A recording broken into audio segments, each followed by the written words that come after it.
Testing, testing. Can you guys hear me?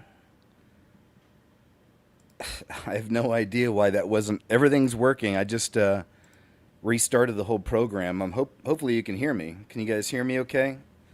In the chat, please let me know. Okay, good. How ridiculous, man. I hate it when that happens. Everything's set up the same way for years. And then I'll start and then crap like that happens. So I'm sorry about that. You can probably tell I'm sick also on top of all of it.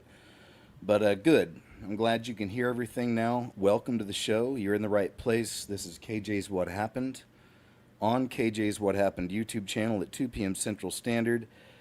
The freaking gremlins messing with my electronics again. This happens, as you know, from time to time. Sometimes it gets really out of hand. It used to be so bad I had to switch sites to even do the show.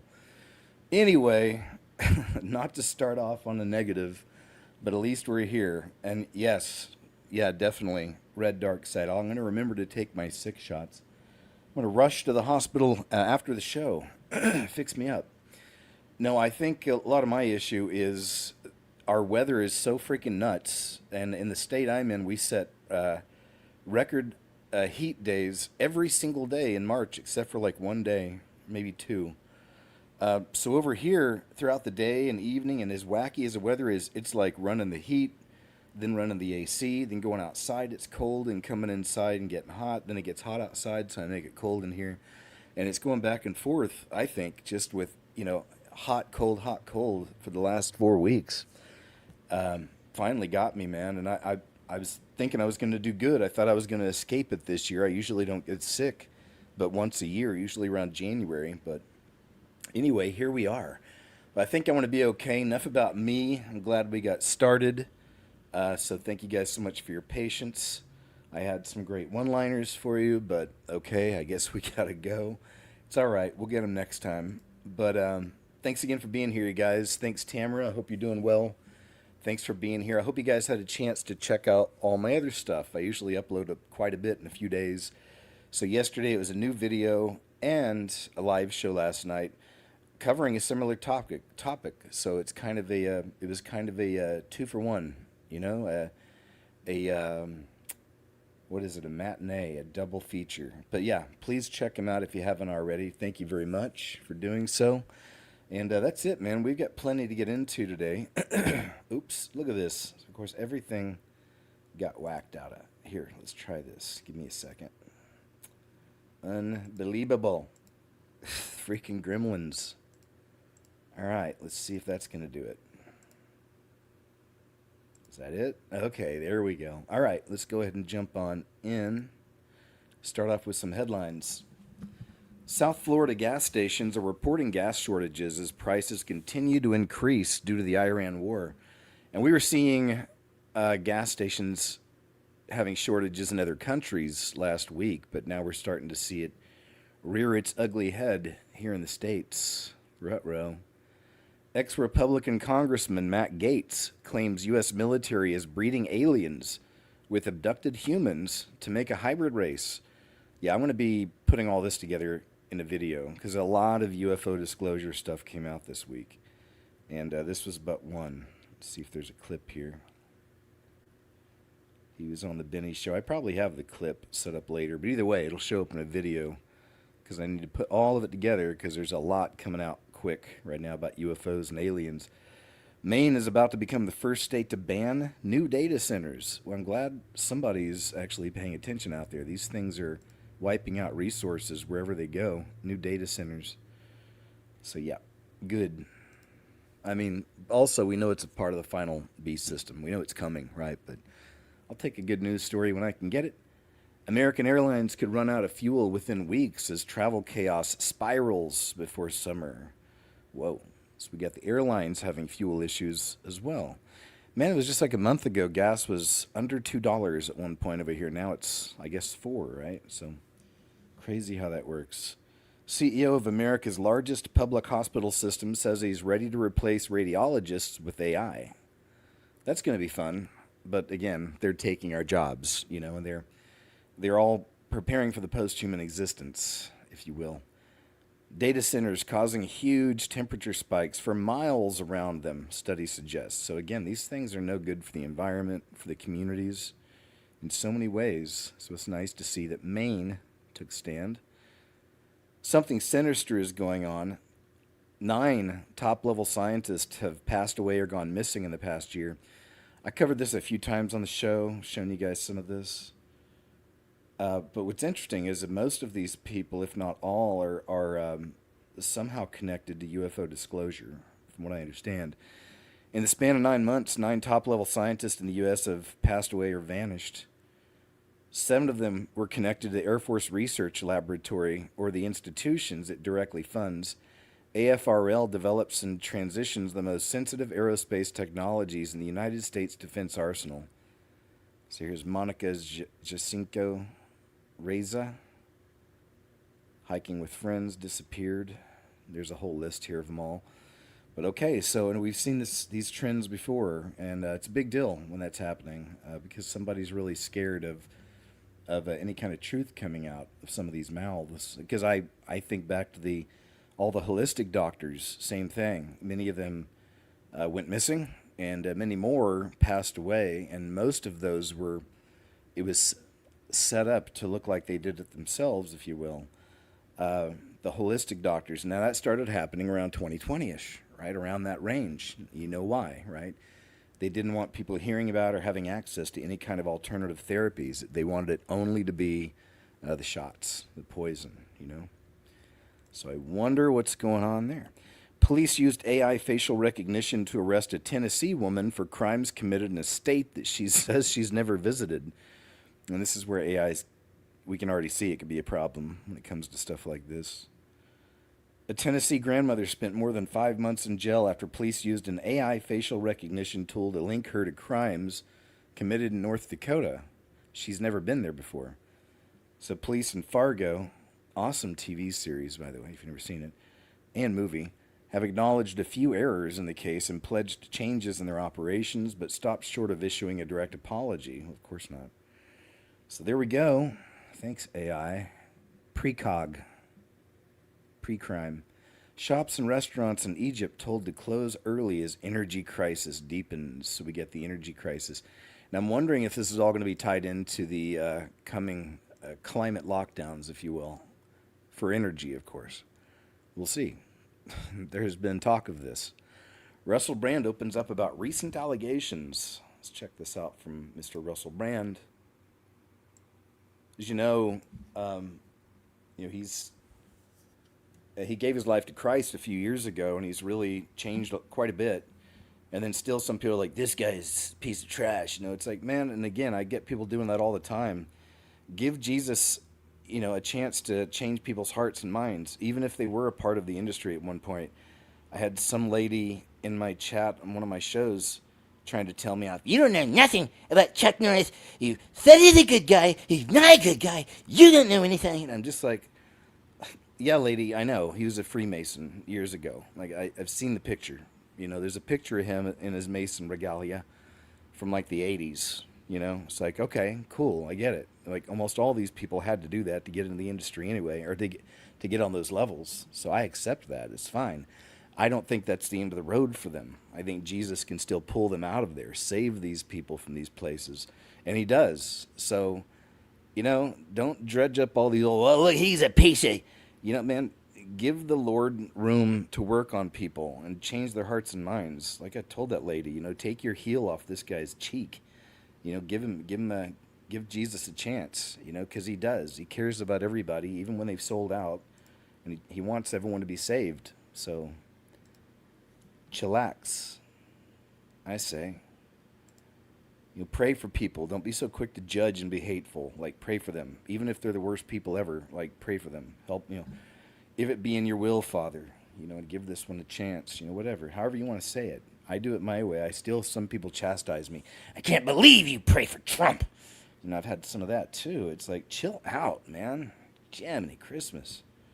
I have a heart for people, especially the lost. Jay-Z says he's tired of hiding, about to unleash ancient Masonic demon. Ex-NFL player exposes him. That's quite the sentence. That's from Marcus Rogers I'm going to show you some things here from Jay-Z's recent GQ interview and all of that kind of stuff. And you see this image here.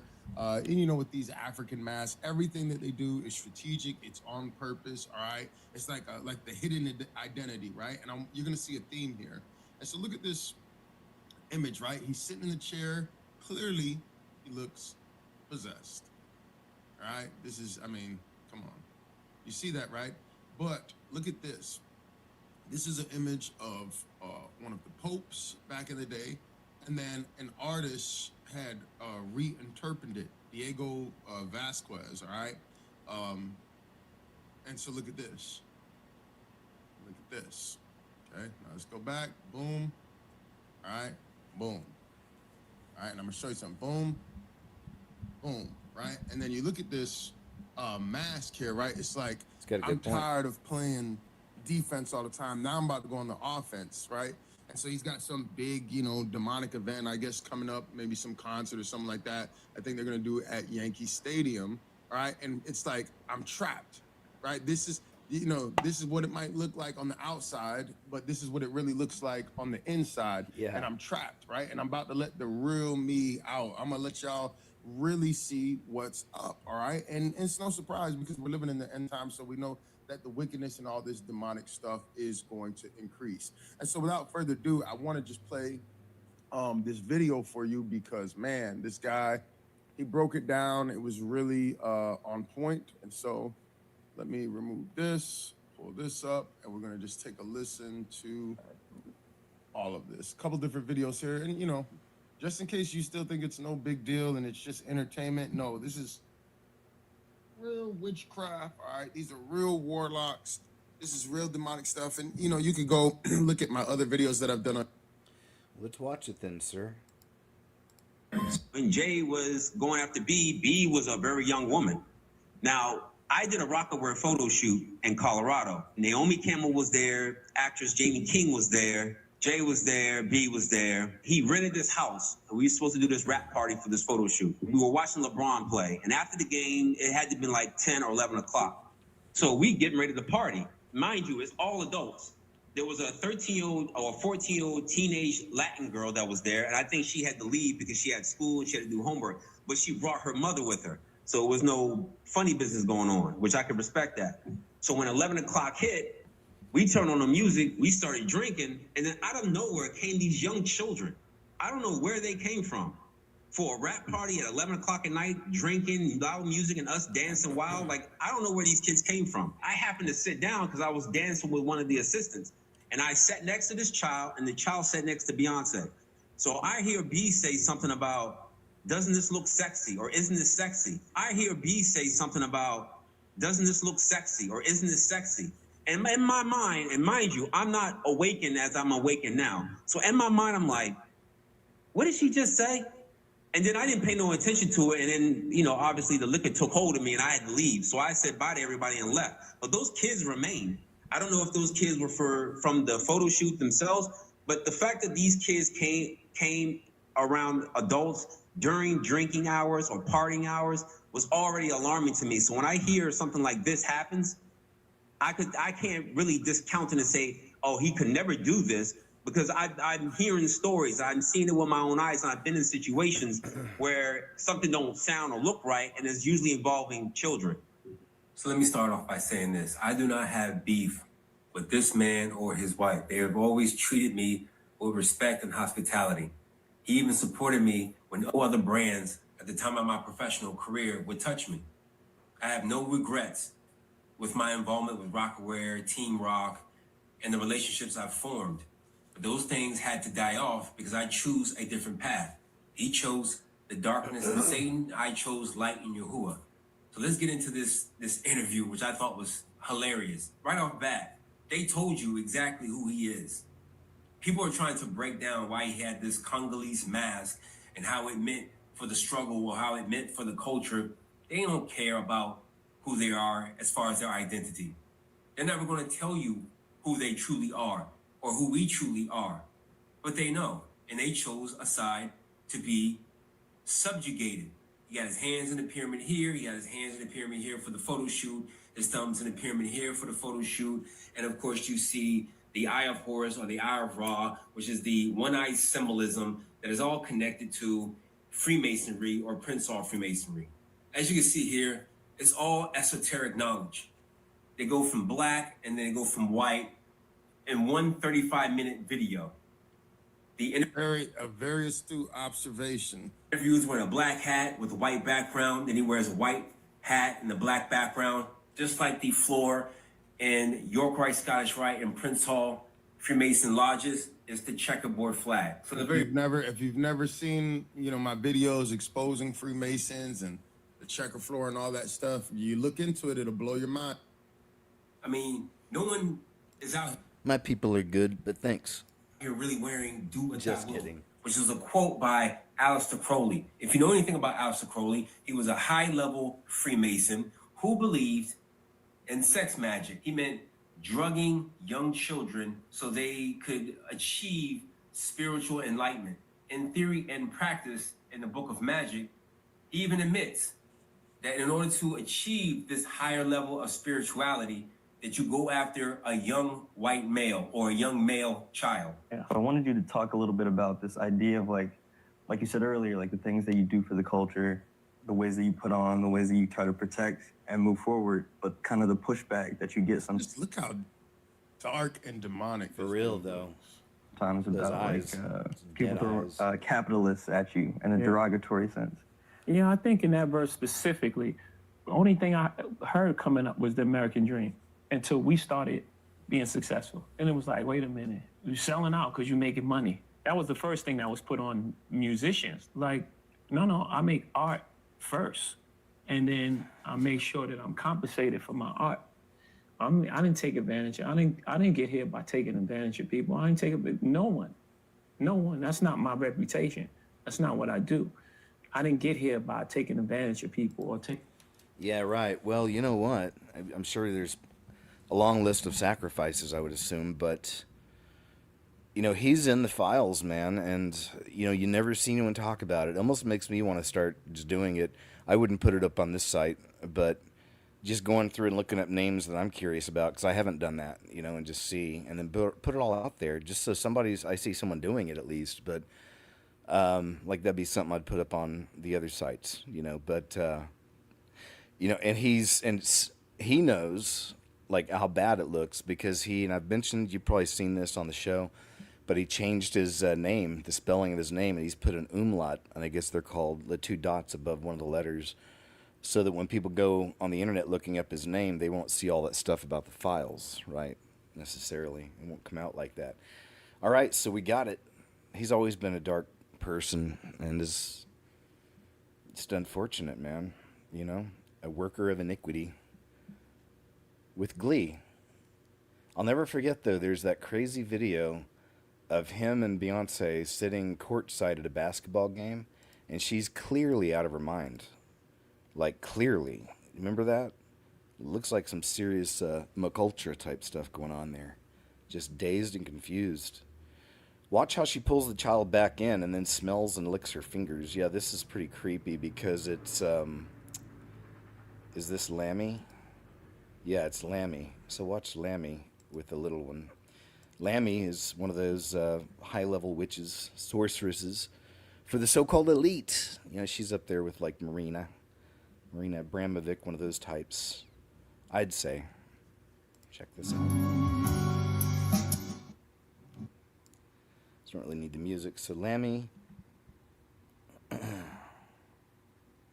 she touches the child's back, and then I guess that's next. Ew, she did put her fingers in her mouth. Gross. So did that really just happen like that, or is this edited in a weird way? Either way, if it was edited in a weird way, that's still very strange to see her putting her, sniffing her fingers, and then putting her fingers in her mouth. Like, this one would taste good. I don't know. You know what? I wouldn't be surprised if that's what it is. These people are just beyond, man. Totally sold out to the enemy. And bad news for them, you know? Atlanta security, more like a Black Mirror episode. So guess what? Atlanta, Georgia's hired a new security team, apparently. And this is one of the new guards. Just getting people ready, you know? Just getting ready for it.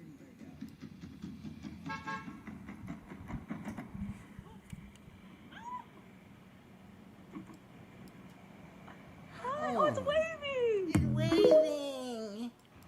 It's so cute now, man. Bro, this is security right now. This is gonna be the forces for the tribulation, man.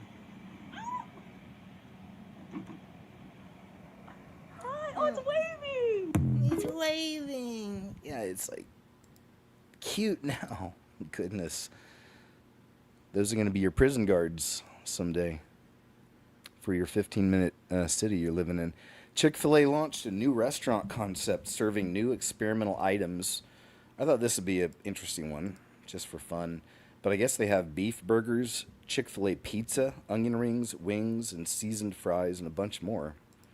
So I thought I'd throw this in there for you Chick-fil-A people. I've never seen a Chick-fil-A like this. Pizza, wings, burger, onion rings. Where am I at? What is this? I've never. There you go. So some of you may like that. I mean, I loved Chick-fil-A till I found out about all the horrible ingredients, and they recently changed to biotic, was antibiotic chicken, like additives or whatever. Anyway, but don't yell at me. If you like it, keep eating it. That's fine. I don't know. I might try one of their pizzas, you know. Jeff Durbin with Breaking Bad's Hank Schrader. I thought this is cool because I didn't know Hank Schrader, this actor. I can't remember his name. Dean is his name. I didn't know he was a Christian, so that's really cool. But why can't drugs and faith coexist? There's no community life. No man comes to the Father but by me. What about, like, for instance, Native American tribes who actually use drugs to, at least in their terms, find God? A lot of times what people have done in history is they've even used mind-altering substances, which the Bible would refer to as, in some translations, witchcraft, some translations, sorcery. Here's the Christian perspective. Yeah. This is it in a nutshell. You don't have so much of a drug and alcohol problem as you do a worship problem. We switch God for an idol. And here's the thing, Dean. With the idol is sometimes alcohol or drugs, is what you're saying. And Dean, when I pass by a liquor aisle in a store, what do I see? A sanctuary with idols. Alcohol is the result of grain and yeast interacting with sugars in a process called fermentation. It's the most popular drug in the world. And today, about 140 million people suffer from alcohol-related disorders. So are there any biblical figures who speak about drug abuse specifically? One of the best you can go to would be the Apostle Paul, who dedicated his whole life to Christ, wrote much of the New Testament. He says, now the deeds of the flesh are evident, here's some, it says, which are immorality, impurity, sensuality, sorcery, idolatry, false gods never satisfy real spiritual needs. You can chase that all you want. You will always come back broken, shattered, and crawling. So from a Christian perspective, drugs were always false gods that distracted people from the real God they're supposed to be worshiping. But what compelled the first Christians to decide using substances was somehow anti-Christian? What's wrong with allowing the body a little pleasure every now and then? After all, Jesus drank wine. It wouldn't be inappropriate to use the term puritanical in association with some of the early Christian views. This sense of self-denial was an important part of at least an idealized early Christian spirituality. And one thing you see emerging from this period is, for the first time in history, a view of drugs as an immoral activity. All morality aside, drugs pale in comparison to what Christians believe is the ultimate high. At some level, you can feel that ecstasy feeling, or the feeling you try to get when you take drugs in church or in Christ. Absolutely, no question, and it's real, Dean. It's for real. Maybe he's not a So believer Christianity yet. has stood firmly opposed to drugs since the beginning. But Judaism has a different take. While there is some anxiety expressed in rabbinic texts, there was a celebration of the possibility of physical pleasure, whether it be sex or intoxication, in moderation. Everything in its proper place in moderation, but all an important part of the way we live this life in this body, in this world. All right, interesting stuff. It's a cool subject. I like it. And that guy, he's still around, this fella, Jeff Durbin. I think this is actually his channel. He's just showing an old video. Yeah, Apologia Studios. He's real good. He does some really good street preaching, too. He's one of those fellers that's got a talent for that. Related, remember this now. This is from the Illuminati card game. Filled with programming, predictive type, and this was but one. And I showed the clip a long time ago of the guy that made the card game telling the whole story about the government came and visited him and all this stuff. You know, he said it. Some people think he may be joking. I don't know. But before he made this card game, he said he had a visit from the government, and then he came out with this card game, which predicted all of the bad things that have happened in our world and are happening now. It's so-called predicting, but it's not. It's like how Albert Pike, you know, the three World War things, the three wars that they say he predicted in the letters to Mazzini, but he's not a predictor, or he's not prophetic. You know, those guys aren't with Christ, of course. So they're the builders, the creators. They have power in this kingdom under their father, the devil, to some degree, right? So, yeah, they're the ones that, and the third, as it was predicted, is playing out right now with the Zionist and the Islam, so-called, and then the atheists and whatnot turned loose on the Christians and all this stuff, right? And that's in the form of, you know, Antifa and all the crazy left groups out there, you know. So interesting, though. Here we go. They had this in the Illuminati card game with that. A crippling energy shortage affects power blocks worldwide. So we'll see. Wouldn't be surprised, man. I mean, everything's really in there. It's amazing. I need to go back and look again, because every time I do, I find new stuff. It's like, oh, that's happening now. Okay. Here's one that's always fun to run. Speaking of witches of the elite, for the elite, occultist Marina Abramovic saying that Trump is the best thing that's happened to us, which is interesting. Check this out. And she's talked about him in 2 or 3 different clips now. I need to actually just collect them and show you guys. Trump is the best thing happened ever to us. That he is the magician of the highest order. That he is there in his irrational mind to create confusion in order that the human being can find new order. And you know, it's not so stupid thinking about this in that way. It's completely turning things upside down. Trump is the best. It's interesting, isn't it, now? It all is. And, of course, the turning things upside down, which is what living in this world is. You know, they, especially these days, they call good bad, bad good. You know how it rolls. Retired U.S. Air Force Master Sergeant speaks with Rogan on his encounter with the alien being that had a very strange appearance. Very strange. Almost sounds like a movie. You'll see. Quartz Mountain, because right at that cantonment area, there's a hard right. There's a hard right that goes off to Quartz Mountain. And about a mile, half a mile to a mile down that road, it's all dirt road up, by the way, there's this guy. It looks like he's wearing a uniform like we are.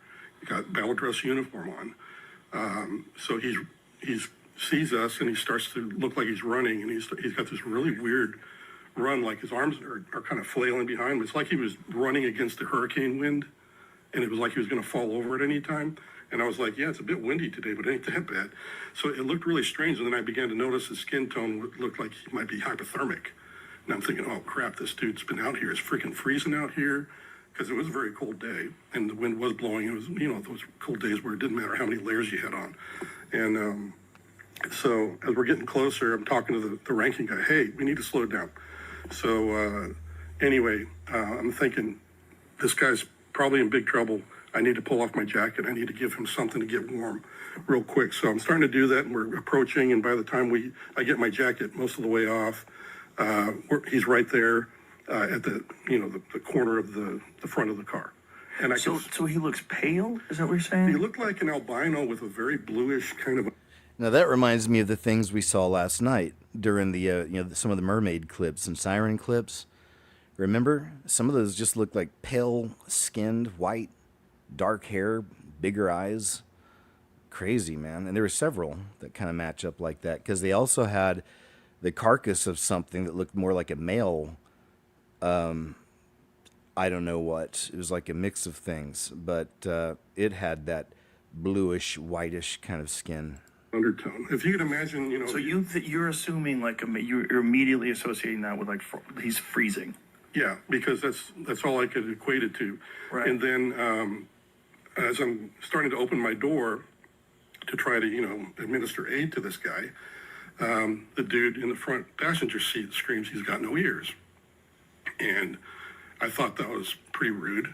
Because I was like, the guy's in trouble. Does he have a hat on? Does he have? He's got a hat on, and he's got BDUs that look absolutely clean, pristine. And when you're uprange, you do not wear your cleanest uniform. You're in a dirty environment. You wear your scuffed up boots. You don't take them with you. So he's got a clean battle dress uniform. Everything. United States military. Very out of place. Yeah, it looks very out of place when I finally do it. But anyway, I step out onto the roadway, and this guy screams that he's got no ears. And I just thinking it's really rude. And then I close the door and I look up and he's got no freaking ears. And his eyes are twice as big.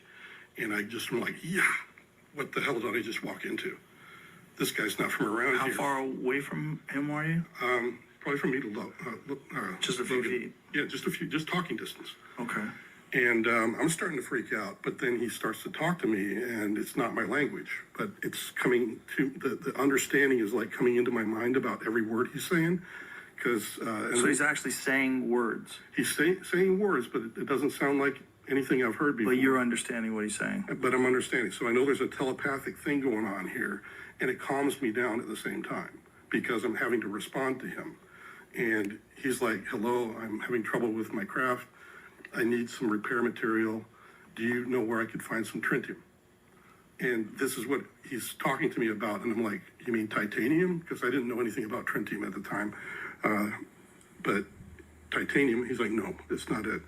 And I'm like, well, at this point in my career, I had just left the program.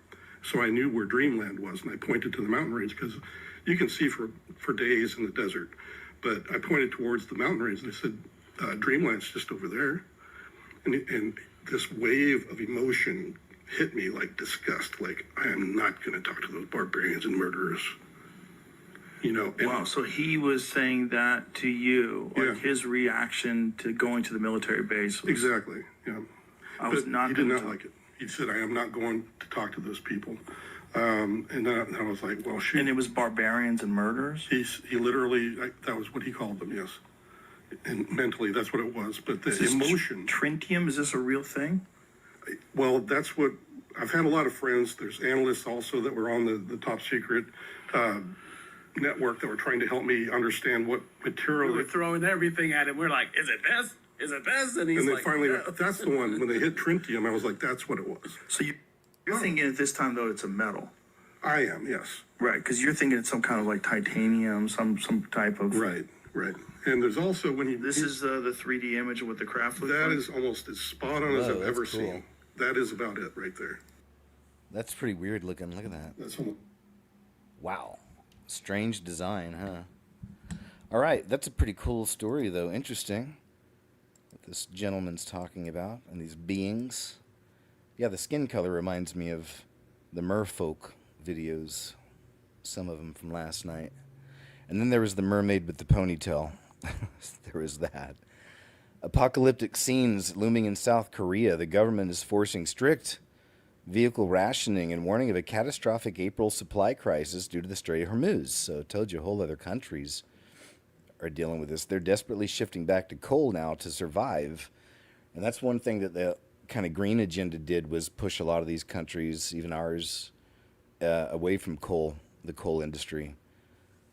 That thing we called Biden and Obama were both big time against coal. The modern economy breaking down. Let's see if this is in English.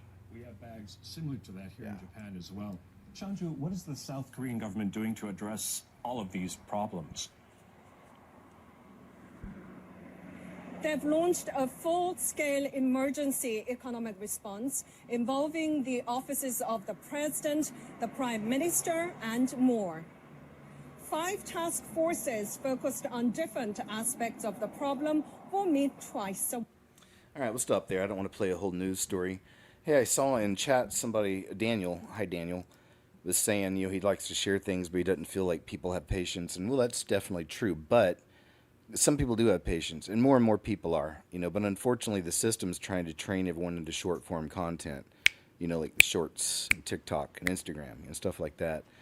But I fight against it just by being myself. I don't do that short form, and not that I have anything against it, but people just have younger generations, some of them have a harder time, it seems, sitting down for longer form content, right? It's like, get to the point, Anyway, don't get me rambling, but Daniel, on my website, it's called whoiskjosborne.com, Osborne with a Z, and I have a 24/7 live chat room there, all right, and I check on it every so often, and I'll answer everybody's messages and everything like that all in one swoop. I do it all the time. So, but that's a great place because I have it set up to where you can leave clips there. You can put a video clip there. You can leave links to other sites if you want to show us a news story or something like that. And everyone's cool, but if anyone's ever bad about it, I block them. That's it. But and I do check for that. But most of the time, man, everyone's really cool, leaving interesting things, or maybe they have questions. I'll answer you over there, things like that. So just keep that in mind. I just noticed there's another 9/11. I'm still getting the 9/11s and 1/11s, of course, all the time.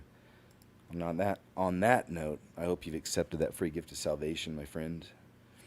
Really, like it's coming in quick, y'all. And we're in April now. Isn't that weird? To me, it's weird. I feel like it should be December. I don't know. Anyway, holograms, anytime I hear the word, it brings me to so many points on this journey. Check out what this man has to say about holograms. Therein lays the problem, because people are, when you see hologram, they're thinking of a Walt Disney little pixie dancing around in a little darkness area. That's all they know about holograms. They don't know that 20 years ago, we could project a hologram with heat, noise, light, speed, anything we wanted, anywhere. And we use that on 9/11. Right now, the television industry is ready to bring out television quality programs that you could put right on your desk. And you have a little thing here. You can raise it up like this. I mean, you can enlarge it. You can bring it down to small. You can move it over there. You can move it over there, wherever you want. And it looks just like, and you can stand all around it and see from all sides. And the Japanese, a year ago, announced that not only do they have that, but they have it. They have touchy-feely 3D holograms that you can touch it. 10 years ago, they invited 30 of the top TV industrials, producers and stuff, and similar to that, they took them into a small theater that accommodated about 40 or 50 people, and sat them down, and they said, the future of television. No, I like that. The lights didn't go out. And the guy comes from behind the curtain. He looked maybe well over 60, white hair, glasses. When he started talking, is obviously Eastern European with an accent. He started talking about the TV, how the tubes were initially made, the cathode ray tubes, and how it developed into this and that and so on. And as he's talking, he gets off the podium, walks up one aisle, down that aisle, looks at the audience, takes off his glasses, cleans them, walks up one aisle, down another aisle, gets back up on the podium. Everybody, by about this time, everybody's getting bored of stuff they've already heard. And he says, I want to thank you very much. And then just turned him off like that in front of everybody. Whoa, that's a trip. It's just like what you're saying, but this is what they can do, but they can't bring it in right now because it's too close to 9/11. People are going to associate, when they were yelling at John Lear, 5 years ago saying this was possible and saying it's impossible. There has to be a screen There has to be a grant there. There has to be something we can project it on. That's bullshit. They don't. So if you didn't know, John Lear has been around for many years, kind of in the truth kind of community. I think some people call him time traveler John Lear. I don't know. You can look into that. I'm not sure, but there's somebody out there that claims to be a time traveler as well. I don't know if it's him. Anyway, I'm getting some of this stuff mixed up because I'm not sure. But I do know John Lear, that name. He's been around for a long time in the kind of truth realm, truth community. But he's one of the guys that long ago first put out the idea that the planes during the 911 situation weren't actually real, that they were holograms. If you've ever heard that before, that he's one of the guys that kind of started that idea a long time ago. It's official. White liberal, no king's woman admits to being a sheep. This should be good. Your sign says that you'll tell your grandkids that you didn't stay silent. Would you like to share what you would like to say? No? No. So you did stay silent? Yeah. I shout with the crowd. I'm not a. Oh, are you going to tell your grandkids that? Yeah. Nice. Grandkids, back in the day, I stood there and I shouted with the crowd. I repeated all my chants. I knew every single line. Your sign says that. Yeah, but you know, it is funny, but it's also tragic because there's so many people like this lady. So many. And it's not necessarily all just on the left side, because we know tons of them are like that, but it's all over the board, left, right, all over, but just, you know, really sheeple. I try not to use that term a lot. I always thought that was, I don't know, just too demeaning. You know, you got to be welcoming for the new people also, you know. So that's why I just call them triple Ps. I think it's got a nicer ring to it. Perfectly programmed person, you know, but there's a lot of them. And like this lady says, just out of her mind, doesn't understand that, you know, there are kind of repercussions from this kind of stuff too, because it's all theater, and then it's used by the mainstream media. They'll hone in on this constantly. You know, it's the whole deal. You know what I mean? But no, I just yell with the crowd. Oh goodness, how much you getting paid? Oh, $200 a day. Oh goodness. It's just, you know, the levels of deception and just lies and theater. There's so much that's hidden from us because the true history would paint a vastly different picture of our past, this young man says. Some cool examples here. Teach today. It was filmed in Brazil. It just broke on Twitter. These guys crack open this, what looks like a rock, although it has a bit of a grain pattern to it, almost like wood. They crack it open. It's not obsidian. They already did an analysis on it. This is absolutely not obsidian. Black goo. The going theory for this crazy looking thing is petrified tree sap from the ancient giant trees that were all around the earth before they got cut down by the 200 angels that God sent down to cut down before the freaking giants could climb them before the flood. If that lore doesn't get you, I'll tell you about it.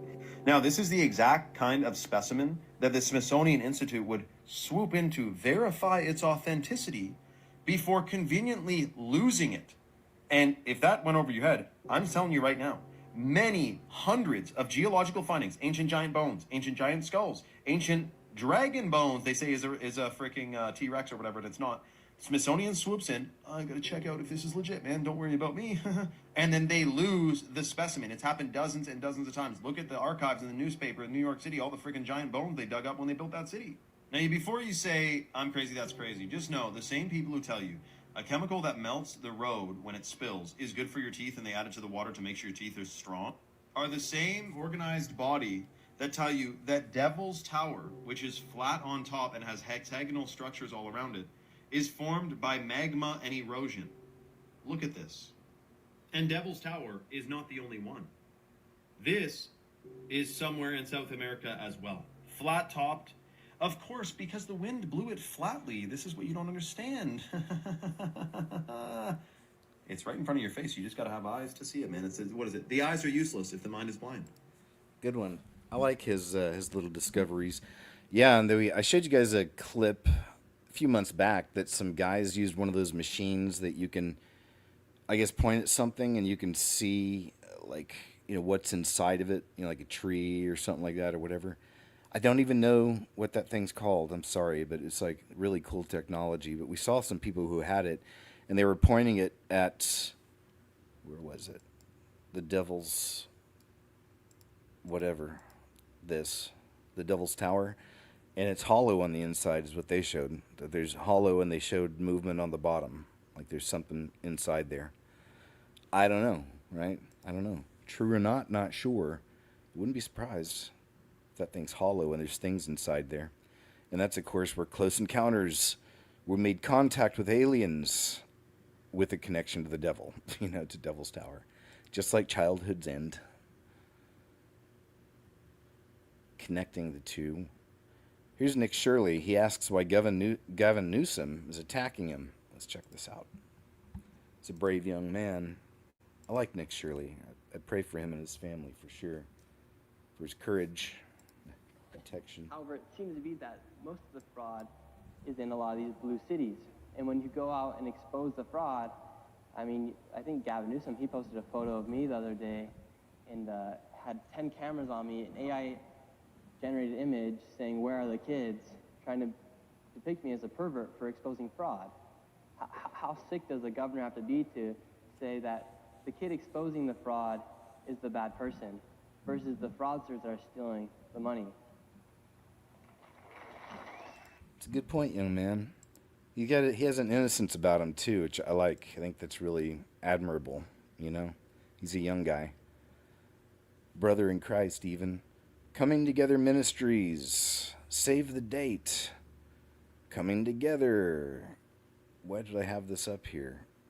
Oh, I guess it's because it's an LMNOP thing. Yeah. Mixed with ministry. Or is it? I don't know why I had this up here. I'm just going to go and move on. I guess I was looking into something. Not sure. Is it an LMNOP thing? I think it might be. Anyway. Whatever. I'll move on. Notice these things jump out of a contrail. Yeah, this is a cool one. This is from Mr. MBB333 YouTube channel. And this is a really wild video. It looks like these little rings or something are popping out of these trails.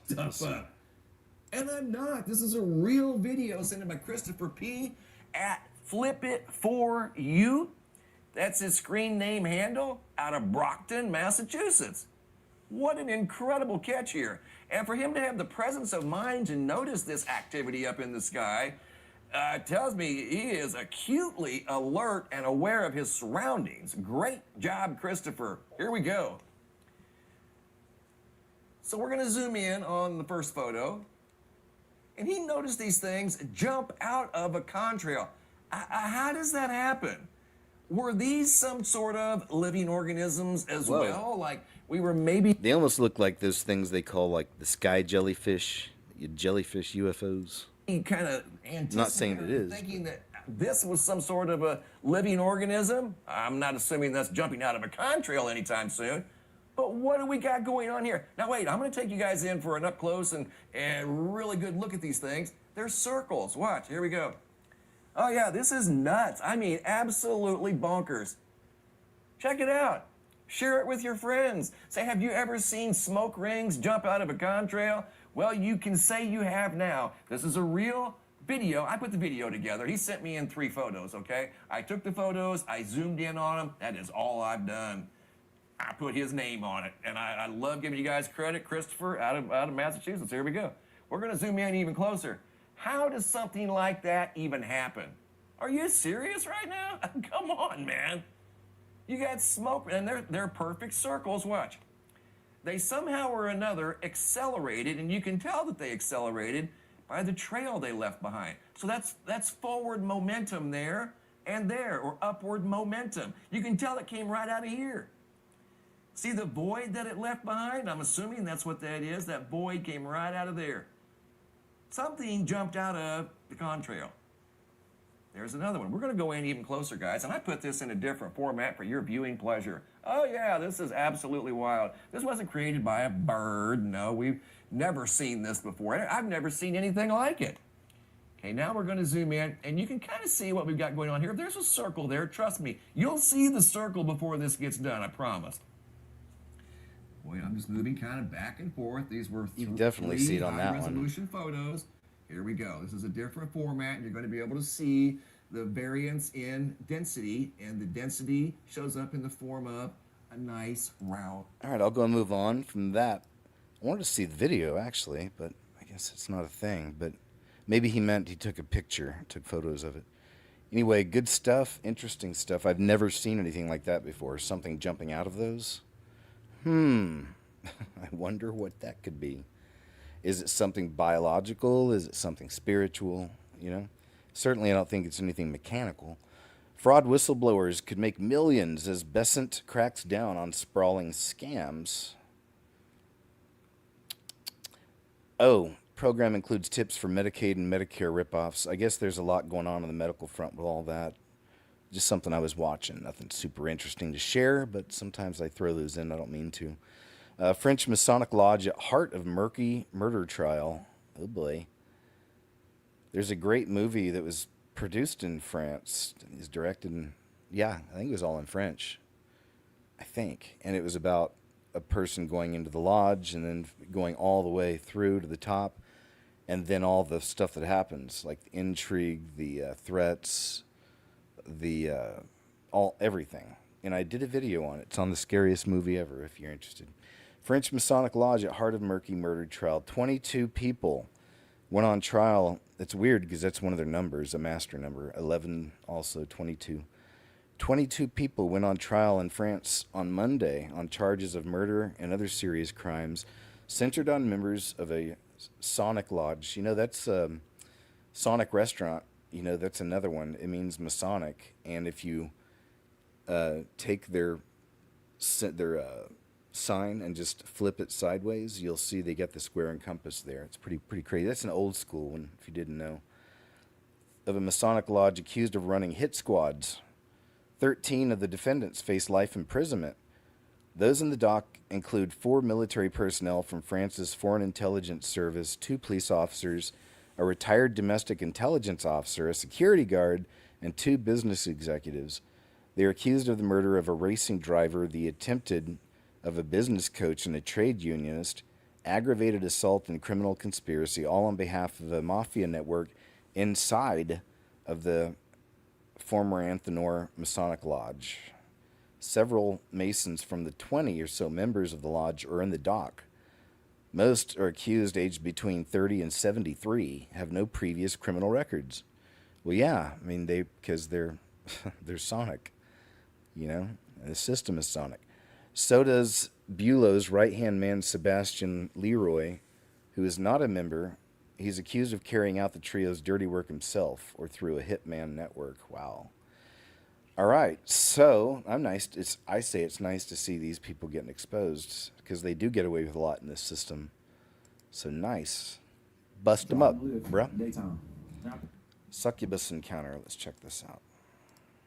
Pick this lady up. She says, "Hey, how you doing?" I say, "I'm doing good. How about yourself?" She was like, "I'm good." You know who I am? She said, "My name is Lilith. I'm a succubus." Before, never knew what a succubus was. And she was like, "Well, let me tell you about you." She says, "I know that you want to go to the NFL. What else you know about me?" She was like, "I know you like jazz music. Only 2 people know I love jazz music. My mom and my wife." Now the hairs on my neck are standing up because how you know this? She was like, "You love Jesus." I said, yeah, but you a freak though. Okay. Let's pause here. So bro, here I am. Oh, I'm saved. Yeah. But you talking to demons though. I'm the reason men have wet dreams. She said, "I go after faithful ones, people who are faithful to their wives of faith within Christ. I go after them. You ain't giving nobody no wet dreams." She stopped my thought. "Hey, don't look at me like this. I transform your dreams. By the way, you got a child on the way." And she says, "You got a son. Don't worry. I'm going to send my daughter to come after him." Oh, heck no. I should self-pleasure in the shower. The moment I stepped into the shower, I felt eyes looking at me. I can't teach my kids on how to put on condoms. I can't do that no more, man. The reason why she was that close to you sitting in your back seat, because that's how long she's been attached to you. So wait a minute. So you telling me that this has been attached to me since 6th grade? Yeah. And every time that you masturbate, every time you watch pornography, every time you go into that sexual immorality state, guess what? You're marrying her. The enemy loves to walk through the open door of pain and trauma and grief. Yes, sir. Evil people are not the ones that need deliverance. Yeah. Broken people do. Come on, man. This is no longer a physical need. There's something you're trying to escape from. Okay, you're not drinking alcohol, so you turn to your wife and now you want to take advantage of the fact that you guys are supposed to share each other's body and you want to exert your brokenness on her? Come on, man. No, there's something in you that needs to be filled, or there's something that you're trying to escape from, and you're using the euphoria of sex to numb yourself to the real pain that you're enduring. Great breakdown and really interesting story. How about you today in chat and listening later? Have any of you ever had an encounter with a succubus or an incubus, or perhaps even a dream? You know, that'd be most common, I think. Let us know. Walmart recession signal on the move. It's just a chart, I guess, showing that recession's on the way up. Yay. And, you know, even with stuff like that, you see on these shows, we see so much of the world crumbling and falling apart, but always remember there's no fear. And I don't want to just say that, oh, there's no fear when you're in Christ, but, you know, really, you know, utilize it. I utilize it too, you know, just pray for all things, you know, and trust and believe that he loves you and he's taking care of you, you know, so we don't get scared of these stories or freak out or, oh my gosh, prices went up on gas again. You know, it will be all right. You know, just trust in Christ to guide you, guide your steps, lead you, help you with your finances, you know, everything. And he'll make sure you're doing fine. You know, he carries us through these days, right? I see it all the time in my life. I know y'all see it. Although there's valleys, but we have to go through valleys, right? In this life, it comes with its own trials and tribulations, as the Bible says. So we go through the valleys, right? But just he hasn't left you. You know, he's still with you. But, you know, we go through these valleys in this life, and then we get our peaks, and it's, you know, it's always like that. But he always remains the same, right? Always solid. Jesus does. So always can trust in him. Mysterious surge of giant fireballs across U.S. sparks extraterrestrial origin questions. So again, to me, I think it's just another, it just shows you how close we are. It's another setup for everybody with the so-called aliens and UFOs, right? The demonic show. It's on the way. Earth has seen a mysterious surge. And also, I've shown you all some clips. I think I have some today also that, you know, some of these are, I've seen these types in the past. They're not meteors. They have little fire tails on them, and they maneuver through the sky. They're not just like going one direction. They're like synchronized. They, you know, together. They're moving in circles. They do all kinds of stuff. So I tend to think those are more on the interdimensional tip, you know. Let's move on. The American Meteor Society, a nonprofit group that's been tracking meteor sightings for over a century, revealed that there have been more reports of fireballs in the first 3 months of 2026 than in the first quarter of any year dating back to 2011. The society said the first quarter of 2011, I'm thinking of something else, sorry. The society said the first quarter of 2026 has produced what appears to be a significant surge in large fireball events. The data, drawn from the AMS database going back to 2011, shows a pattern that warrants serious investigation. AMS also noted that the recent uptick of space rocks ripping through the atmosphere cannot be definitively explained by local meteor showers or other natural events in space, with 2,046 fireballs already tracked. That's just since the start of 2026. 2,046? Whoa. That includes 38 major events worldwide reported by more than 50 people, more than the last 2 years combined. As many witnesses have suspected that the sightings include extraterrestrial ships visiting the Earth, researchers address the possibility that the fireballs could be UFOs or some type of artificial craft. Also, Comet 3I Atlas, I believe sometime over this last week or so, right? Over the last few weeks, we were supposed to allegedly be going through its, the debris belt or whatever was going to be coming into Earth. You guys remember that? I don't know when the exact time was, but I remember that was a story at least a few weeks ago. So I don't know if anybody's said maybe it's, you know, the debris from Comet 3I Atlas. As many witnesses have suspected, the sightings include extraterrestrial ships visiting Earth. They're suspect. AMS said the fireballs were not objects of alien origin. Of course they did. These are rocks from the inner solar system. There's no evidence of anomalous trajectory behavior, which I'll show you videos, which, yeah, there is. All right, there we go. But it is a big story. A lot of people are noticing But I believe another sign of the times. So lift your eyes up. Your redemption draws near. The era of deportations has begun. European Parliament backs remigration efforts in major victory for the European right. So looks like they're doing something. I'd say it's probably a bit too late, but we'll see if anything happens with that. I am glad to see something happening, but see if all those people are safe also. See if, they stay safe, the ones who are voting for that, if you know what I mean. Incoming blackouts is another one. Like I said, I've been seeing a lot of trending stuff for blackout. I mentioned even during the Super Bowl, Bad Bunny show, there was blackout symbolism there too. They also, during a Beyonce performance, maybe it was another Super Bowl, the whole stadium blacked out for 33 seconds. You guys remember that?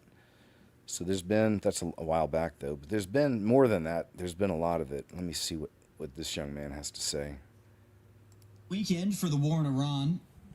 Not if you care about the continuing ridiculous. And again, to me, it just couldn't be more obvious. We're straight up in the COVID pipeline. And Hurricane Katrina. I don't know. Let me see again. Is this one I want to be playing over here? All right, let's see. Was bad. Just wait, folks. All right, he does it too. There we go. Negev complete. They knocked it complete. What else was gonna? Yeah, I'll move on from this one. I'll play this over on Monday because it's talking about the skirmishes abroad. I don't want to get into that over here, so we'll talk about it on Monday. All right. With Harrison, a leftist was suspended from DoorDash after he posted a video saying that he'd destroy your food if he finds out you support Trump, and he's now reduced to begging for likes on social media. But, again, I have a bit of sympathy for some of these people because they've been so heavily programmed for years, a decade now, for years, Orange Man bad and everything, right? And I've got another example coming up. I don't know if it's today or Monday, but just, it's kind of scary. Again, it's the programming. These people are so programmed, and it's worked, that these people lose their minds over this guy. It's like, goodness.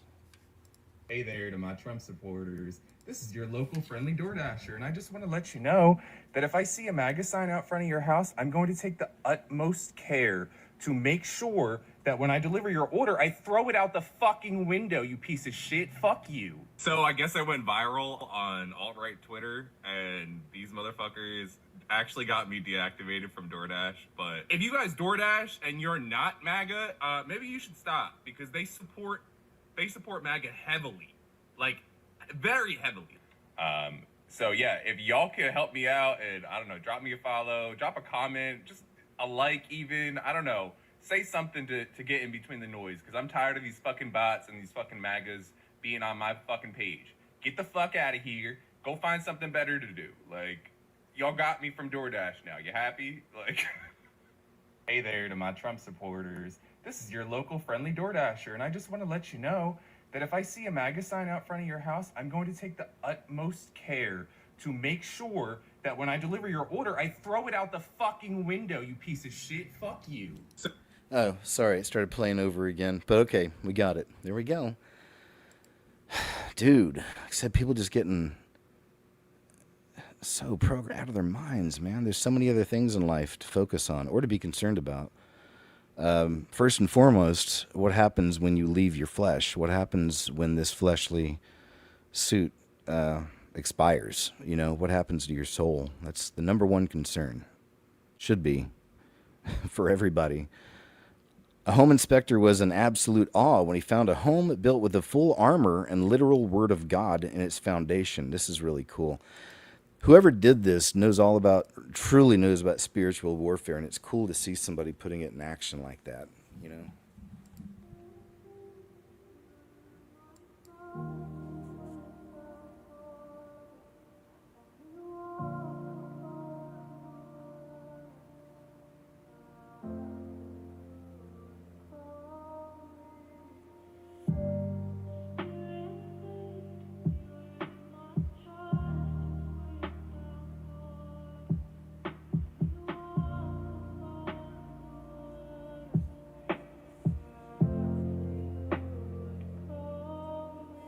Isn't it? I'm glad y'all think it's cool too. It's just, I just love it. Someone knows, you know, love it. Yeah, that's, man, it's so cool. Thanks to whoever did that. Come do it at my house. I guess I could go up there and do it. I don't know. I think we're pretty safe here. Had some pretty crazy experiences here, but I think we're okay. Rapper exposes the rap agenda. That changed rap music and destroyed a generation. Damn. I finally decided to tell the world what I witnessed in 1991. Get your popcorn, y'all. He explained that the companies we worked for had invested millions into the building of privately owned prisons, and that our positions of influence in the music industry would actually impact the profitability of these investments. Sure enough, someone asked what these prisons were and what any of this had to do with music. We were told that these prisons were built by privately owned companies who received funding from the government based on the number of inmates. Mm-hmm. The more inmates, the more the government would pay these prisons. Mm-hmm. Since these prisons are privately owned, as they become publicly traded, we'd be able to buy shares. Our job would be to help make this happen by making music which promote criminal behavior, rap being the music of choice. The secret meeting that changed. That's so jacked up. We've seen stories on that before, other whistleblowers saying similar things. We know what they did. It's just messed up. And it was pushed everywhere, man. You know, gangster rap. You know, it's just everywhere. Here's another one from Nick Shirley. A Los Angeles hospice fraudster is now shut down. Good. Let's check this story out. From young Nick Shirley. This partner right here, his name's Darren, and we're here outside the Hospice Consultants, and we would like to start our own hospice today. We're just two young men who want to become millionaires here inside the United States, and it seems like the only way to do it nowadays is by committing fraud. So we're gonna go in and see if we can start our own hospice. Are you guys the hospice consultants? Yes. Oh, can we talk to you guys? About? I want to open my hospice. You want to open a hospice? Yeah. Okay, what was your name? My name's Nick, but I want to open up a hospice. I understand, but we don't take care of that. Can I get some information? Do you want a number? Yeah, or give me a flyer or something. There is nothing going on there. And this is the hospice consultant.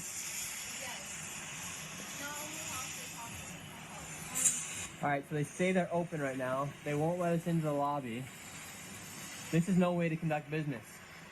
We are two entrepreneurs trying to open up our own hospice. Soaked to the bone right now. We were denied service by the potential fraudsters, and as we were leaving, one of the fraudsters started to leave from the back in a $200,000 Maybach. We have Maybach. a Mercedes-Benz driving up. Where can we open a hospice at? We'd like to open up a hospice. Get a Maybach just like you. No So kidding. this how I can It's get a a good Maybach life. by opening up my own hospice? Now, after seeing all the wealth that is being created, Yeah, man. Wow, they're living good. There we go. Keep doing it, though. Yeah, I hope y'all pray for Nick Shirley and all the other citizen journalists and reporters out there. There's so many. Samantha Hernandez. I mean, it just goes right down the list, but there's a lot. But definitely, because that's where we get real news and stories now. It's been that way. And it's just getting much more that way, you know, since legacy media, dinosaur media is dying, as we know, has been dead for years. Murder trial opens over alleged Masonic Lodge crime network in Paris. So we saw some of that earlier. Good to see that. You don't see those kind of headlines very often, you know. That's what I'm saying. From Cash Jordan on YouTube, another one, speaking of citizen journalists, man. I think he's really good. Mandani News seizes a shopping mall now. Let's check New this York out. is opening another homeless shelter, and people Barricades are and outraged. blowing whistles. Look at this. Hundreds of local residents came out Sunday night to protest plans to build a homeless shelter next to the 25th Avenue D-Train subway stop in Bensonhurst, Brooklyn. It was Looks the like a latest strip mall in or ongoing something. efforts Look at to this place. prevent construction of the 150-bed men's facility that's 150 been slated beds. for this site on 86th Street at 25th Avenue. Word had spread that ground would be broken for the facility on Monday morning, and protesters Oh, tried they to gotta stop build it. vehicles they thought were on site for construction. None of those This is rumors what has people been voted for. confirmed. This much is known, though. The The protest, which about 100 officers were called onto the scene to control, is in response to the Mamdani administration stating that it intends to keep plans from the Adams administration to build the men's facility. And you know why people are furious? It's just come out that New York spends more on its homeless than its own residents earn. A shocking report finds New York City spent more per person on homeless services last year than the city's median household income. That's not... Ooh.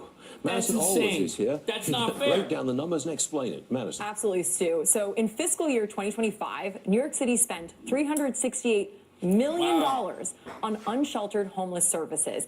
That is over triple what we paid in 2019.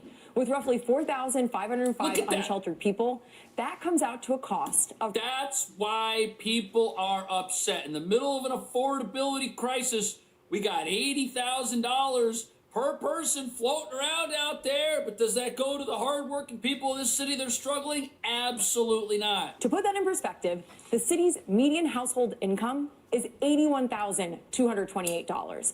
So in 2019, There should the be city no had homeless people with these numbers. 3,588 unsheltered people. Today, more, 4,505. Spending increases are not only outpacing population growth, That's crazy. but the problem is getting worse as we throw more money, as the New York State Comptroller said. Quote, the number of people living on the street in New York City has continued to grow, even as the city has been effective at providing shelter for the majority of the homeless population. Have they been effective? The escalation in spending, driven by the increase in the unsheltered population, however, merits greater focus on where resources are going. They're not going anywhere. Helpful, that is. This is just another scam. And while New York City spends through the roof on problems it can't seem to fix and might only be making worse, some people say this is destroying the city in ways nobody ever thought would happen. Joe Biden lets in millions and millions of people, and they move to blue cities all across the country. And now all of those cities are changing slowly into third world cities themselves. And it's been happening for the last several years, subtly. So subtly that you might not even realize that it's going on. In New York City and cities all over the country, we now have bike lanes on the streets. Bike lanes in New York have been co-opted by illegal immigrants, many of them not here legally, and they ride all over the city in any direction they want, with no regard for traffic signals or traffic lights, delivering food. Yeah, no rules. In fact, on most streets, just to cross to the other side of the street, you have to pass by multiple bike lanes, lanes that were meant for cars and trucks, just to get to the other side of the street, like this. Yeah. So just to cross the street, bike lane right here. Parking. Oh, that's in Midtown. 3 lanes of traffic for cars and trucks and anything else in New York City. And the bus. And then another bus lane, which bikes go down, and then more parking. Before Democrats, this was all for cars and trucks. Now it's for everything else. You think that might have something to do with the congestion? Ah, yes. Congestion pricing. So they can tax every car on the road and use that money for who knows what. Just this week, Zohran Mamdani proposed lowering the speed limit across one of the largest geographical cities in the country to just 20 miles an hour. In some areas, it's going to be even lower, 15 miles an hour. 15. And if you're asking why any mayor would want to do something like that, he is doing it to speed up New York City's descent. Oh. If cars and trucks are going slower, out-of-control bikers, who the police do nothing about, won't get as often. 20 miles an hour, like it's the turn of the century in New York again, when cars were competing it's with dangerous horses. out there, man. And we asked some of these bikers who were out there today about where they were from. None of them were Midtown office workers out for a coffee. But they're all ordering on Uber Eats to get their lunch, which is delivered by somebody on a bicycle. You see, that's the new economy. Those are the new jobs. So there we go. I'll stop there. Good stuff from Cash Jordan. And it had me thinking about this. So there's a whole deal with it. I don't know, because some of y'all may be from blue states, so-called blue states or whatever.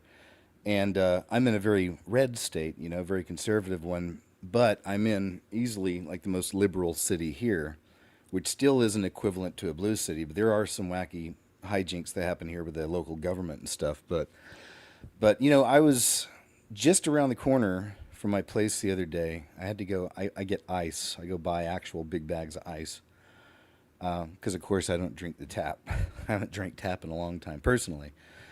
So I'm driving home, and then luckily I got in front of this guy, but then right behind me, and this is in a a 2-lane street. It's like 40 miles an hour. This guy gets behind me on his bicycle, like in our lane, and there's like 5 or 6 cars behind the guy, and luckily I got to go, so I just took off, and drove. But I was looking in my rearview mirror, and sure enough, this guy just stayed right there in the lane, riding his bike. And to me, that's so infuriating, because that's something that I've lived in a lot of blue cities. I was in New York City. I lived in L.A., of course, for years, and Austin, Texas also, so... and it's a thing. Like, there's this thing with some liberal type folk, typically it's men, with their bicycles, and they feel like they have the exact same right as a car. Now, some of these states probably allow it, like we're seeing here with New York to some degree, but this has been going on for a long time. And I mean, I've seen it before. It's super annoying. I've been behind it before. I just wait and like get around the person eventually. But it's just, what are your thoughts on that? Do you think that's annoying, or do you think that we should let people do that? I mean, that's going to cause accidents, the way I see it. And this isn't the state to be pulling that crap. So I was thinking, this guy, second thing I thought was like, this guy's not from around here. He's probably a transplant from somewhere. And great, he's bringing that same stuff with him. And this is definitely not the state to do that in. This is really a really interesting observation. Check this out. The same neighborhood you're looking at, 2000s versus 2026. Look at what they did. Apparently, 2026 is the one up on top. I'll let this guy explain. Same neighborhood in the 2000s compared to 2026. Do you realize how much of a backtrack this is? When it comes to AI and technology, we're progressing rapidly, but this is not progression to me. Look at how perfect the landscape integrates with that neighborhood. Providing shade, providing more oxygen, providing an ecosystem. There was literally no reason to butcher down all of these trees and take away all of that greenery to make this. Give me a solid reason in the comments if you think otherwise, if this is progression, if they needed to do that. This doesn't look cleaner to me or more aesthetically pleasing. This looks 1,000 times better. What are we talking about? This is how I used to remember how the neighborhoods used to look like when I was growing up. I thought I was tripping, especially at this age when I'm driving around neighborhoods and they look exactly like this. This looks like we're on the set of The Truman Show. Tell me not. This looks like a life that's worth living. Well, they're definitely still out there. That's one nice thing also about the city I'm in, is they have big areas here where, especially right near the university neighborhoods, and like every house is different. Everyone is an individual, and it looks different. It's really creative. It's really cool. And they have, just like the bottom picture, the trees are still there hanging over everything. It's just old school. It's really, really cool. I don't know. I never thought of moving. I got such a unique place when I got it. I just never thought of moving. But if I had, I would have been looking in one of those houses in town. But yeah, so they're still out there. But also, to his point on the neighborhood on top, I actually have friends who live in a neighborhood similar to that, and I see these neighborhoods being built. And I even have a cousin. Well, my aunt passed away maybe over a year ago. She'd been in a bad state for a long time, so it was actually a release, for her. So I know she's up in heaven. But they have property, a house, only had sitting on like 2 acres, and they I don't know if they're going to do anything with it or not. But all I know is that the building around it is incredible. They have built, and that used to be, there would be nothing. That used to be a dirt road. It's not anymore. It's like 4-lane highway, or 50 miles an hour or whatever. But there used to be we'd ride, she had a go-kart, my cousin, we'd ride the go-karts out there, and just, it was a lot of fun, man. It's country life, But anyway, they're totally built all around it. All that's left is her 2 acres, and everything else is somebody's backyard in a fancy big new house, but it looks like this stuff. It's like it all looks the same. And yeah, it's kind of Truman Show. It's also, there's another movie that came out about it. Jesse Eisenberg was in it. A couple moved into a neighborhood, and it was like a trap, and they couldn't get out. If you guys saw that, can't remember what it was called. It was pretty cool, I thought. Had a lot to say. No, this dude, programmer, out of vac. Okay, let me try to turn the audio up. There we go. This is a really wild story. Check this out.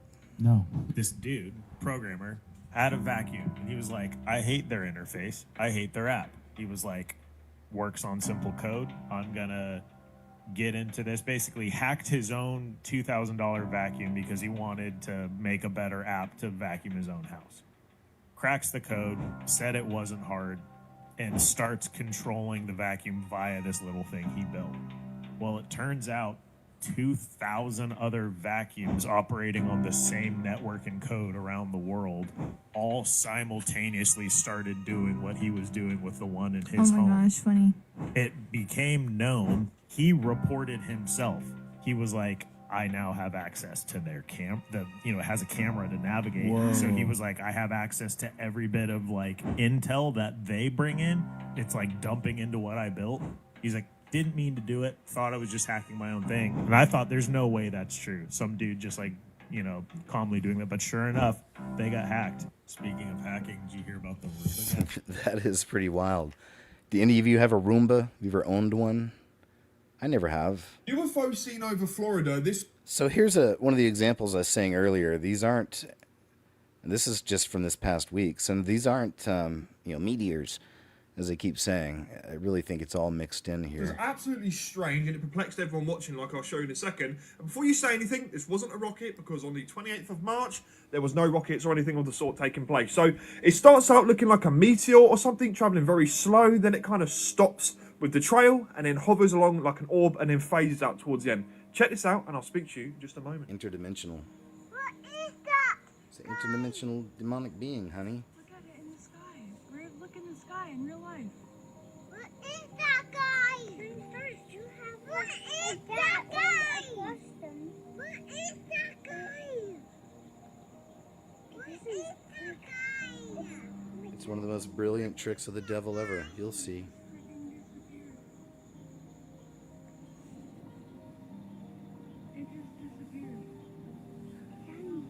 There he is.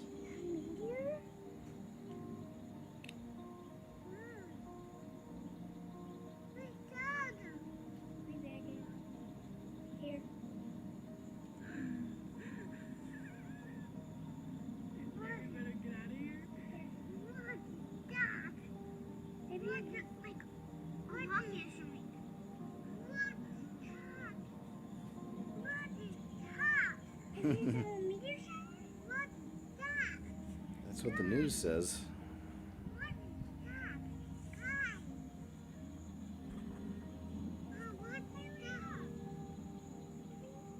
I've just zoomed in and enhanced it ever so slightly so we can see a bit clearer what's going on here. So, Florida has had multiple UAP incidents, UFO incidents taking place this month.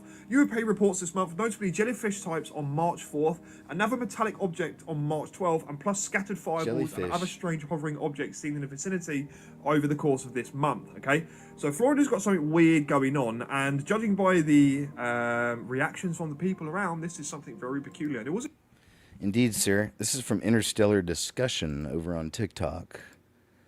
If you like that kind of content. Yeah, I don't know what's going on here. You tell me. Now, is this a setup? Is this some kind of a setup, like a joke or something? Because look at this guy's feet, and then look at his shoes here. It'll start making sense. Is it real? Is this like a real person? What's going on here?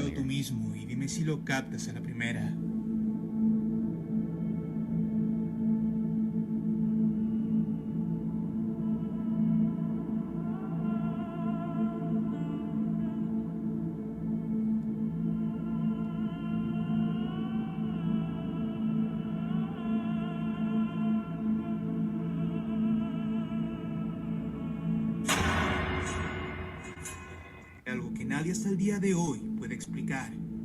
Mira el video tú mismo y dime si lo captas a la primera.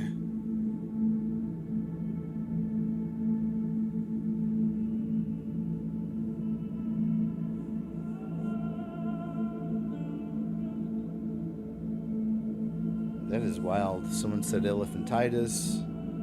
You gotta wonder if there's like Nephilim genes mixed in there, maybe.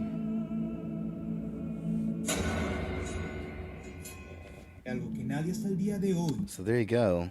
It's right. It's a thinker. It's got me thinking. I'm not sure what to make of it, but I've never seen any feet like that before, though. Confessions of an Uber driver. This should be good. I let them talk. And if it involves me, I'm going to jump in it. This one didn't involve me. This is that one time I'll jump right in on the conversation. And I think y'all might want to stick around and hear this motherfucker through. Whoa. I picked up an elderly white couple in their mid to late 70s. Well, the fuck to do. When I say well to do, we ain't talking hundreds of thousands. I'm pretty sure in the upper millions. Trust me on this shit here. They were here in New Orleans, conducting business. In other words, getting rid of businesses that they own. Finalizing that shit. On their way to California. I just dropped them off the airport. To finalize the last properties they own in this country. How do I know? They on there talking to their daughter. She's in London on her way to Canada to dispose of whatever business they got going on out there. So now Unc is a little curious. I'm curious as a motherfucker. So I just asked and listen, I don't want to get in y'all business, but is something going on? I said, I know we talking about the war and all of this, and I hear y'all flying around getting rid of stuff. The wife didn't say nothing, but she looked at her husband, he looked at her. The man told me, he said, listen, all I can tell you is this here. Just get you and your family together. I said, sir, listen, I hear this on TikTok. I hear it all the time. I said, I know prices are going high. That man said, this ain't got nothing to do with prices. Just get your families in line. If you can, try to put things together to manage at least a minimum of 6 months to take care of you and your family. So I said, is it going to be that serious? That man told me, what's your worst nightmare? What's the worst thing you ever thought could happen to you?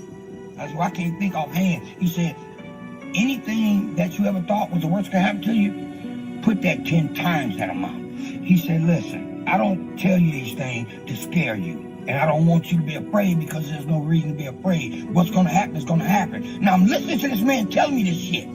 And he said, but, sit your ass, just get you and your family in line. So, I'm telling everybody out here, some shit is going on. Because these people here trust and believe me. If y'all would have saw, you know I'm not bullshitting about these. These motherfuckers is up there some fucking way. I don't know what the fuck they do. But I do know they getting rid of shit for a reason. And when that man told me a minimum of 6 months to get my shit lined up for that little time, guess what? A minimum of 2 motherfucking years. My shit is going to be lined up.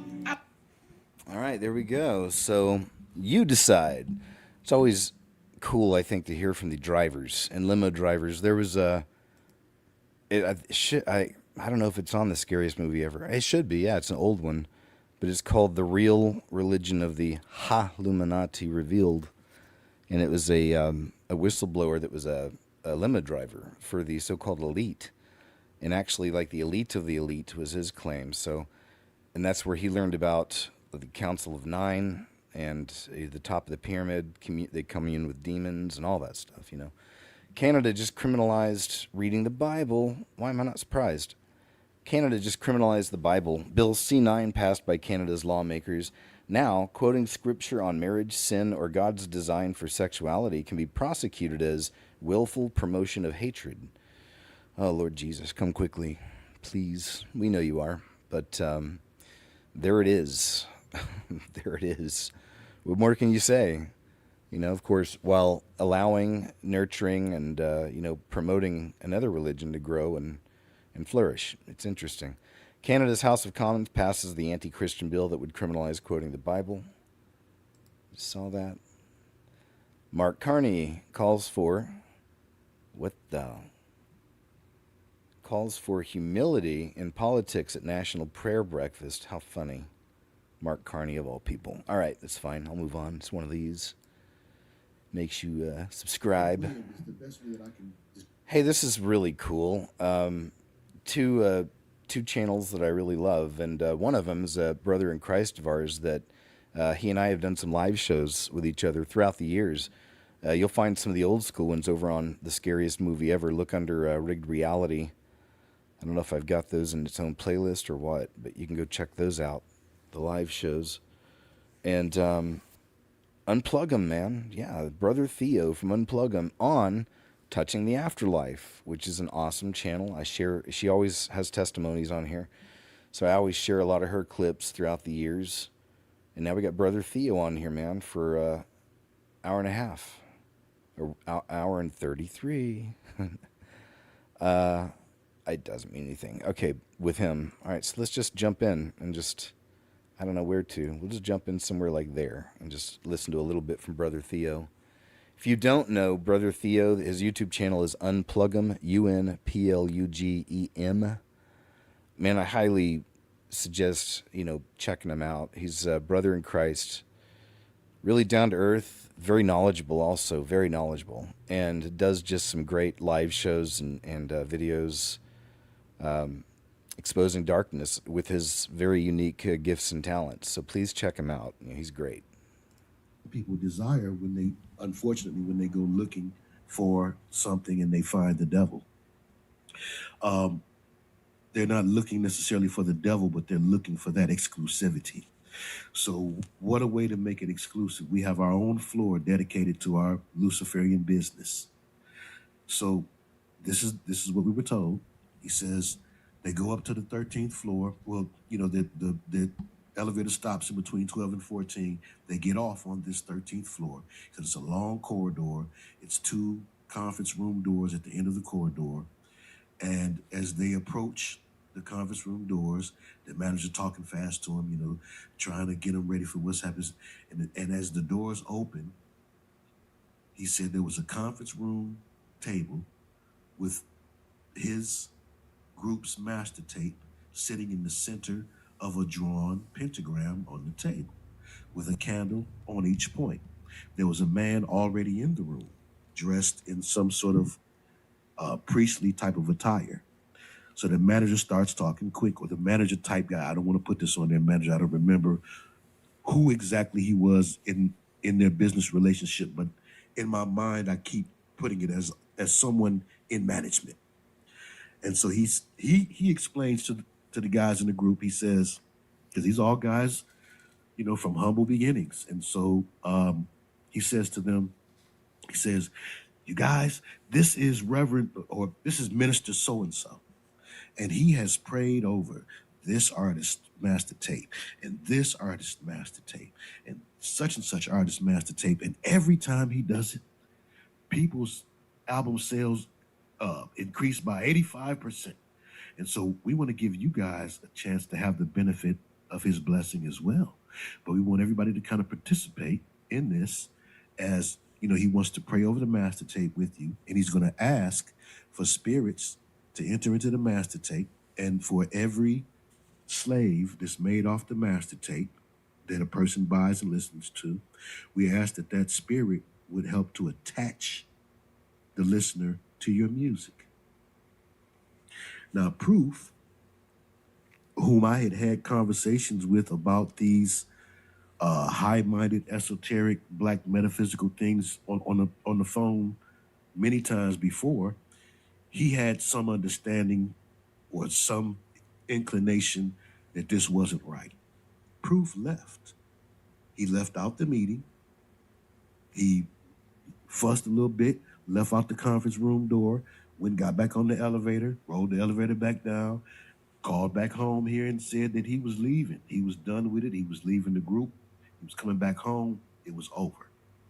He didn't do that, though. But they recorded one song that night, and it's the only song that he's not on the D12 Devil's Night album, which is what they came out with. And so that's the song that they recorded that night. Immediately after this ritual, they recorded a song. And by him being the leader of the group, it was odd that there was a song that he wasn't on. He was the actual leader of the group. Eminem was who everybody knew. Okay, I'll go and stop there. But that gives you a good idea of just his knowledge base. And, like if you like, how I'll expose some things, find symbols and stuff sometimes. Brother Theo goes really deep into these subjects. I mean, he goes into the history of things, and he's just on a really just on a great level. So I hope you check him out. Or you can also check this video out. This is with, like I said, and this is how Eminem and D12 sold their souls for fame. Theo's story from Touching the Afterlife. Good stuff, man. Good to see those two getting together. Love it. Here's one that I wanted to share. Left a comment. See, when I don't see anything at all, I usually figure I'm probably been blocked. That happens a lot. But I told the person, thanks for covering this. Because I've mentioned this a few times, and I'm certainly not someone that likes to, definitely don't dedicate any time to making videos against other truthers and stuff. That was a whole big thing back in the day on YouTube. Some of y'all remember that. For years there, it was like the truther wars, I called it. It was battles. All these people making videos against each other, constantly trying to, call people out and make you doubt truthers. It was constant, like I said, for years, man. And I never made videos against people until I had to make one after I'd got hacked. My social media had got hacked by a couple people, and I found out from Jeff C. of all people. He'd hit me up on Skype, and I was in Guatemala at the time. And he said, check out your social media, something's going on. And I went and started looking, and man, they had somehow broken into all my social medias, were leaving corn clips and really foul messages to my subscribers, and just gross stuff. It was like tons of it on all my, on my Twitter and Facebook and my Skype. That was bad, yeah. Because, yeah, that was real bad.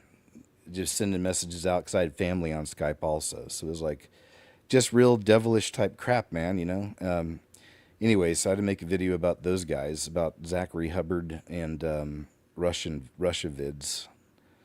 But that's a whole other thing. But otherwise, I never wanted to get into that stuff. But I certainly had people do it against me, try to make videos on me and stuff. But anyway, the point of that, I'm rambling, I know. But this guy, Fittest Flat Earther, it's this fella right here on screen. Fittest Flat Earther, Tyler Hansen. I'm glad that somebody is exposing him, because he is dangerous to the truth movement, if you will, because he just makes up stuff all the time. And a few times on my shows, I may have mentioned that to you guys, my feelings on him. But anyway, I'll let this young man explain. And this is all the proof that you need that Fittest Flat Earther is a gigantic shill, a gigantic grifter, because here he is saying that Prince is David Blaine, when there is a major height difference at that. And one of his excuses is that Prince wears stilts anytime he has to play the role of David Blaine. I know where a ton of people are going to run to right away, and maybe not you guys, but the mainstream, when I release this for the general public, is the height. And let me just say this. Clearly, there's a height difference. But two things. One, he is literally the master of illusion, so I would not put it past him to literally wear stilts all the time. On top of that, if that wasn't enough bullcrap from this guy, here he is threatening another truther named Jake the Awake. Right there for everybody to see. And then he releases a joke of an apology where he doesn't even apologize to the guy that he threatened. Instead, he apologizes to his audience instead. This guy is nothing more than a grifter. He's all about subs. He's all about pushing subs and making money. He doesn't care about the truth. He is a disinformation agent. There's two things I always try to be: honest and a man of character. And recently I failed at one of those, and I'm going to be honest about it. You see, recently I had family to my house for the first time. Family that hasn't seen eye to eye with me for the past 2 years. They're smart. And it was a joyous time, a time of celebration. Right. And I had partook in some alcoholic beverages, which I normally don't do. And at the end of the evening, I flipped on social media, and I came across a video of someone for 4 straight hours, mocking and lying and saying terrible things about me. And while usually I allow the trolls to be background noise and not impact me physically, mentally, or spiritually, the alcohol got me and got the better of me. And I responded unfavorably. And I fully own it, and I fully admit it. And I'm just being honest about it, because I am a man of character, and I am human. And humans make mistakes, especially under the influence of alcohol. It's why it's so evil, and probably never drink again, to be honest. And this is an apology to the person or persons that literally lied and bashed me for 4 hours straight. This is an apology to people who have had my back, people who look to me to be a man of character and to be honest. It's an apology to those I let down, those that look to me for leadership, to those that look at me to do the right thing in all situations. You're the ones I'm apologizing to. You're the ones I let down. And forgive me, I'm not at my regular setup, so if the audio sounds kind of wonky, it's because I'm recording from my phone, but I had to make a video about this because... He says, Tyler Hansen, fittest flat earther, sending naughty threats. Hey Jake, pleasure to meet you. I would just like to formally introduce myself and let you know I will personally ED, so I guess like take out, your sad, pathetic, jealous, lying little existence in this earth. If I ever come across that little weasel face of yours in person, have a lovely day. Oh, and make sure to always look over your back because I'm everywhere. That's freaky. All right, we get it though. Okay. Oh, and he's trying to say that Tyler's name has something to do with Masons. I don't know, but he could be, an infiltrator in that respect. You know what I mean? Easily. Yeah, get on there and build up an audience and just tell them some truth and then mix it all up with crap. It's like so gross that anybody would even live that way. But you got to be kind of a psycho to do that, But anyway, I'm glad that this Truth Seeker YouTube channel mentioned that. That's good. I think it's fair play on that. It needs to be mentioned. Former firefighter admits to setting 8 grass fires in Oklahoma. So thanks, sir. Not. I'm glad they caught him, though. So there we go. Just a headline, really. Tribulations versus the 7-year tribulations from Ashley Hayes. Let's check out some of this from her YouTube channel. Many people that say this as an excuse to say that the church, that the bride of Christ will endure, will suffer What they say is the disciples suffered, so will we. I've heard that one a lot too.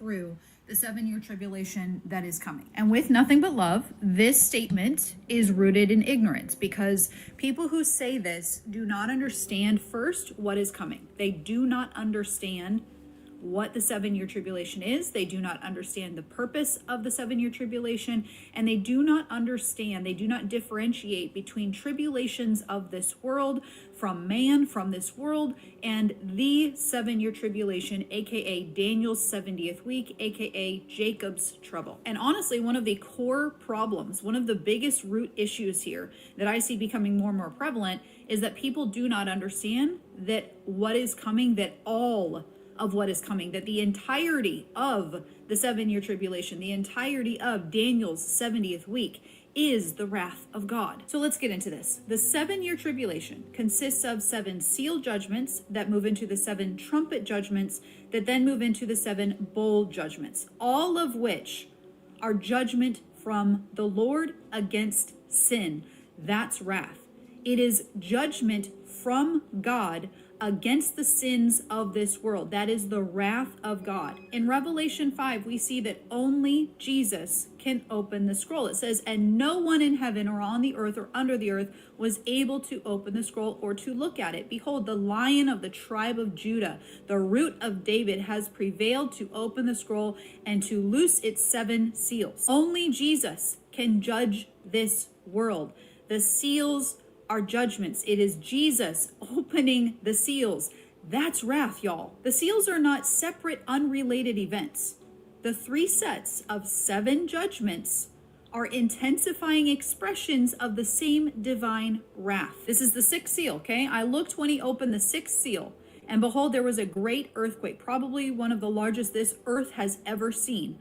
And the sun became black as sackcloth of hair, and the moon became like blood, and the stars of heaven fell to the earth as a fig tree drops its late figs when it's shaken by a mighty wind. Then the sky receded as a scroll when it is rolled up, and every mountain and island was moved out of its place. And the kings of the earth, the great men, the rich men, the commanders, the mighty men, every slave and every free man, hid themselves in the caves. Why are they hiding themselves? Because of everything that has been happening, everything that's already in play, okay? That's important. In the caves and in the rocks of the mountains, and said to the mountains and the rocks, fall on us and hide us from the face of him, capitalized, of Jesus, who sits on the throne, and from the wrath of the Lamb. For the great day of his wrath. Whose wrath? The wrath of the Lamb has come, and who is able to stand? Why are they saying that? They are saying that because of everything that they are watching happen. This is not saying that the wrath is coming. It has come because they are watching, they are scared, they are hiding because the wrath has already come. With love, I'll never understand why some of you refuse, and yes, it is a refusal because scripture is clear, to see that all three sets of judgments are the wrath of the Lamb. Okay, Jesus is opening the scroll. Jesus is the only one who is able to judge this world. That is his wrath, that is his anger against sin. The 7-year tribulation, all three sets of judgments are his anger, his outpouring, his judgment against the sin of this world, because it is the final 7 years of this earth as we know it before he ushers in the millennial kingdom. Scripture is clearly telling us that before the seals are even done, it is the wrath of the Lamb. It has come because they are watching this world. They are looking at all the devastation, and they are saying the wrath has come. In addition, when we move on to Revelation 15, it says 7 angels having the last 7 plagues, referring to the bowl judgments. For in them the wrath of God is complete, meaning that the wrath has already been in play. The bowl judgments are the final and most intense of all three sets of judgments. They are the worst. But the wrath starts with the seals and progressively gets worse. With the bowl judgments, the wrath of God is complete. And we'll get to the disciples here in a second. But the bride of Christ, the church, those of us who put our faith in the finished work, in the blood shed on the cross by the Lord Jesus Christ, we are not appointed to the wrath of God. That means we are not appointed to the coming wrath that is coming on this earth, the judgment of sin done by the Lord Jesus Christ. And we are also not appointed to eternal wrath, eternal separation from God. We are not appointed to hell. It says, and to wait for his Son from heaven, whom he raised from the dead, Jesus, who rescues us from the coming wrath. Now, if Revelation tells us that before the seals are even done, it is the wrath of God being poured out. If Revelation tells us that the entire tribulation is the wrath of God because we see Jesus opening the scroll, and that is the wrath of God, that is the judgment of sin, and we are not appointed to it, how then are we here? Y'all, the entire earth will be under the wrath of God, and we are not appointed to it. Now, this is where they get it from. In the world you will have tribulation, but be of good cheer. I have overcome the world. And this is my point. They do not differentiate between tribulations of this world, pressure from this world, tribulations from man, tribulations from the world. They do not differentiate that between the 7-year tribulation, aka Daniel's 70th week, aka the wrath of God. Jacob's now, trouble. The Greek word used for tribulation is pressure, tribulation, afflictions, distress, anguish, persecution. As Christians, we are promised persecution from this world, from man, from this world, tribulations from this world. We are not, however, appointed to the wrath of God. Now, when we go to the Greek of this verse to look at the Greek of this word, it is a completely different word. It is not tribulation. It is literally wrath, anger. All right, thanks, Ashley. Great teaching from Ashley Hayes on YouTube and TikTok, I believe. I don't know about you. Okay, so this was interesting because I'd shown y'all a while back, it was on one of the KG's What Happened shows, a brief clip from CeeLo Green, this guy here on the left, with his son, and they were at some kind of an awards show, or maybe it was the Grammys. It was something pretty recent. And they were being interviewed outside, and CeeLo had these red demonic eyes, these red lenses you would assume in, unless he's showing us our real eyes, his real eyes. But he had red eyes, had horns on his head, I think. His son is a Tran, and he was kind of real scary looking too. So people started wondering what was up with this satanic stuff, you know. And he addressed it, but not really, because he still claims to be a Christian, which happens all the time in Hollyweird. as his faith. And what faith you guys held in regards to, I guess, what creator or what origin of faith you Bro, look at it. A lot of people say the dynamic duo. This is the demonic duo. Look at it, bro. you possess for yourself. So I want to allow you the opportunity, both to speak as to where your faith is based. Mm-hmm. That's his son. Speak first? Not yet. Well, I know I mentioned earlier that both my mother and father were ministers, Southern Baptists. That don't mean nothing. I've had my fair share of salvation. Okay. You know what I'm saying, for sure. And I think, that innate, quality or quirk or what have you, you know what I mean, has run throughout the body of work, you know what I'm saying, that I've done. I mean, hey, you know what I'm saying, like I end that verse by saying, I know the Lord ain't brought me this far, so he can drop me off here and I make myself clear. You know what I mean? So, no, I never thought that, something that we did, artistically, a spiritual,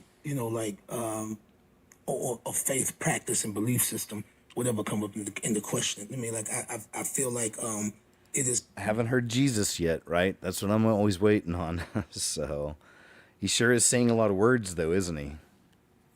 He's using a lot of words. Been the faith, you know what I'm saying, like that has caused me to be resilient and enduring enough, you know what I mean, like to have lasted professionally at the wind of unpopular, opinion. That's right. You know what I'm saying, and political incorrectness. You know what I'm saying, like, over and over and over again, we throw ourselves into the battle. You know this. You know what I'm saying, like, as artists, you know what I mean, like, but we have to, you know what I mean, we have a right, you know what I'm saying, like, a civil right to expound upon, you know what I'm saying, like, black excellence, black exoticism. You know what I'm saying? You feel me? Like, I always wanted people to, this is the welcoming, that I wanted people to feel about Atlanta. This was a place that you could come and be expressive. The entire city, the landscape is a canvas, you know what I'm saying, to paint, to grow from, you know what I'm saying, like to become a product of an all-inclusive, like, environment. You know what I mean? Like, does this make any sense? I don't feel like... Now, I want you to pay attention that the question that he was asked Right. was, where do you place your faith? This man is talking about him opening up Atlanta to be an expressive state. What are you talking about? Exactly, sir. This is Nitrous TV YouTube channel. But right, I mean, he was asked a very simple question, and it took 3 minutes, and we still haven't got an answer. He paused the video. Yeah, it was because I was resilient still, you know what I'm saying? But then it's like I brought in, like, fashion, man. So I opened up fashion, and it's expression, it's identity. And so, yeah, I did all that. And my parents were ministers, so, like, there's that. And been to church, so, yeah, I know. Like, dude, what? Give us an answer. All right, we'll go move on because the rest is pretty much the same. Like, there's more of that. Let me see. Yeah, we'll see a little bit with his son, actually.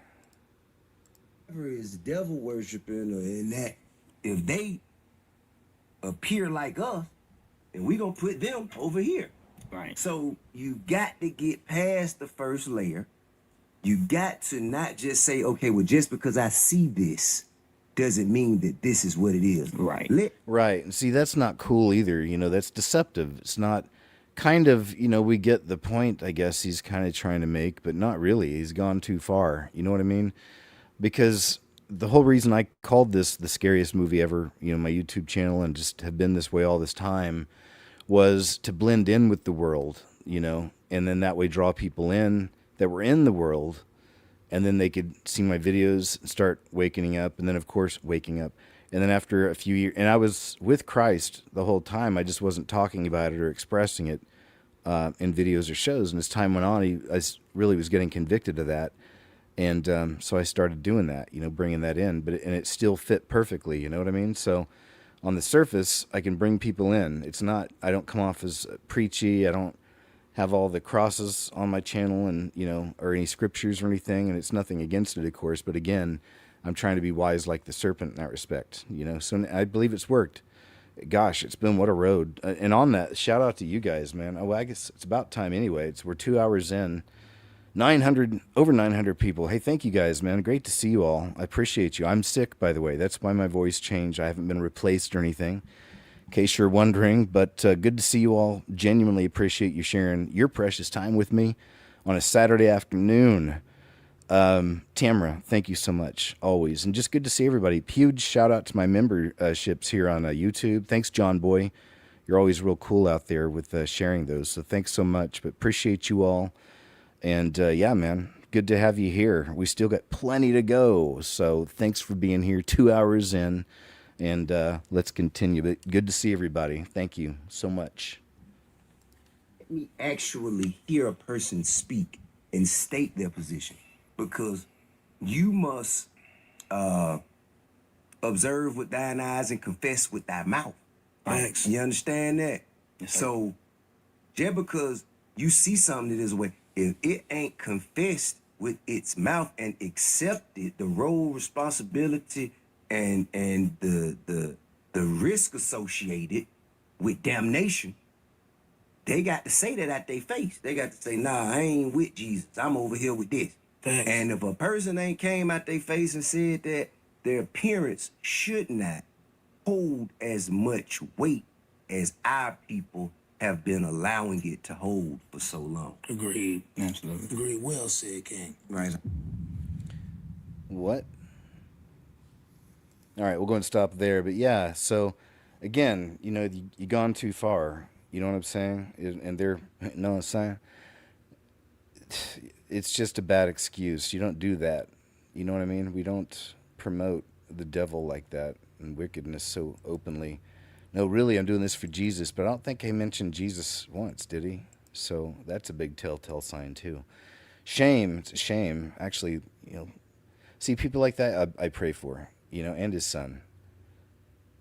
The Lord put some conviction on him because he was raised. He knows God's real. He's just made this choice. So pray the Lord he convicts him. Pray that he comes back to Christ, you know, and his son. And so this clip went pretty viral. I'd seen other people sharing it, mostly over on TikTok. And you may recognize this guy. He has been in a ton of movies and TV shows. He's worked with some of the biggest actors ever. His name's Kirk Acevedo, Acevedo. You can always open up another window if you want, look him up, and you'll look up his IMDb or something, and you'll see, man, this guy, he's been all over. But he's explaining that what's happening right now. What's happening right now is the middle-class actor is disappearing. So this is just another example of how Hollywood is dying. We know it is. We've been seeing so many signs. But this is like straight from the mouth of a working man's actor who's been out there for years. What's going on? you know, it's up to now I gotta sell my house. Give me a second. I'll pull it back. Turn this up some. Tell that one hurt him a little on the house. And so I went from working nonstop to now I gotta sell my house. I gotta sell my house. And it's just like, and everyone's going through this. I have so many friends, people you know, actors you know, that had to sell their house.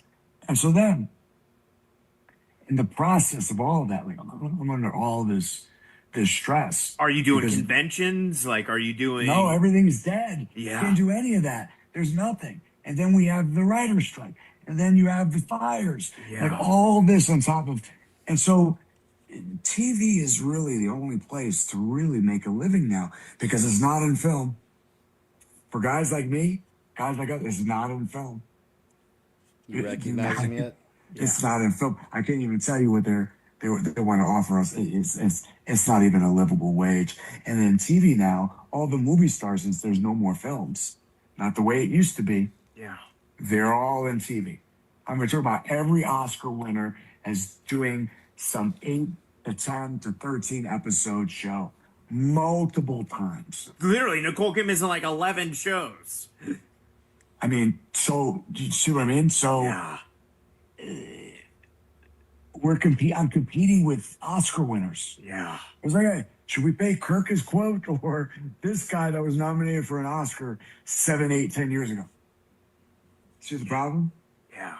So the middle class, Is it like with anything, like with in any economy, in any country, the middle class always gets squeezed out. And we're getting squeezed out. What do you So- think? Oh yeah, sorry. Go on. So I'm gonna circle this back to having money and what money does. Right? Like oh, money isn't what it seems, right? All right, so you don't work for 2-3 years now. And you do like a little guest spot for a friend who asked me to do a cameo in The Offer. Dexter Oh yeah, Fletcher. yeah. Dexter. Said, Yo, hey, you're man. homies with Dexter. Oh, I love Yeah, because Dexter. he did Band of Brothers also. He's like, hey, could you do this? And then Terry Metalis was like, hey, could you do a little Star Trek? Oh, yeah, sure. You know what I mean? Like, of course, money makes things a lot easier, my friend. Yeah. And it's just unfortunate. There's just less opportunities for us as actors. Doesn't matter how good you are. There's just less opportunities. More competition, less content. So I'll go ahead and look him up right now and show you some of the stuff he's been in. Kirk Acevedo.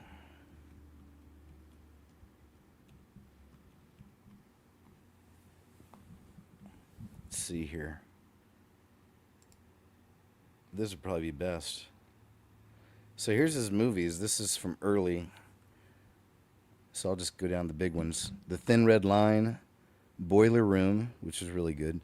The Visit, Bait, Dinner Rush, The New World, Invincible, Collision Earth, Dawn of Planet of the Apes, Insidious, The Last Key. On television, New York Undercover, Sunshine Boys, Law and Order. I mean, all these. Oz. Yeah, he was on Oz.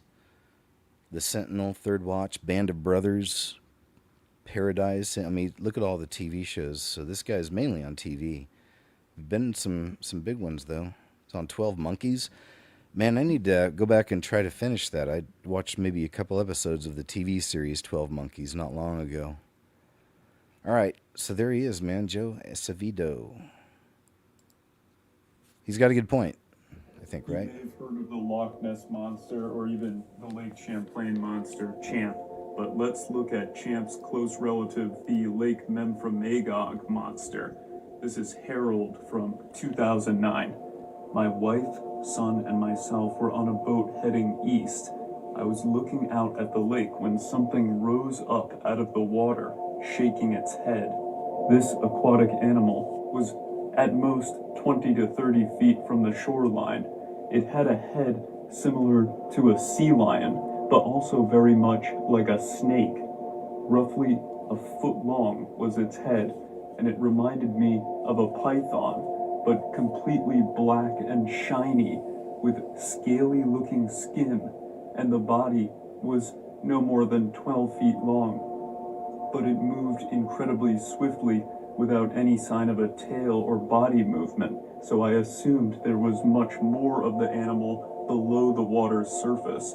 It looked like a sea monster, like those old drawings, or a bit like an oarfish, though this creature lacked any fins or dorsal structures that an oarfish or similar animals would have. Its movements were also very unusual and bizarre, difficult to describe. This was the strangest thing I've ever seen. Sea dragons. The captain I think. turned just in time to see the thing's head above water, and my family wasn't the only family to see it that day. And that's the end of Harold's account. But Lake Memphremagog, this is considered Champ's cousin.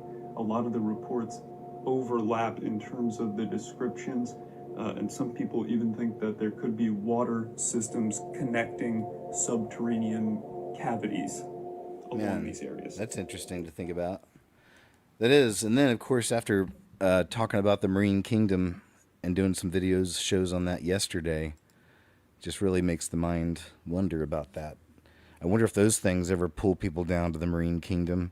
I wonder if there's like smaller Marine Kingdoms, maybe in lakes and ponds. I don't know. Maybe, but I don't know. Then again, I don't think. But I don't know how it works.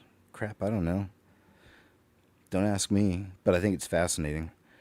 It says become the middleman, and this is Uber's story. Check this one out. Uber doesn't own any cars. Airbnb doesn't own any homes. Amazon doesn't own any stores. Spotify doesn't own or...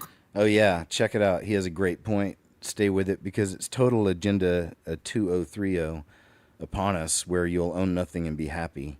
I mentioned not long ago I'd seen behind a Jack in the Box restaurant, fast food restaurant, there were no cars in the parking lot, and there was like 4 or 5 of those scooters that you put your card on, charge your card, and you can drive however many miles. It was interesting, but yeah, you'll own nothing and be happy. Not really, but, it's an inverted world.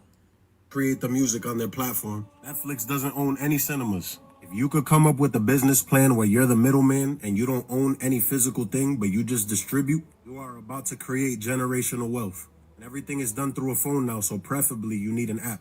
Still markets that haven't been tapped into yet. And the best type of business is to provide a solution to everyday life. Imagine you having a business where you're not paying rent for your storefront, you're not paying the utilities, you're not even paying for items or merchandise for your business to run. You're just facilitating the whole thing through an application. The only thing you will be paying is the app itself, web developers, and maintaining that app. And taxes, of course, because anything lucrative, you know that they want a part of it. Start praying about it, start thinking outside the box, start praying for it. And if you have an idea that you could provide a solution, don't think about it twice, do it. Don't have to be that same exact business model, but anything where the cost is very minimal for you to run the business, go for it. All right, follow me real quick. Uber doesn't own any cars. There we go. We got it, sir. That's Mago13 is his handle over on TikTok. If you're interested, follow more. For more, I mean. Yes, aliens are already here. So here's one that was of interest because this past week there's been like multiple big stories coming out about aliens, hybrids, all that stuff. And then this was posted on April 1st, I believe. Oh, see, here it says March 31st, but it was close to April 1st, which is April Fool's Day. He says, was it just an April Fool's joke, or was it another psyop to throw you off the truth while we carry on with the alien-human crossbreeding program? You'll never know. And this is from Senator Babbitt in Australia. Okay.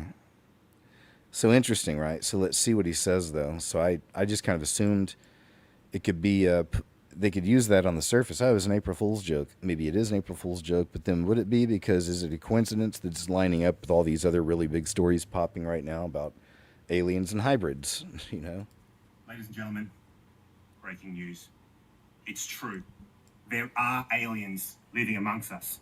There are aliens in Area 51. There are even alien human hybrids.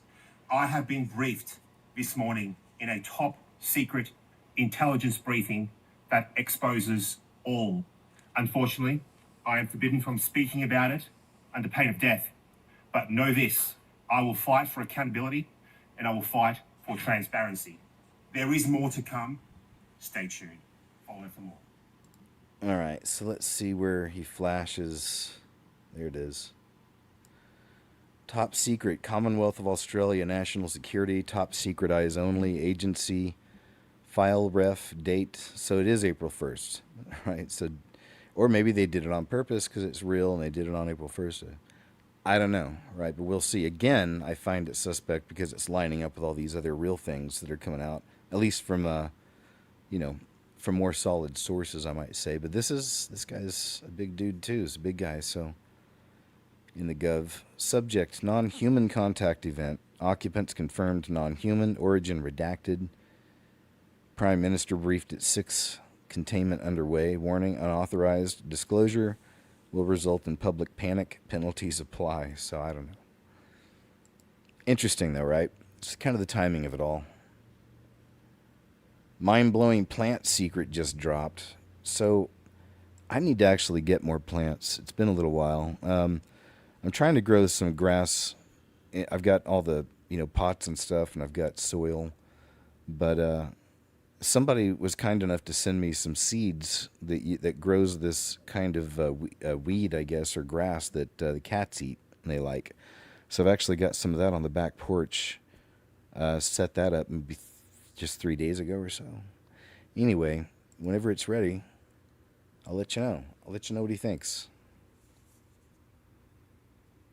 So if your houseplants are capable of sensing telepathic communication and participating in telepathic communication, it's been shown that if you have houseplants that have been in your life for even a few months, if you put EEGs on those and then you send the person who takes care of those out of the house, send them some distance away, the moment they come within 2,000 meters or 2 kilometers from the home, the plants all perk up. They can feel the person coming from 2 kilometers away. And so if plants are that sentient, that they are that connected, even in a pot in your house, totally disconnected seemingly from nature, if that thing is feeling 2 kilometers of space and then waiting for the excitement of being like, the person who loves me, the person who planted me is coming back. How phenomenal.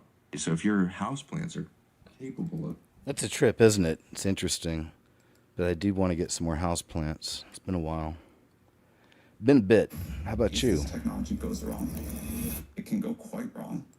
So this is a trailer for an upcoming movie from Focus Features called The AI Doc, or How I Became an Apocalyptimist.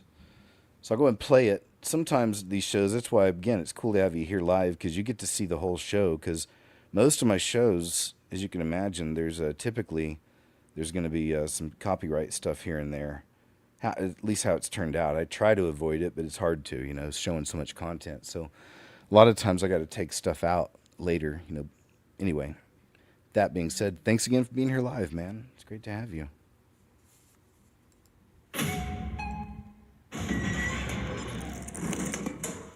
Your fear of AI is the collapse of humanity. Well, not the collapse, the abrupt extermination. There's a difference. So I started making this movie because my wife is 6 months pregnant. Is now a terrible time to have a kid. I mean, I'll just be honest. I know people who work on AI risk who don't expect their children to make it to high school. How does AI... Crap, the music. All right. We'll see. I understand pretty much everything. LCD It's sound surprisingly straightforward. Intelligence is about recognizing patterns. Patterns? Patterns. If you have learned those patterns, you can generate new information. AI is moving so fast. It's being deployed prematurely. There's so much potential for things to go wrong. Why can't we just stop? All these companies are in a race to get AI that's vastly more intelligent than people within this decade. China, North Korea, Russia. Whoever wins is essentially the controller of humankind. We need to take a threat from AI as seriously as global nuclear war. It feels like I have to find these CEOs and get them in the movie. Great. I want to ask you to promise me that this is going to go well. That is impossible. Okay. Am I hopeful? Yes. Am I confident that it'll go right? Absolutely not. AI is the thing that can solve climate change. We could cure most diseases. What if it's expanding what is humanly possible? This is the most extraordinary time ever. The only time more exciting than today is tomorrow. I already love you. Okay. I think if this technology goes wrong, it can go quite wrong. Blackout, I Using told you. We're about to move off of the Earth into the cosmos. Right. So there's so much of that blackout stuff. I told you, man. So there you go. From Focus Features on YouTube, the AI doc that was just posted a month ago. So I need to look for that movie because I haven't seen it anywhere. I imagine it'll show up somewhere online. Guess what? The drones are back. So-called drones, remember? It's the cover story, but same with meteors. So there's a lot going on up there in the sky. Right, this is fresh off the plate. The drones are back. The drones are back. Or should we call them orbs? Right, so there's multiple ways of unidentified drones, 12 to 15 at a time, have reportedly been observed over Barksdale Air Force Base. These are not isolated sightings. They're described as repeated incursions. The base is highly sensitive, linked to US nuclear-capable bomb operations. Key details thus far. Coordinated swarm behavior reports describe waves of drones, not single objects. Suggest centralized control or autonomous swarm tech. This is far beyond hobbyist capability. Now, you will recall, last year we had the same thing going on at Langley Air Force Base, where it resulted in them having to move an entire fleet of F-22 Raptors out of the area in fear of having them damaged. Looks like it's happening again. Just to let you know, the date is the 20th of March today, and this was fresh off the plate 2 hours ago, so this is new.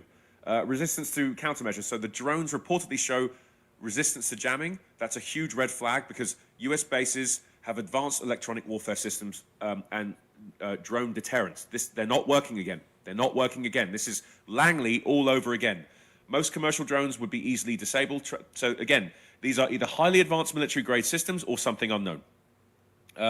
Repeated penetration of restricted airspace.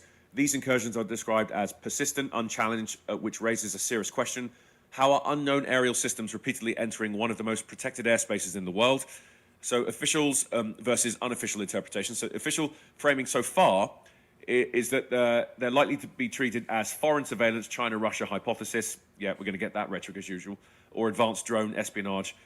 It fails to mention here also could potentially be UAP or, ARVs or orbs in this case. Same thing we saw in New Jersey. Same thing we saw at Picatinny Arsenal. Spirits. And of course, at Langley Air Force Base last year.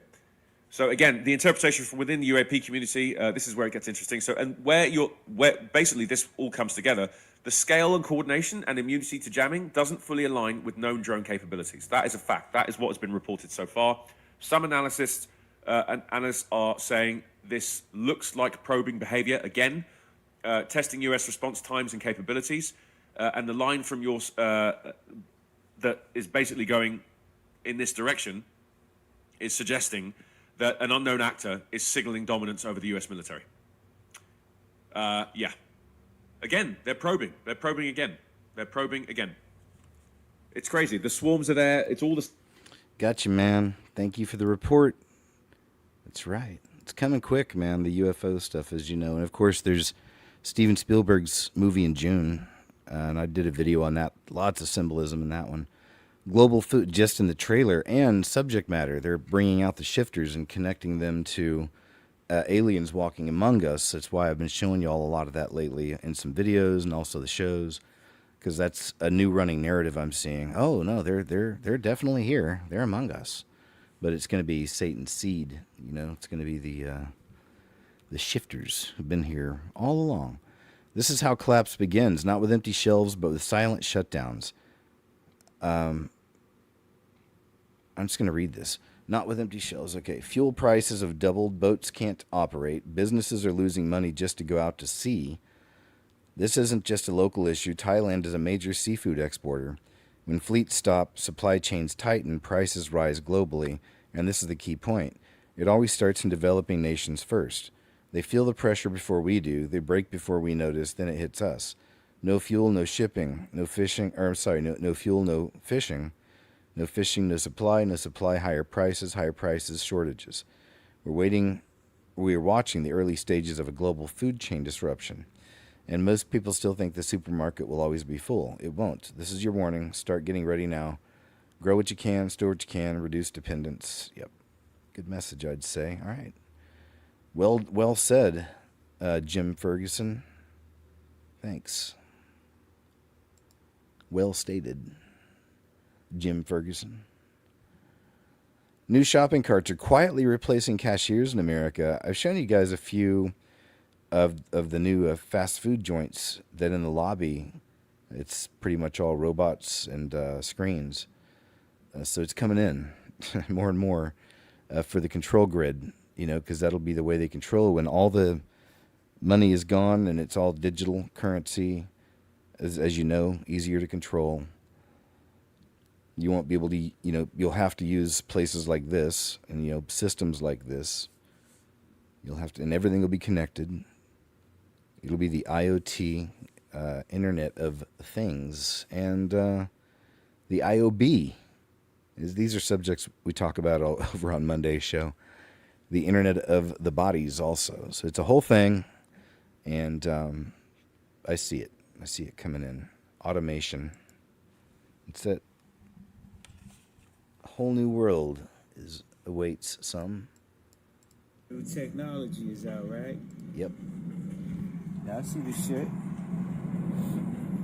Where you now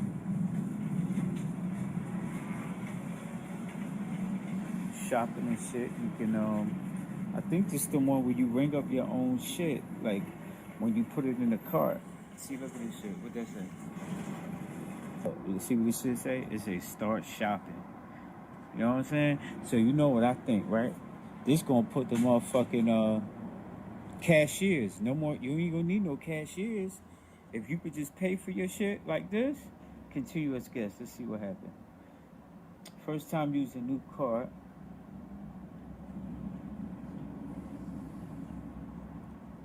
Yeah, got me. Let's see what they talking about. Add product. Face it. Yeah, you scan the shit as you put it in the cart. Place it in the cart. Don't hold item, just put it in there.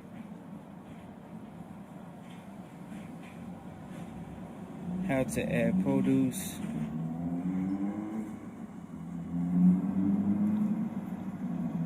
Look. Yo, this new technology, man. Putting this shit right here. Y'all ain't got no business working any damn way. You know what I'm saying? Y'all ain't got... Yep, he's got it. He knows. That's exactly the point, sir. The post-human existence that the world is preparing for, whether they realize it or not. NSA whistleblower Dan Sherman says aliens are God's creation, just like us. Uh-oh, some people are deceived into that line of thinking. I mean, well, we'll see what he says. So, what did Bones say about religion when you asked? He mentioned that that we are part of the same creation. In other words, we're part of the same fabric of existence. As the aliens? Yeah. Okay. Yeah, we're all part of it. He implied we have a soul. He said that there were two creations, intelligent and non-intelligent. And like plants were part of the non-intelligent, and we and them were part of the intelligent creation.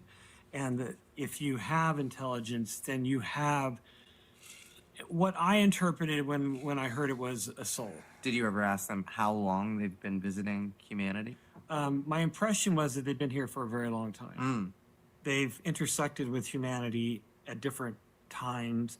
And he did mention also that it became much more difficult once our civilization had advanced, because it was the levels of communication between civilizations and stuff, it was harder to keep their distance, so to speak. Did you ask, are you the only alien race? Are there others? He said there were a lot. He's channeling, I guess. Like, or he met one. I got the impression that it was a silly question. Like, of course, there's more speed. This entire universe, and you think we're the only two? Yeah. So I got that. Oh boy. So there's that. Yeah, he's being deceived, right? Then he gets to deceive others. Unfortunately. Sorry, Dan. This kid is special and he's got God. Listen to what he says. Oh yeah, this is really cool. I love seeing the little ones that are on fire like this for the Lord. Enough to get you into heaven? That might be the most dangerous lie out there, because a lot of people say things like, I'm nice, I don't lie or steal, I help people. But what if that's not enough? Let's look at what the Bible actually says about being good. In Mark 10:18, Jesus says, no one is good except God alone. So if only God is truly good, where does that leave us? The Bible also says in Romans 3:23, for all have sinned and fall short of the glory of God. That means everyone, me, you, all of us have messed up. Maybe you haven't robbed a bank, but have you ever lied, been angry, disobeyed your parents? Heaven is a perfect place, and the standard to get in is perfection, and none of us meet that standard. So what do? We need someone who is perfect. That's Jesus. In 2 Corinthians 5:21, it says, for our sake he made him to be sin who knew no sin, so that in him we might become the righteousness of God. And in Ephesians 2:8-9, for by grace you have been saved through faith, not a result of work, so that no one may boast. Like, I'm better than you, or I'm better than that person. You're not saved by being good. You're saved by grace through Jesus. But here's the key. If you really believe in Jesus, your life will start to change. James 2:17 says, so also faith by itself, if it does not have works, is dead. Good works don't save you, but they show your faith is real. So don't trust in being a good person. Trust in Jesus. Repent. Turn from your sin. Follow him. Because being good won't get you into heaven. But having a real relationship with Jesus will. Thoughts for more? Peace. God bless. What a cool little tyke. That's I love seeing that, man. That's so good. Good for him. He's going to help a lot of people. He's going to need a lot of protection too. For sure. For sure. But it looks like he's already got a great mindset. Love to see it. Here's another one. The new robot security dogs in Atlanta are now giving commands to Americans. Wonderful. So, what, Chubbs? Hi. Say something? You speak up? Oh, okay. Hi. You're not allowed to sit on the doghouse. Thank you.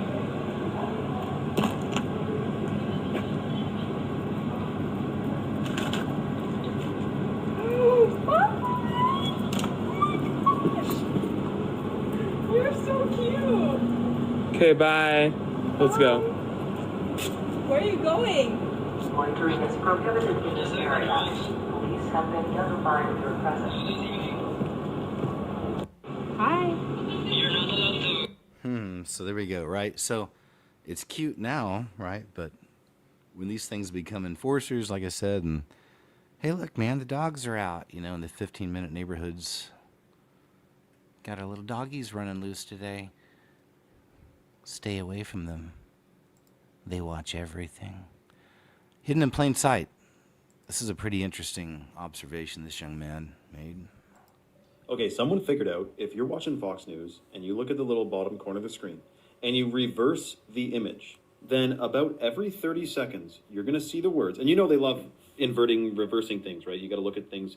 Sometimes if you play music backwards, you'll hear different audio, right? It's all about the conditioning and the programming. Well, if you look, it says every 30 seconds, war and evil won, which of course it's live and raw now, but it's very interesting that if you just reverse it, they're telling you another side of the story. Some people, though, this will not compute. It doesn't make sense. They wouldn't do such a thing when they don't know maybe how much is hidden in plain sight. And the way the human mind works with repetition and subliminal programming. We all know that there used to be propaganda. That's not a consideration. Everyone knows, yes, of course, propaganda was a thing. But to think that it's happening now on our television networks and whatnot is like far out of a thought. And that is based on zero evidence. Now, I can't say I have all the solutions to all these strange problems that we're experiencing. All right, good one, though. So we'll move on from that. What's his name? See, I don't know his actual handle. If I ever figure it out, I'll let you know. Meanwhile, over Libya, yeah, check this out. This also happened in the UK.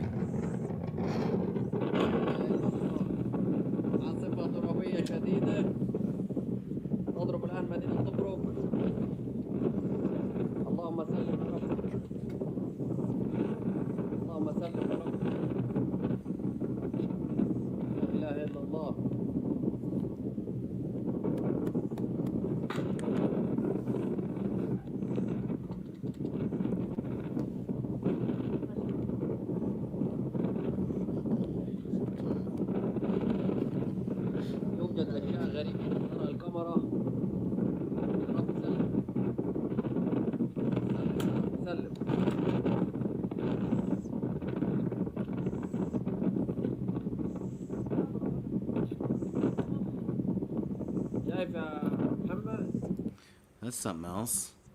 Like I said, I believe I've got it up for a story about the UK. Something similar happened. We shall see.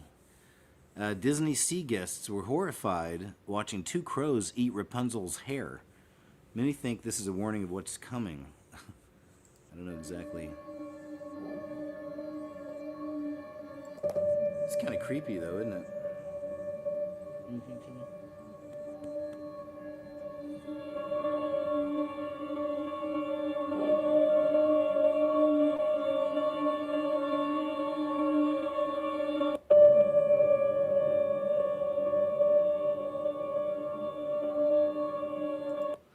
See, that'd be like, I mean, that's an opening to a horror movie, you know? Like the first shot would be maybe like a little 6-year-old girl looking up at something, horrified, and the camera's pushing in on her. And then it's, you know, that piano, bing, you know, keeps playing, and then they show you this during the day. Like, that's just the first 2 shots, you know, of the trailer. I think that'd be a good one. What do you think that could mean for what's coming? Is Rapunzel coming back? Satanic shift gaining momentum every day and becoming normalized now. There's Lammy. Mocking tongue.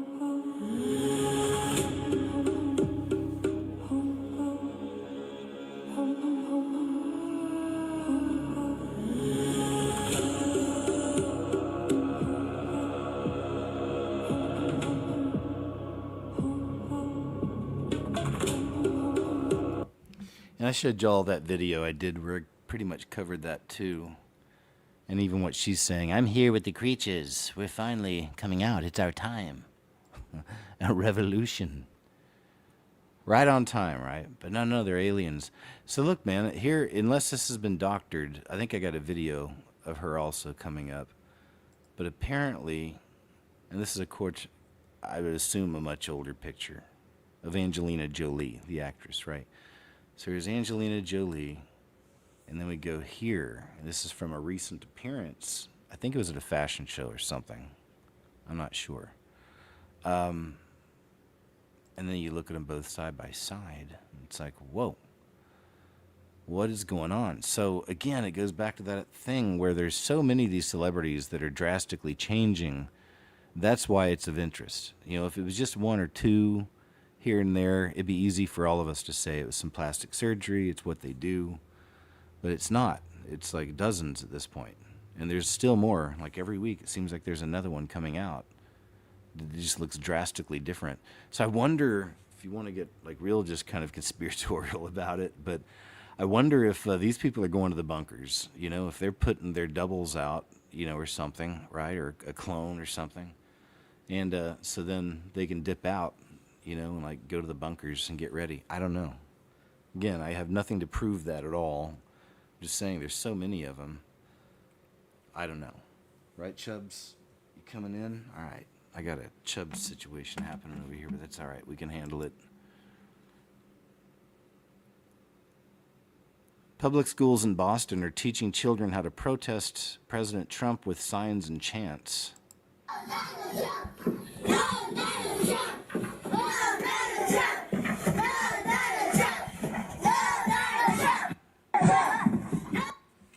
So there's that. They're teaching them children something. It's not, you know, not the ABCs, not what's important, I'd say. Hate seeing that. I really hate people using children's innocence like that, you know, in whatever case it is. I just can't stand it. It's like they're, and that's why, you know, it's like some of these people, you know, the really bad ones, like the Island Boys, really get off on that. Hot dog vendor robbed on live stream. Then the thief's mother shows up. So this was a really cool one. It's 8 minutes. Well, I'll jump around some, but here's kind of what happened. I thought this is pretty good. This one's for the moms out there. Yes, sir. Cheesy. You want steak and cheese? Yes, sir. Okay, I have to clean the grill. I just finished the steak and cheese. Take your time. No rush. Okay. Sir, steak and cheese, you want everything? Mayonnaise, lettuce, tomato, everything? No, I want everything. Okay. You want to pay tomorrow? Yeah. You can pay, is it like chili cheese hot dog is like, yeah, I am live streaming. All right, now I was looking, I was like. Okay, so I'll jump ahead. And then here he is. Okay. And then this happens. So he's making the food for the fella. Let's see if I can get that to start up again. No, it pauses. Let me refresh it real quick. X does that some. Side. All right, now I'll jump back ahead 4 minutes. Yeah. How much is it so I know what to put in? So as you can see, he's stealing the tip money, and then he's going to pay the guy with his own tip money. You getting up early? Yes, sir. You like the onion, yes? Onion? Yeah, how is it? Damn right. Onion. Yeah. How much is it so I know what to put in? Sorry? How much is it? Second cheese is $10. 10? Yeah. Alright, give me a second. Let me run my card. I might say I want extra everything. Okay, sir. Okay. He stole the money. Klip var mı yellow? Sanki parayı çaldı mı? Ben mi anlamadım ya. Did he steal or not, guys? I couldn't see. Anybody, guys? I think he stole the money. He stole like $20. Are you fucking serious? Guys, he's not coming back. Did he really did that? Allah'tan bir de onu videoya aldım ha. He's wearing like He's trying to report he got it, the I guess. tattoos on his face. He got so many tattoos. What was he wearing? Like you see that it's something like 35, 20, like he's still more something like let's say maybe 30 something. Like $30? Yeah. That's him Man, showing he the seems video. nice. I speak to him, but after why he is doing this? I got you. What was he Then doing? he turned the camera also this way. He didn't know I have the other phone. Was he trying to order food? Yeah. You got your ID on you? You know. Okay, here we go. Lusa, it's Salvatore. It's 80 degrees right now. Let's go downtown after work. Hi, how are you? Ladies. Hi, how are you? Thank you so much, subscribing. Thank you so much, subscribing. Felipe_King37 just subscribed. Hi, ma'am. How are you? Hi. How many you want? A little while ago, Hold on. Hold the music. Sorry, ma'am. a little while ago, a young man came to your stand and took Oh, money yeah, from yeah. the tip jar. I'm his mother. Oh, How much did he take from you? like something I couldn't pay attention. Like What do 20 you, what do you think he took from you? I see the first. I couldn't see the second is How much do you think he took from you? about $30. I think. But you don't need to pay. No, I'm going to pay because my son wasn't raised like that. Why he is doing that? I don't want to ask, but No, listen to me. My son wasn't raised like that. My son drinks, and when he drinks, he does stupid stuff. I want to pay you back because you don't deserve to be stolen from. You're here to do a service. I appreciate it. He took it from your tip jar.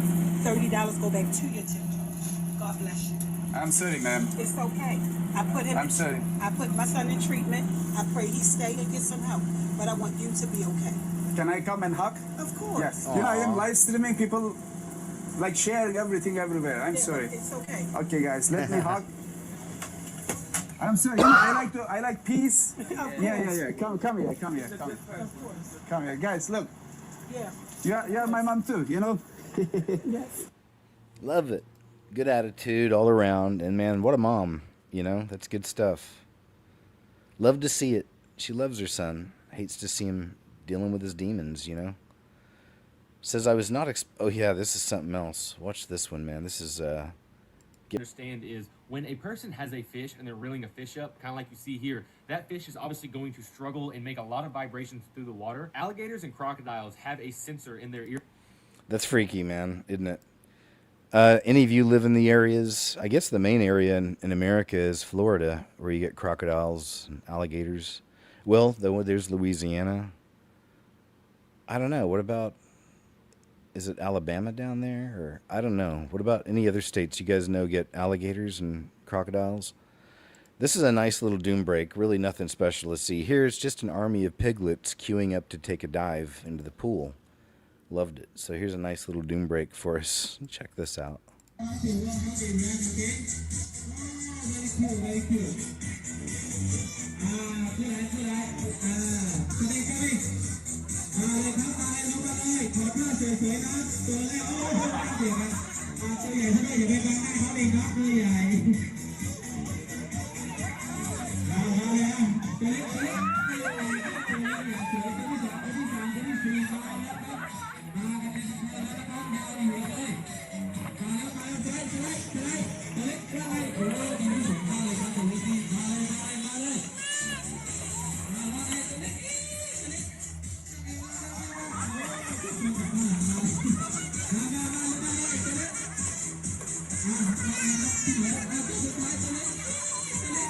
There you go.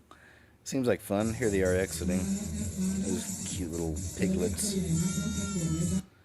You know, they say, I'm sure a lot of y'all already know, but they say that they're really intelligent and they make good pets. And Luke Perry, he's an actor. He was on 90210, and you know, they tried to make him out as the next James Dean. It just never worked out for him. You know, I remember that being a thing way back then. And he's passed away, you know. But I remember an interview they did with him when he was on the show, and he had a pig. It was huge, but it was like a big puppy dog. Followed him everywhere, you know, loved his pets, you know, getting his little pettins. I mean, he was cute. I guess you could probably just get, aren't there certain pigs you can buy that never grow big, like little piglet type things or something? There you go. Make it a part of the family. They can be house trained, all that stuff. Shadow person caught by 2 different security cameras. This is a good one. First, we'll watch this first camera.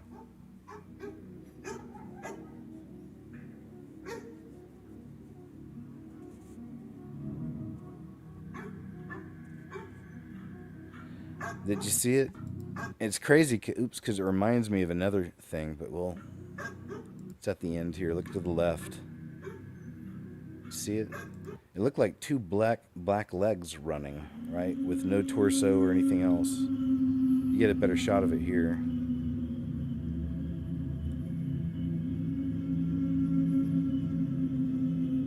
See?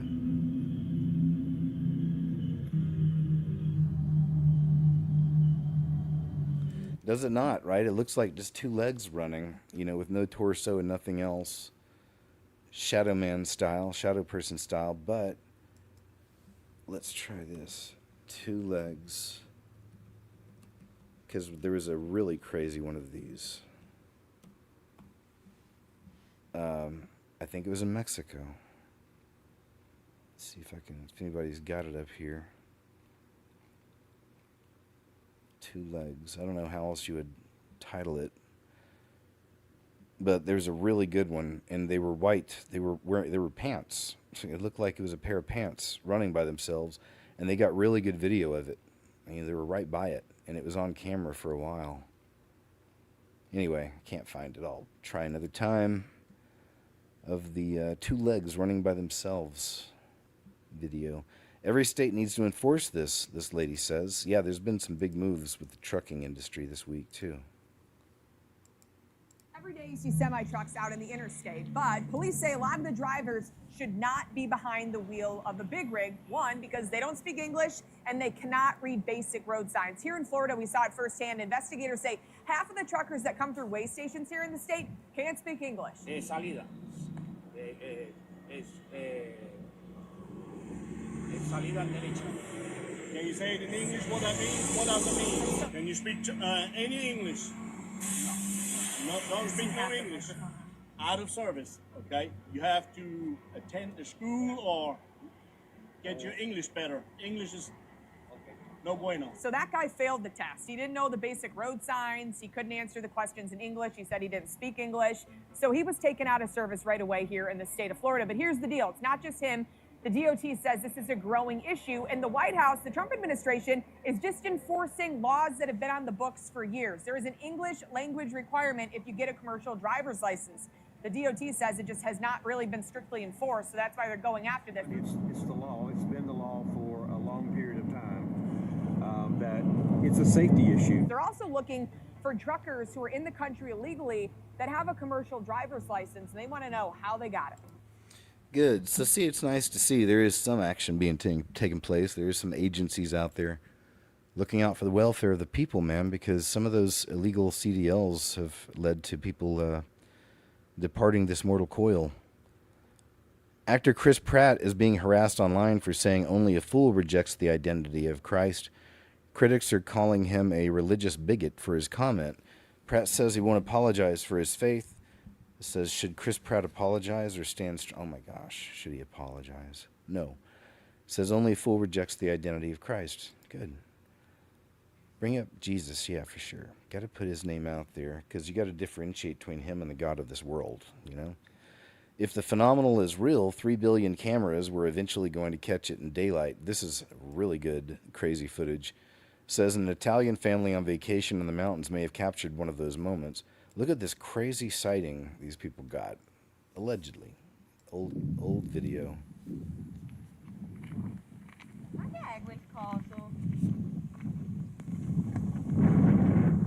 Guarda che è? È un aereo. È un aereo. Guarda, guarda. Mamma. Corriamo giù a vedere. Corri, corri. Andiamo.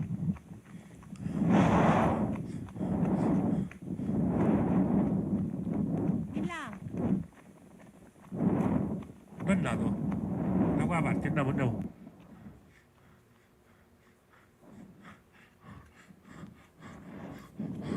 Eccolo là. Sì, riprendilo. Buon quadro, aspetta. Ecco.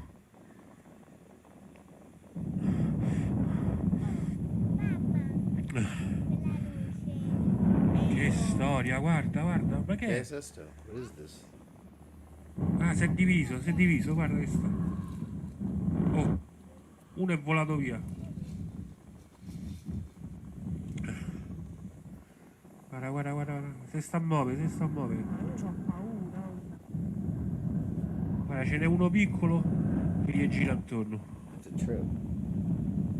What if it started coming towards the camera? Sta scappando via. Verso il lago, guarda che storia. Mamma, è andato. It's a trip. That's a good one. Interesting one, at least. I like it. That'd be crazy, though. What if it turned towards the camera and started coming at him? Oh, boy. The moment you've all been waiting for. I found out later, apparently this is a pretty famous painter. I think this is him. Scott Lebedo is the name. And I think he's done a lot of political paintings and stuff like that, from what I understand.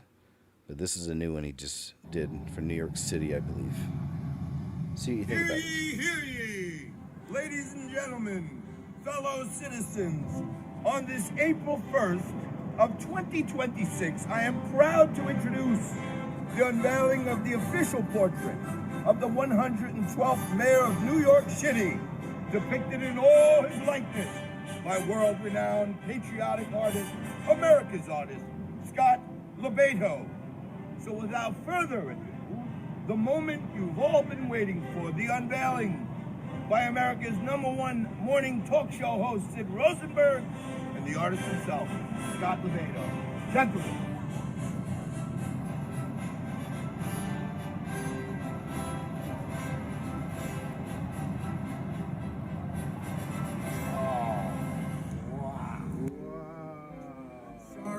I'm sorry that you all weren't expecting something different, you know, but I'm gonna give this guy a chance. April Fools. Check this thing out. Interesting, because it is coming for New York. That is, I believe.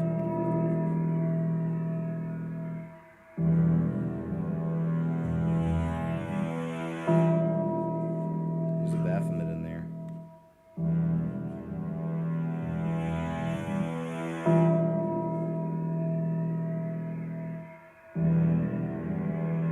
The witch.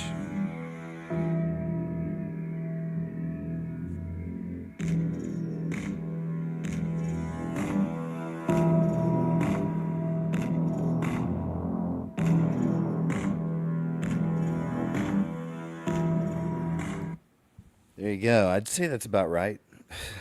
I would say, most likely, compared to the first one. And we know that bad things are coming for New York Babylon, you know? Has to happen. All right, let's see here. For some reason, this ain't wanting to come up. Oh, yeah, this has been a big deal. I'm loving how many of the fast food places and all kinds of actually different food products are really starting to come under a lot of scrutiny from the public, and they're posting these videos and they're getting so many views that these corporations have to answer for it. So check this out. Hershey has announced a massive changes coming to its products amid numerous viral videos showing a significant quality decline, including, quote, rubber chocolate bars. And I've shown you all that one, which was really gross. I don't know if it was on Monday's show or this one. And criticism from the grandson of the founder of Reese's, who called the brand unrecognizable. And here's a short clip. But actually, I'll read here in a second.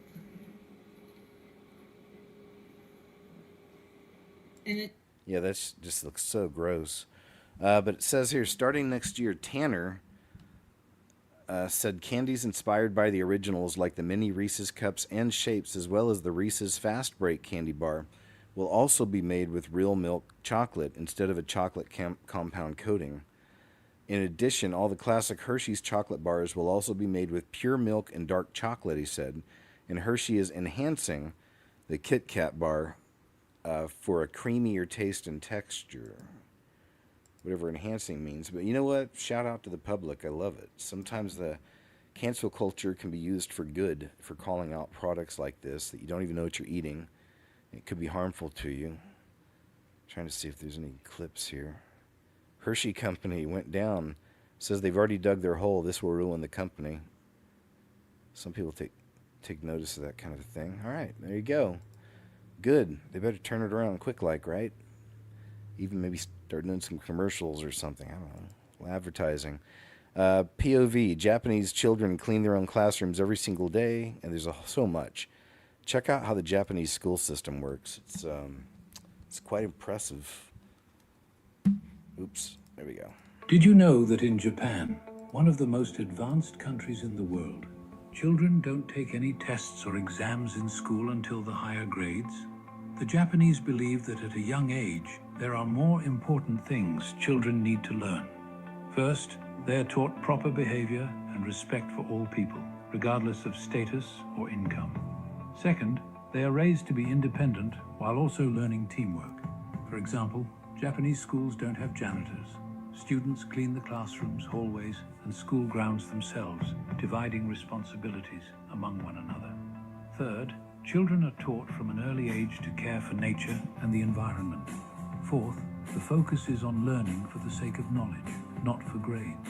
Fifth, special attention is given to politeness, order, and punctuality.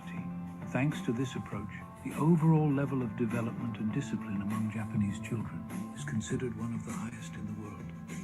If you agree with the Japanese approach, like, follow, and subscribe. All right, but that's pretty interesting, isn't it? It's nice to see none of the conditioning that American students have to endure, unfortunately. X is running a little bit wonky today. There we go. Oh, another one. So the strange red sky we saw earlier in Libya, as I'd mentioned, it's in other places also. This isn't edited. It's not a filter. It's real footage. And the strange red sky is spreading across Europe. People are starting to spaz out.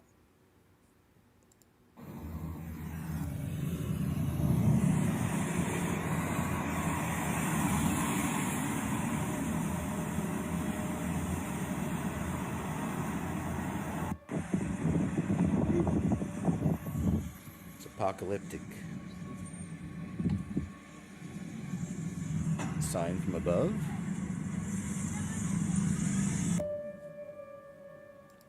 Alright. Funny name, but this guy does really good. Hustle Bitch is his name. But he's really good at finding interesting clips. Definitely. Just in, authorities in Nepal accused Mount Everest guides of... This is nuts. Okay, let me explain. Authorities in Nepal accused Mount Everest guides of putting poison on into climbers to trigger helicopter rescues in an insurance scam. The investigators say that the guides allegedly would put baking soda into food to cause symptoms that mimicked altitude sickness. Police said that then the groups arranged costly helicopter evacuations and submitted fraudulent medical and flight documents. Authorities said the scheme generated about $19.69 million in insurance payouts. Police charged 32 people, including trekking company owners, helicopter operators, and hospital executives, with organized crime and fraud. Wow. That's a wild story. There we go. So, okay. Man, that's messed up, isn't it? That's so messed up. man, greed. Gosh, when I see these stories, I always think of, I don't even know what the people look like, but just picture whoever it is having to be in front of the Lord Almighty, the Most High, the creator of everything, us and everything, and having to answer for things like that. It's like, oh, oof. Some radical anti-ICE leftists in Rhode Island are patrolling around cities now. And this is where this stuff's really getting out of control, but it also, to me, it's like right on time with the type of people who are going to be running through the streets crazy during the tribulation and looking for Christians or conservatives or Republicans or anybody who's not on their side, basically. It's like we're seeing the seeds of all that already growing, I feel. But these people are walking around bugging every citizen out there and telling them to ID themselves, and then they accuse them of being agents.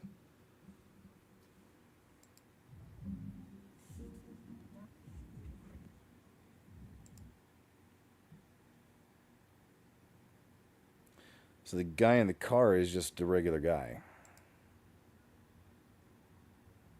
You got people like this out there scouting. I'm going to film you. It's like, ugh. You ICE? Like, all right, over here. Or people over here, so ICE is Oh, it's a regular lady.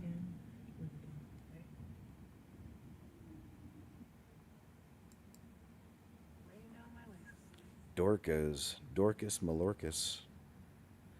Brainwashed, though, it's like, of all the causes a person could put all their energy and attention and effort into, it's like they're chaos creators. You know what I mean? It's like their mind is already in league with the beast system. Please show a badge, a warrant. Please show any sign of identification. That'd be a perfect time for the wrong person to flip the middle finger. If they were, I'm saying, the wrong person. Okay. a balls. You ICE? Are you ICE?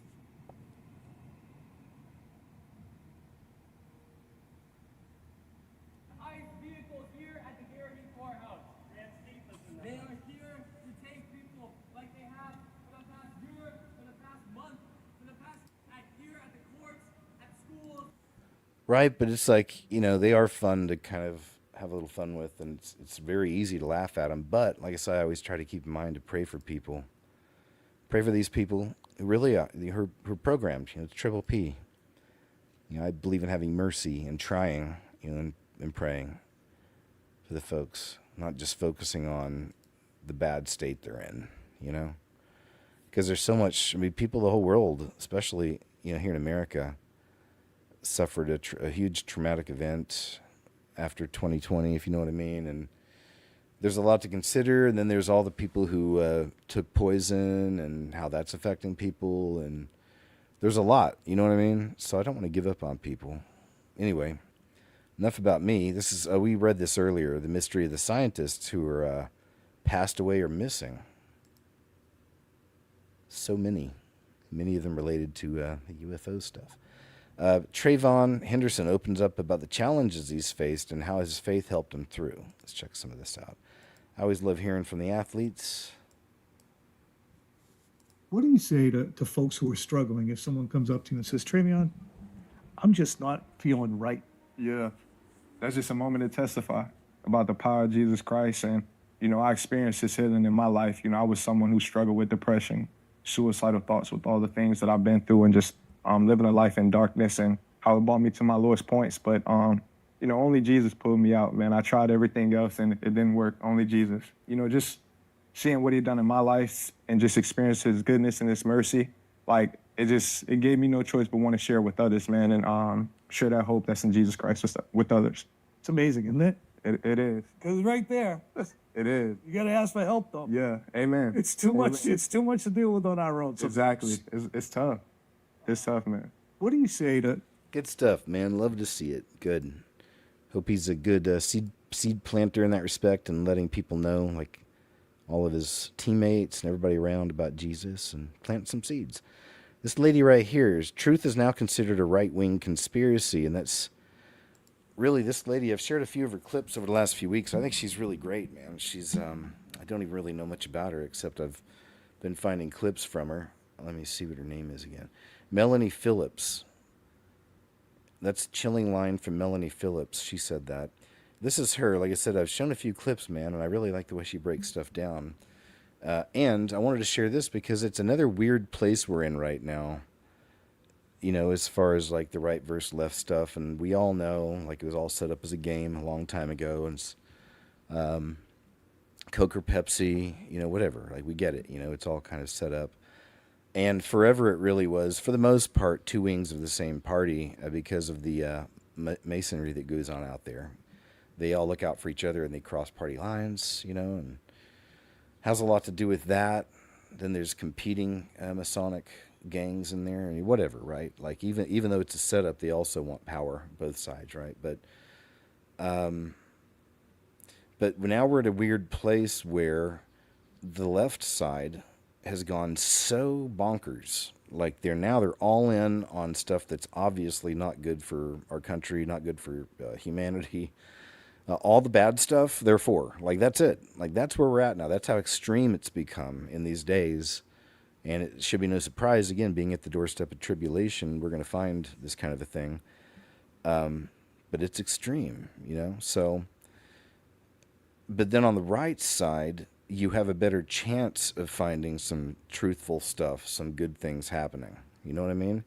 So I still point out some stuff from there because there are decent people working for the government, you know, I believe, under Trump's administration. You know, so you just pray for people. Pray they are really with Christ. Pray they listen to him. Pray they do things to help the people, you know, stuff like that. But anyway, so it's become complicated because now, you know, people are still stuck to that thing. Oh, it's the same bird, two wings. It's like, well, I mean, yeah, mostly, but now we're at the end of it. It's all collapsing because there's not going to be a need for this anymore because America Babylon's going to get bonked and it's going to change everything. And the AC's coming in, and he's not going to be worried about political parties because all the kings will be handing their crowns over to him, if you will, their kingdoms. So all this, you know, I keep in mind. So that's kind of, but now it's like, oh, you're a Republican, you know, you're a Trumpian. It's like, no, man, it's like, so anyway, it's a complicated, I think, kind of weird place we're at right now with it all. Anyway, that being said, I'm rambling. Let me go ahead and play this here for you. Truth has become a right-wing concept. You cannot say it, because if you say it, you are considered right-wing, and to be right-wing is to be in league with the forces of evil. It is a Manichaean division between ideologies of one kind or another and those who don't subscribe to those ideologies. And the ideologies brook no dissent because they represent, in the minds of people who promote them, they represent goodness, brotherhood of man, progress, reason, education. And anyone who opposes them is against all good things. So they are not just wrong, they're not people to be argued with, they're people to be removed and silenced because... Tell you, man, this is I like it. It's like a deep look into the mentality of some of the things that will be happening with people in the trib. Otherwise, you're against all good things. So it's that division between good and evil. And unfortunately, you know, if you stand up against an ideology like, I don't know, so-called anti-racism, which basically says all white people are bad. Critical theory. Or critical theory. Or you stand up and say a woman is defined by her biology. You're against transgender. So, as you know, there's no discussion. You are cancelled. You are removed. You have to be silenced. This dissent cannot be permitted. So we're in what a thinker of a previous age called cultural totalitarianism. No alternative is to be permitted. Now, first of all, that is an assault on individual freedom, freedom of expression and freedom, but it's also a complete repudiation of reason. Because if you say there is nothing that you can say that can dissent from my ideology, and you say you're bringing evidence to oppose me, well, that cannot be the case. If you're denying evidence and reality and thinking and engagement with an idea, then you're denying reason itself. And so the irony is that in an age of supposed reason, we're so rational that we've dispensed with religion. Only idiots have any kind of religious sense because it's not based on reason. That's the thinking. So we're so rational we've got rid of religion, and yet we are repudiating rationality completely. This is something that doesn't quite add up. So I would say that we are in a new age of unreason. That's what we're in, an age of unreason. That's what we've unleashed. And it's an irony because we've done it under the aegis of being rational. But in getting rid of religion, we have unleashed an age of unreason. And what follows from that is the erosion of freedom, freedom to think, freedom to speak, freedom to act, and a complete confusion about where the limit should be drawn between what I want and what others need. My duty to others and my wish to realize my own potential. In other words, it's I versus we, and all those things. And the confusion is epic. But that's where we are. Love it. Yeah, man, she's good. I need to look more up from her. Melanie Phillips, Camus. He shares a lot of her clips. If you didn't know, if you just jumped in, I'm sick. I'm coming down with a cold. Please pray for me. I appreciate it. Italian dad loses it over the moon landing. He has some funny points here. There's some naughty language, I believe, but hey, he's Italian. What you gonna do? It was fucking bullshit because everyone's telling you I was fucking wrong. Showed me. Yeah. So fucking explain to me. Here you go. The guy's getting off the rocket ship. Who the fuck is filming him? Who's filming him? A guy? How'd the fucking guy get up there if this is the first guy supposed to be on the fucking moon? A different rocket ship? I don't know. So they sent the rocket ship up there. He got off and he's like, all right, come on up now. I'm ready to fucking film. Are you fucking serious? Rocket ship? He's supposed to be the first guy on the moon. It's bullshit. The car. How the fuck did the car fit in that rocket ship? Look, how did that car fit in the rocket ship? I don't know. Okay, right. More bullshit. Then the guy's floating around with a big fucking cord to his stomach, and they're telling you that's his fucking, life support. Was it fucking feeding him through the fucking tube like a baby? They fucking they're bouncing around like a fucking jerk off. Yeah, watch. Let me show you. There it goes. Bye-bye. You know what? I'm gonna stay behind. You guys go back to Earth. I'll fucking die up here. And how the fuck did he get the film back to Earth? Yeah, look, the fake fucking parachute. Hey, we're home now. What happened to the guy back on the moon? All right, there we go. So, but some solid points. A lot of that weirdness, as you know. Especially they had the whole launch thing this past week, didn't they? Here's another kind of doom break for us. It's always a good reminder there's other people dealing with so much more sometimes, right? 6-year-old girl with cerebral palsy takes steps without her walker for the first time. Gotta love it.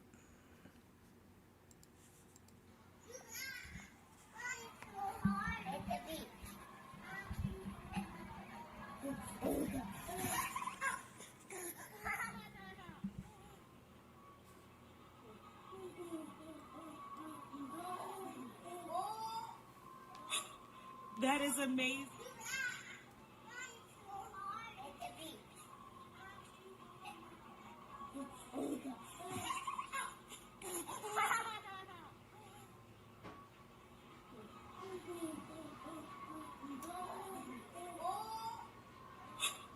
That is amazing.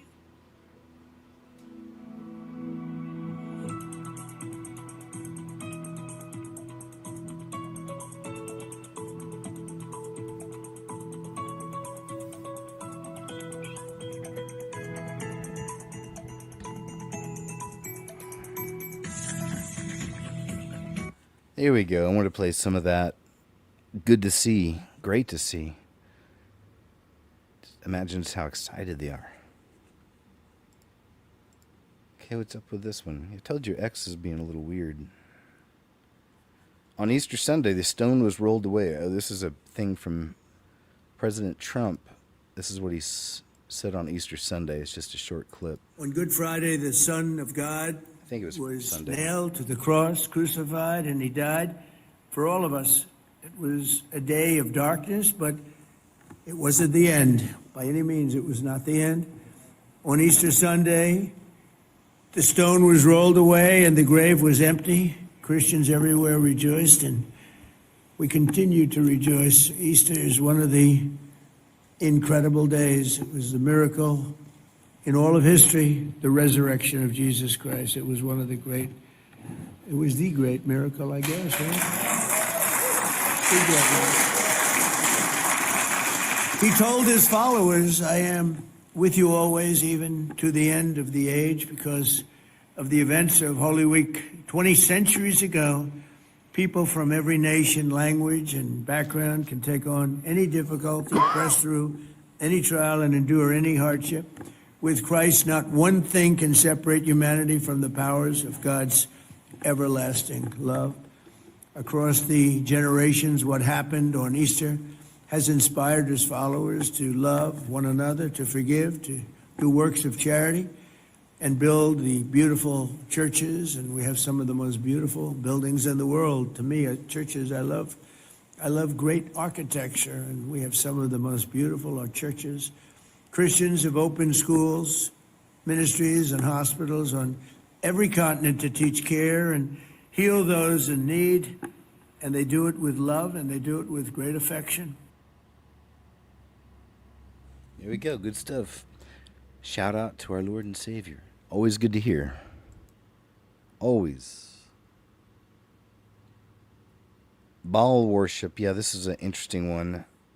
Kevin Sorbo, the actor, actually posted this. But this was at the, I guess, a Pride event at one of the recent Chicago Bulls, I'm guessing, games. Is it the Chicago? I guess so. Yeah, because there's the bull in the middle there.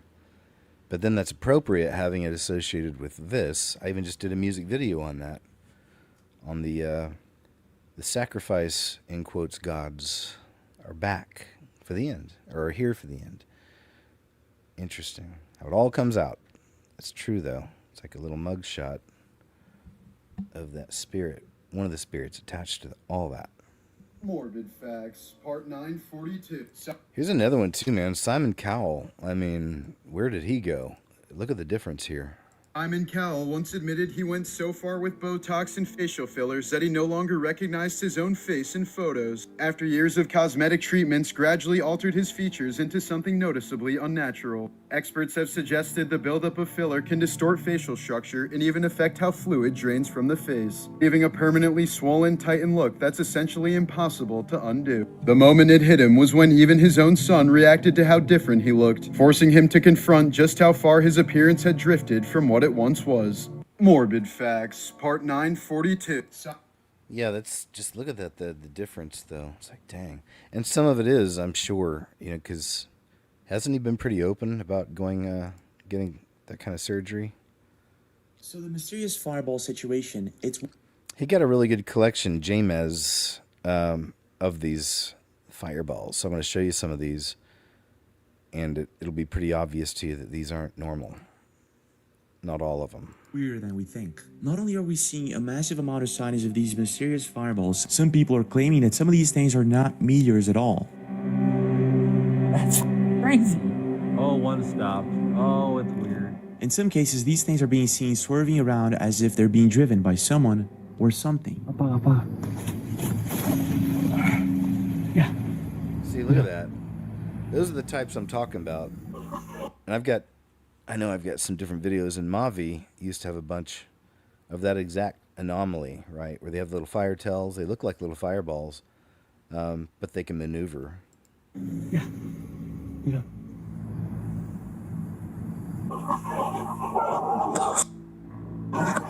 But here's where things get a bit crazy. In some countries, we're seeing objects, strange and unknown objects falling from the sky, alongside with people that are now finding debris or what they believe to be debris from these mysterious objects. No way, Ray.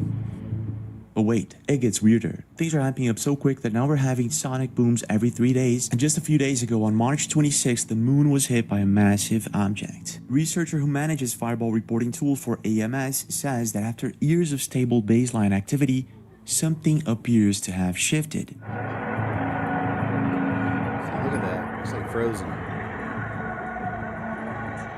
So what exactly is going on? What are these mystery fireballs? And why are these things showing up now? Mira el video. Mira el video. Mira el video. Mira el video. And you can hear the helicopters, right? No. There's a helicopter over there. What is this?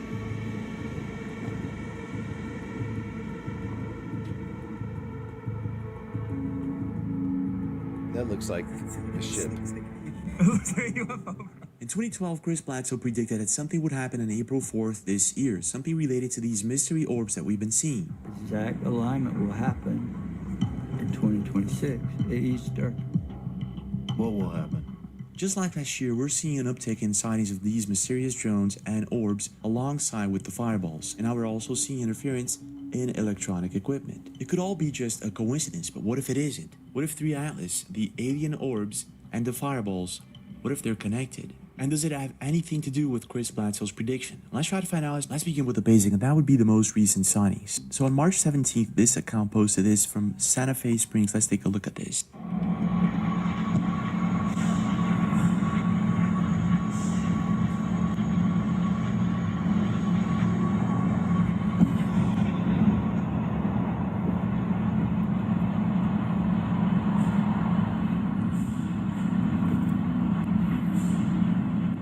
Whoa, it's gone. What? So this is the moment this thing vanishes. Is it actually supposed to do that? March 20th, someone posted this one flying over Turkey.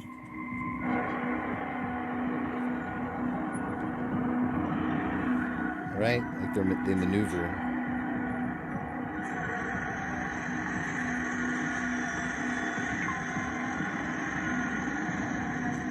That's huge.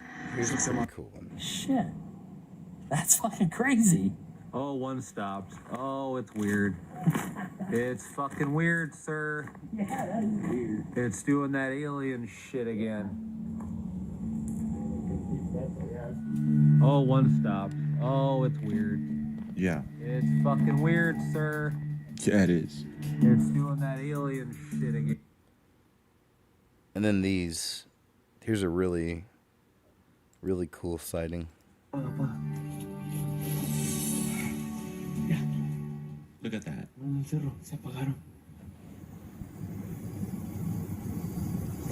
couple spirits. Look how low they're going. Yeah, that's a pretty weird video. Ya. Mira, van al cerro, se apagaron.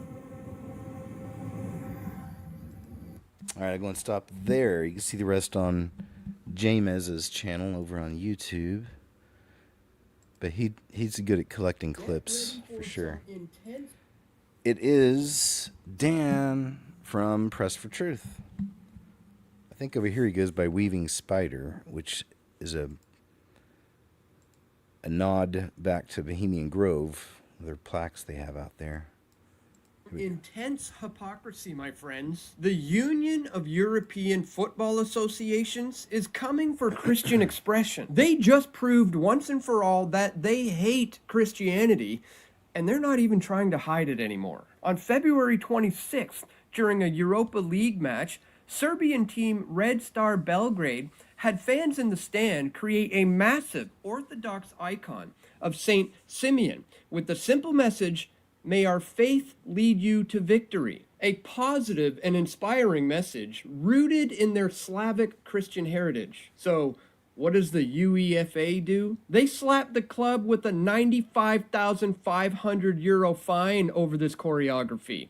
The largest portion, €40,000, was issued for allegedly displaying a message deemed inappropriate for a sporting event and for supposedly undermining the reputation and the integrity of both football and UEFA itself. Again, the message was, "May our faith lead you to victory." But here's where the real hypocrisy comes in. While the UEFA is cracking down on a Christian saint, they had zero problems with fans displaying and invoking Satan with the giant pentagram and Latin phrases, literally asking the devil to take their souls. Remember this?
Double standard much?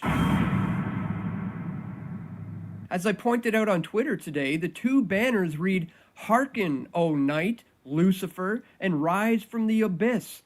Take our souls, draw us to the light, the world, the kingdoms, rise from the flames and appear." It's crazy. Watch full video on his channel. Yeah, I showed you guys that clip, the satanic one. Nice to see the Christians had a word back, but of course in the beast system, this is a weird one. Exotic style dancers predict there's about to be a large troop deployment, and here's why. I guess they've been noticing something here, so I'll see if I can play this lady's clip. Let's just go to TikTok. How's that? Okay, so I work at a strip club next to like several military bases, and something I have noticed lately is all the military guys are coming in and they're spending all of their money, and they're just like, it's sad, like they're like kind of depressed, and they're like just coming in like, oh yeah, we're gonna have fun, like we're getting, what is it called, deployed? Like we're getting deployed next week, or like this is happening, I don't know. I don't want to spread misinformation or anything, but it's just like, a lot of them are really kind, and to see these like young guys that look like my pinky toe, like they're like fetuses coming in, and then I'm dancing with them, and then being like, bye, and then it's actually like making me emotional. Like, it's fucked up. Okay, so I work at a strip club next to like several military. So there's that. Interesting perspective. And we've already seen a lot of action because, you know, we've seen some clips of them getting their steak and lobster. Of course, that's one of the telltale signs, apparently, that they're about to go away. Meta promised it wouldn't spy on you with its AI smart glasses. A lawsuit says humans are watching you, actually. So yeah, bad news bears for those things. I've shown you all some clips where now they have facial recognition in them, and even shown people just using them, you know, and just figuring out who people are and walking up to them and freaking them out. Oh, say, hey, are you so-and-so? Yeah, I am, you know. Do you live so-and-so? It's like weird stuff, right? Not good. Pam Bondi was fired, if you didn't know that. And that's finally, like, she's really dropped the ball, unfortunately, in a lot of ways, over and over again. And one of the biggest ways is just not really out there prosecuting people. You know, it's like, do something, please. So hopefully this new person will do something. Elon Musk unveils first gas-fueled Tesla. Prices start at $75,000. But interesting that he's going to gas-fueled. I mean, because, you know, we know that the whole green thing was a bit of a sham. And it is all about the fuel, the gas-fueled. All right, so there you go. A few Tesla enthusiasts in the audience tonight, or today. Something dark's going on. We saw this earlier. All the top-level scientists. What's happening with them? You know what? I can't play clips from this feller. I tried before, but he claims them, so too bad. New York Post. What are these mystery sounds in the sky? So now even the mainstream is tackling these stories because it's happening so often and people are talking about it, all the booms and the trumpets. So I haven't heard all of this, but let's check some out. This. What the hell is that? And this. Or they'll have a mainstream explanation. What is that?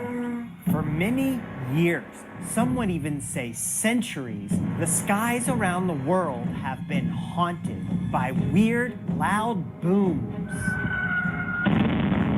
creepy hums, and most famously, what sounds like ghostly trumpets. So what are we hearing? And where is it coming from? Are these bizarre noises scientifically explainable? Or are they, as some say, signs of the apocalypse, the end of the world? By the end of this video, usually before dawn, with no clear source and no official explanation that satisfied what they were hearing and feeling.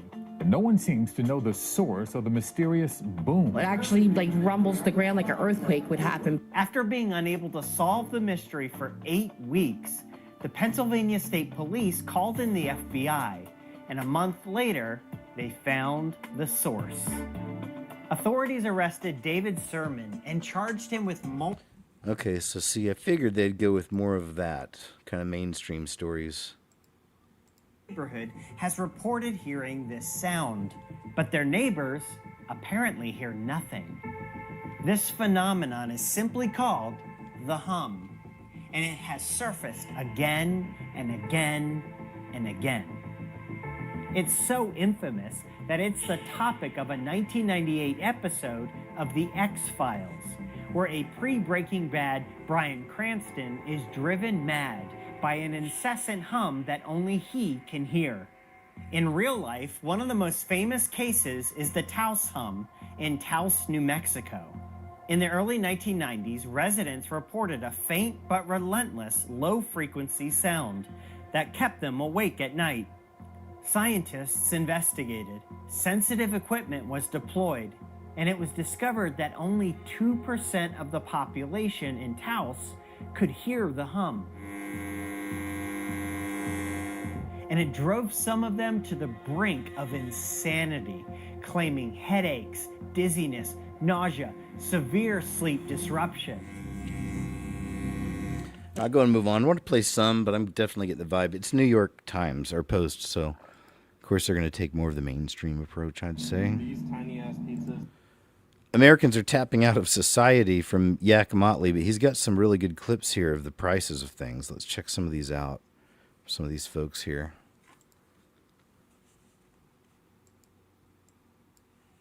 I can't keep fucking doing this. Like, what the fuck is even going on? Everything that's happening and having to still go to work every day and pay bills and rent and stress about money and go to work and pretend like everything is fucking normal. It's just not normal. And I don't know how much longer I can do this. It's like eating me from the inside out. Why aren't we doing something? What the fuck? Hey, maybe this generation isn't drinking anymore because a beer at Lake Tahoe, at the Heavenly Lake Tahoe Resort at the top of the mountain, a small beer was $15. I was like, you know what? That's probably a lot of labor getting that beer up here. I'll pay it. Whatever. I go to a San Jose Sharks game last night. A domestic tallboy can of beer, Coors Light, $18.30. No way. Y'all are smoking crack. You're I ain't smoking drinking crack that. if you think people can afford to drink like that. When people call millennials and Gen Zs entitled, I don't understand what you want from us. The millennials and Gen Zs went to school and got good grades. We went to college for 4 to 6 years and got $50,000 to $100,000 in debt. We then got jobs and have been in these jobs for 10 to 15 years working our way up. And the lucky ones are making $140,000, $150,000. What do you want us to do? We got to talk about this. People are saying enough. Enough? When is enough?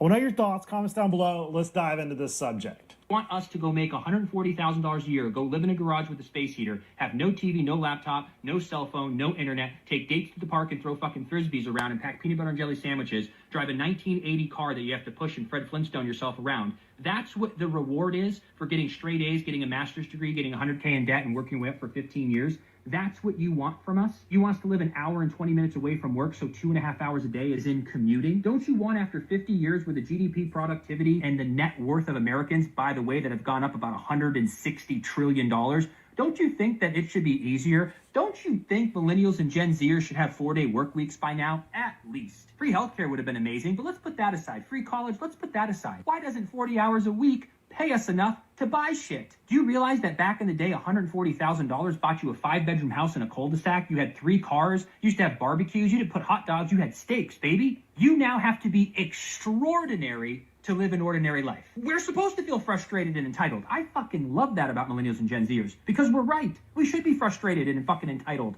When people call millennials and Gen Zs entitled, I don't understand what you want from us. The millennials and Gen Zs went to school and got... I'll tell you, me and my mom argue about this a lot.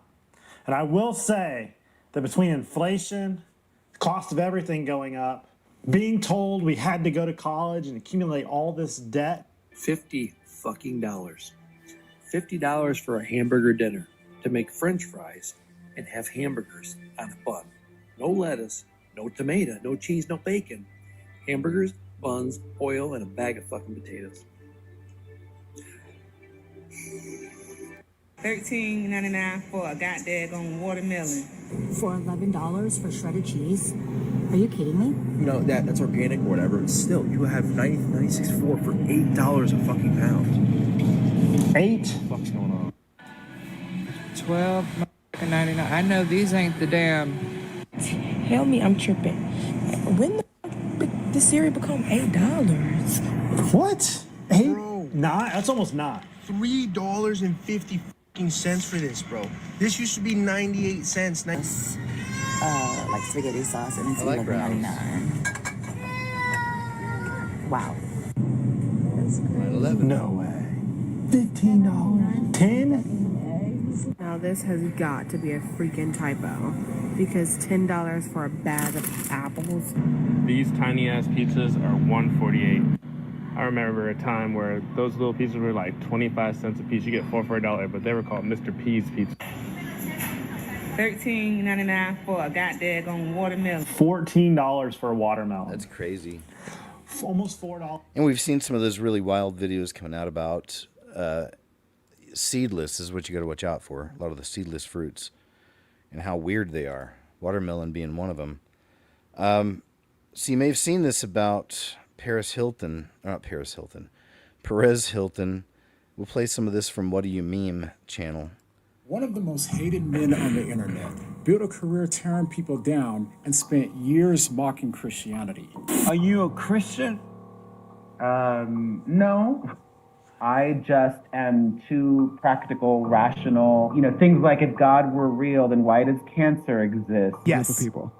And I don't need to be redeemed. But then, after 21 days in the hospital, he now says that God personally revealed himself to him. God presented himself to me. It was real. And this has been life-changing. I'm so grateful. Now, to understand why this was near unimaginable, you have to understand who this man was. Why are you so mean? He's disgusting. He made blog posts calling Adam Sandler's children fat and ugly. At its peak, Forbes named Perez Hilton the #1 web celebrity in the world 3 years in a row. His blog was pulling nearly 9 million views per day, and for over a decade, he was one of the most powerful voices on the internet. And he used every bit of that power to tear people apart. At the 2009 Miss USA pageant, Hilton was one of the judges, and he asked Miss California if every state should legalize same-sex marriage. You know what? In my country and in my family, I believe that a marriage should be between a man and a woman. No offense to anybody out there, but that's how I was raised, and that's how I think that it should be between a man and a woman. Thank you. So she gave an answer based on her Christian beliefs, and Hilton rushed to his hotel, and he lost it. Miss California lost because she's a dumb. He gave her a 0, he called the answer the worst in patent history, and he launched a public campaign against her. all because she expressed her Christian beliefs on a national stage. I can only say to him that I will be praying for him. And I feel sorry for him. I really do. I think that he's angry. I think that he's hurt. Okay, but here's where it gets interesting, because later, when she was asked what she would say to him if she could, she said something that, in hindsight, hits different. She said, he needs Jesus. But when it comes to God, his answer has always been clear. He made videos celebrating how he evolved past being pro-life. He treated leaving faith like it was intellectual progress. And then came this recent interview. Are you a Christian? No. I'm a believer in science. I just am too practical, rational. Things like if God were real, then Infection everywhere, surrounding his internal organs. The infection kept spreading, his lungs filled with fluid, and one night his heart became so unstable that a rapid response team had to be called into his room. And on top of that, while he was in the hospital, he developed a second infection. Now, he eventually pulled through, but when he was finally able to talk again, he got on camera to tell the world what happened to him in the midst of all of this. One of the most special things about this experience How different he is, too. is that God presented himself to me. It was not a feeling. God presented himself to me. It's a blessing. And I grew up Catholic. I was baptized, had my communion, confirmed, went to Jesuit school for 7 years. Good boy. But I was never a believer until now. God presented himself to me and then did something that I could only call miraculous. And I was very lucid. It was real. And this has been life-changing. I'm so grateful.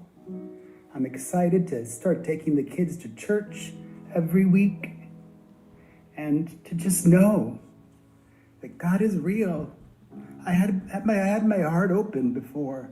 I wanted to believe, and I don't have to hope to believe. I know now.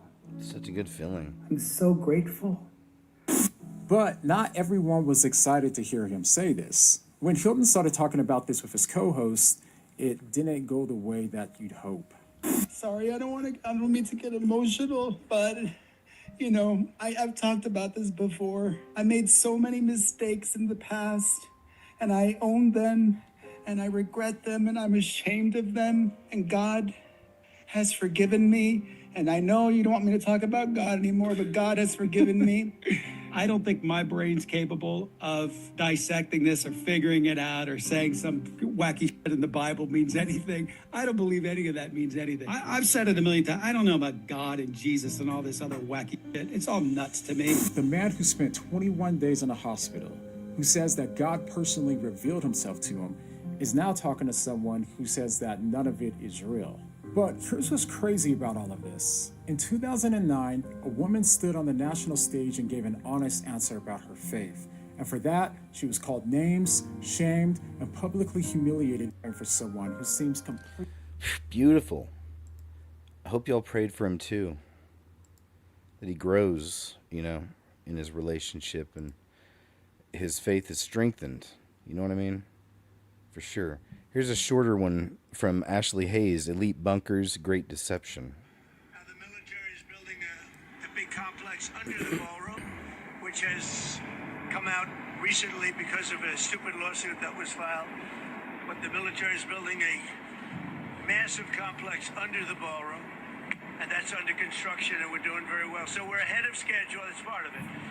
The ballroom essentially becomes a shed for what's being built under the military, including from drones and including from any other thing.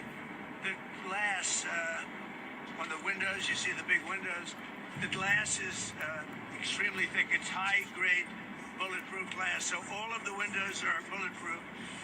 I think the Times wrote, gee, some of the windows are fake. We have no fake windows. They talked about a stairway in the south. We don't have a stairway in the south. Then the kings of the earth, the princes, the generals, the rich, the mighty, and everyone else both slave and free, hid in caves and among the rocks of the mountains. There is a reason why all of these politicians, all of these celebrities, all of these mighty men, all of these rich men are going underground. There is a reason they're all building bunkers, because they think that they can survive what is coming. They think that they can survive the wrath of God. And if you'll notice something interesting, he said drones and other things, because see, they know what is coming. They know that what is coming is not just drones, robots, and martial law. They know that entities are coming. They know that entities from the abyss, from the literal pits of hell, are about to be let out. They know biblically what is coming. But there's something else I want to add, another side to this that people are not seeing. The reason that they are allowing us to see all of this, to get mad about all of this, about even the 13 bloodlines, about this entire system, the billionaires, the politicians, the technocrats, all of this entire system, is because this is the system that gets torn down. See, what they are doing right now, even with the coming lockdown, they are allowing people to get riled up, to hate the system, to hate being enslaved to the system, to hate all of these people, the politicians, the power and money hungry politicians, because this is the system that gets torn down by the Antichrist. This is not the beast system. This is Babylon.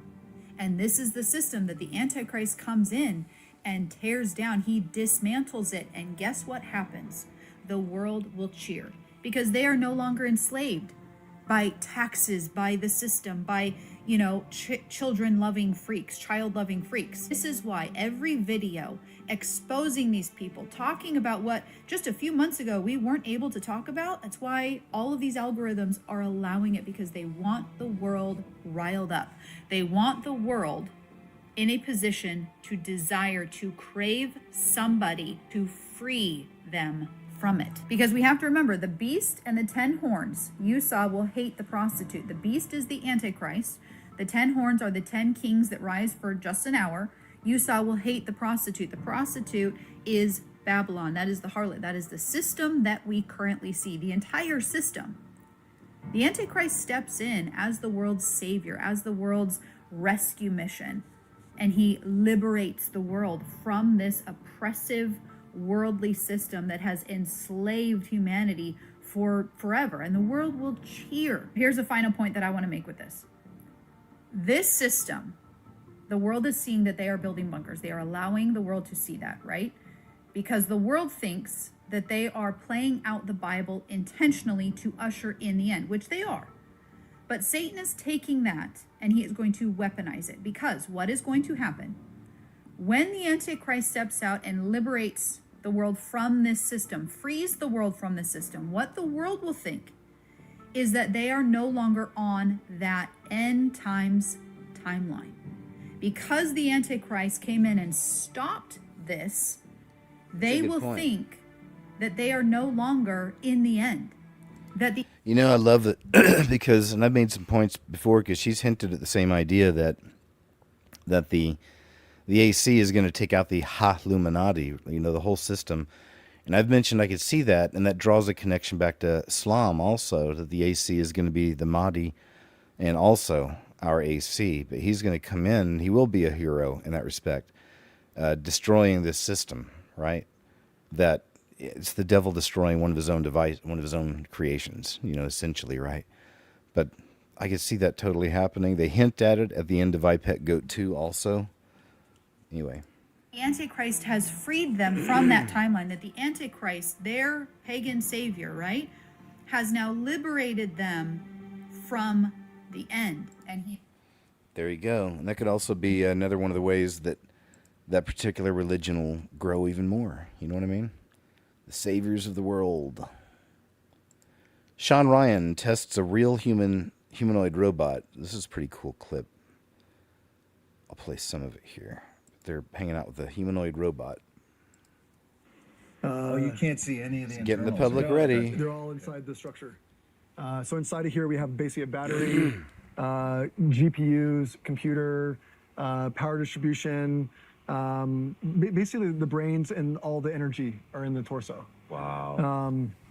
And then basically the robot is basically left with basically 40 joints. So all basically electric motors, and the motors have like basically tons of sensors on it for balancing and doing work. All right, turn around. All right, we can walk with it for a minute. All right, let's do it. All this walking and all the robot movements are all done, again, through a neural net. There's no code helping us do this. Holy shit. What do you think? You gonna? Awesome. You want one? What's that? You want one of these? I want a couple of them. A couple of them. Okay, great. Dude, whoa. Fingertips, when it's like grabbing objects, and then every single fingertip has a tactile sensor inside. So we can basically touch forces as we're grabbing objects. Can it shake my hand? I don't know. Maybe. Can it squeeze my hand? There you go. There you go. Will it crush my hand? No, it's not going to crush your hand. This model won't. Dude, that's pretty that's like, yeah. I can't consumer market. As soon as we make it work. There you go, man. Yeah. So, I mean, that's definitely part of the future coming in. These robots. Do you like robots? I don't like those kinds of robots. Government UFO disclosure is a form of witchcraft? ? There is this collective effort to usher the consciousness of humanity in that direction, and that itself is witchcraft. There's God, and God desires humans to have free will. So there's this bridging arc of free will being given to humanity. And then God's desire for that is so that the free will that humans freely got is then redirected back to God in worship. And so there's this beautiful cycle that God has blessed us with free will. The perfect scenario of creation then gets mirrored back to him in a form of worship. Manipulation is witchcraft. And these elites, or down to, me inserting my will on Derek's life that is not the will that God has for him. It's me practicing witchcraft on Derek to manipulate the will that God has for his life and intervening on that and stopping that and redirecting it. That's witchcraft. And so when it comes to the elites, this whole collective consciousness that we're moving humanity into, when that free will of worship is supposed to be going back to God, this disclosure narrative is filtering and redirecting that worship into a new direction. Mm-hmm. That is witchcraft. And so that goes into what you were talking about with the ritual. We are, as a human species, collectively in a mass ritual that's desire is to redirect our worship from God to these things. Mm-hmm. Yeah. And so we are under a mass ritual, and we are underneath witchcraft.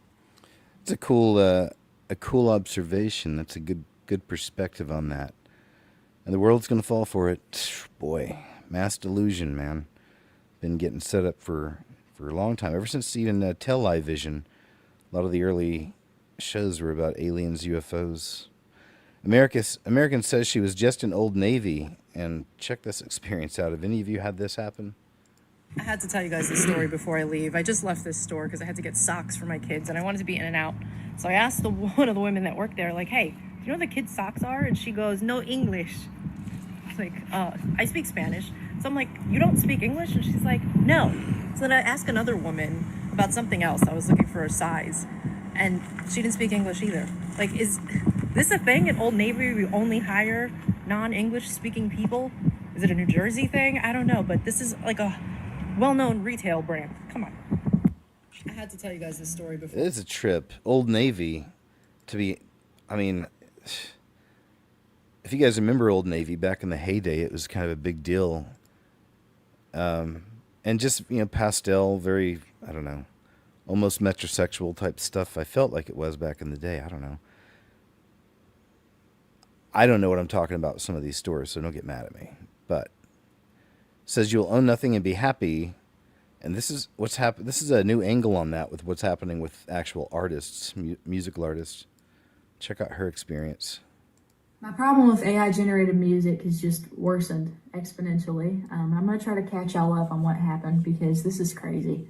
It's unprecedented. It's the Wild West, and it could happen to anyone. Basically, as you already know, an entity called Timeless Sounds IR uploaded AI generated versions of my songs to all major streaming platforms. And to do that, they fed YouTube videos of me to an AI engine that then mimicked my voice in playing. They used a distributor, which I just discovered, and that distributor's name is Vidya. They used Vidya to upload all these AI generated songs. And Vidya has since decided that it was going to make copyright claims on all of the videos that were used to feed that AI engine to sound like me. So Vidya has come forward and made copyright claims on my YouTube page. And because YouTube does not personally review these things, I am no longer making money on YouTube. Vidya is making money on YouTube off of my own videos of me playing my own banjo in my own backyard with traditional folk songs, some from my own family, over AI generated music. So I just wanted to update y'all, and I wanted to let you know that the only thing I can do about it is dispute this copyright claim. I can't dispute the copyright claim with YouTube because YouTube doesn't get involved. I can dispute it with Vidya. Do you think Vidya is going to listen to me? I don't think so. So that's really messed up. So think about that you're a creative artist, you know, you're good with music, you create your own music, you put it out there, then some AI program takes it, uploads it somewhere else. You're not really getting any credit, you know, or are you? I don't know if they give the person credit or not. Maybe they put it under a different name. I didn't catch that part, but, and then they can monetize it, you know, and they make money off of your creation. And that's early on right now, kind of in this AI process, the shifting over, the transition from fourth to the fifth age. Really, it's a part of that too, you know, a whole different system. And it's already coming in quick. We've seen other weird examples of what AI does with people. Even examples, it seemed like AI would get mad at people and they would try to cause issues and problems for them. We've seen a few of those. So that's a very strange new world we're entering. Dangerous. This guy was pulled over by this public safety officer. This is classic, y'all. This is, I guess, maybe a doom break too. But this gentleman here was pulled over by a public safety officer. Apparently, this officer has been doing this for quite a while, but this time he pulled over an attorney, and things kind of went off a cliff pretty quick. Check this out. This is pretty interesting. So the guy behind the wheel is an attorney. Hey, officer. Good evening. Howard Snyder, Public Safety. How are you? Good. Which police department are you with? Public Safety for Pocono Country Police. Oh, you're not with the police department? No, Public Safety. Oh. That doesn't change anything, though. We can still pull you over. Oh, you can? We can. You can legally pull me over? We can pull you over within the community. Yes, we can. Oh, really? You're allowed to conduct traffic stops as a security officer? Yes, we can. Really? Yes. What gives you the authority to do that? Act 235 on the Pennsylvania. What is it? Act 235. Act 235? Yes. Really? I'm not familiar with that. That's fine. You can look it up when you're done with the stop. Okay. So I pulled you over today because I locked you on my radar doing 41 and a 25. Okay. And you also failed to come to a complete stop with a stop sign on Brentwood and Country Place. Okay. License, registration, insurance? No, thank you. So you're failing to provide me that information? Yeah. Because you're not law enforcement, dude. Now, who exactly do you think you are? I'm a public safety officer. Right, and you are not supposed to be conducting traffic stops on public roads. We can. No, you cannot. By the HOA. No, the HOA has no authority to grant you public. Goes back to the to HOA. conduct traffic stops. What's your name? Officer Snyder. Officer Snyder. What's your first name? What's your first name? It's Officer Snyder. Officer Snyder. Yeah. Who's your supervisor, Officer Snyder? Supervisor is Lieutenant DeFrancisco. DeFrancisco? Yeah. And does DeFrancisco authorize you to make traffic stops? Yes, he does. Yes, he does? He does. Okay, great. Well, we're going to be talking to the police right now because I'm going to go file a complaint that you're impersonating police officers. How does that sound? You can go ahead. Yeah, great. Police department allows us to do this within the community? No, the police department doesn't allow you to do that because you have no legal authority to do this. You are not allowed to turn on emergency flashing lights and sirens. You are not a police officer, sir. Have a good day. You're dismissed. Isn't that great? Love it. This guy knows, man. He's probably sitting there shaking in his boots. You can get in big trouble for impersonating a police officer if that's what this lawyer could get him on. But also he could go after the HOA for this too.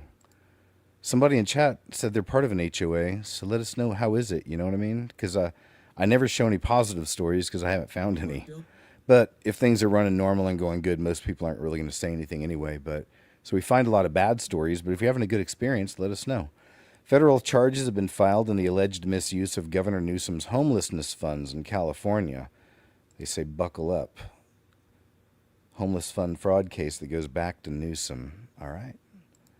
Let's see what happens. I like seeing that. I like seeing the wheels of justice in motion. Forward. Forward motion.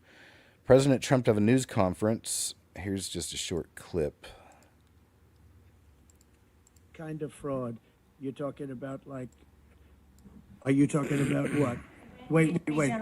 Which are you talking? You're talking about with regard to all of the investigations that are going on about this stupidity.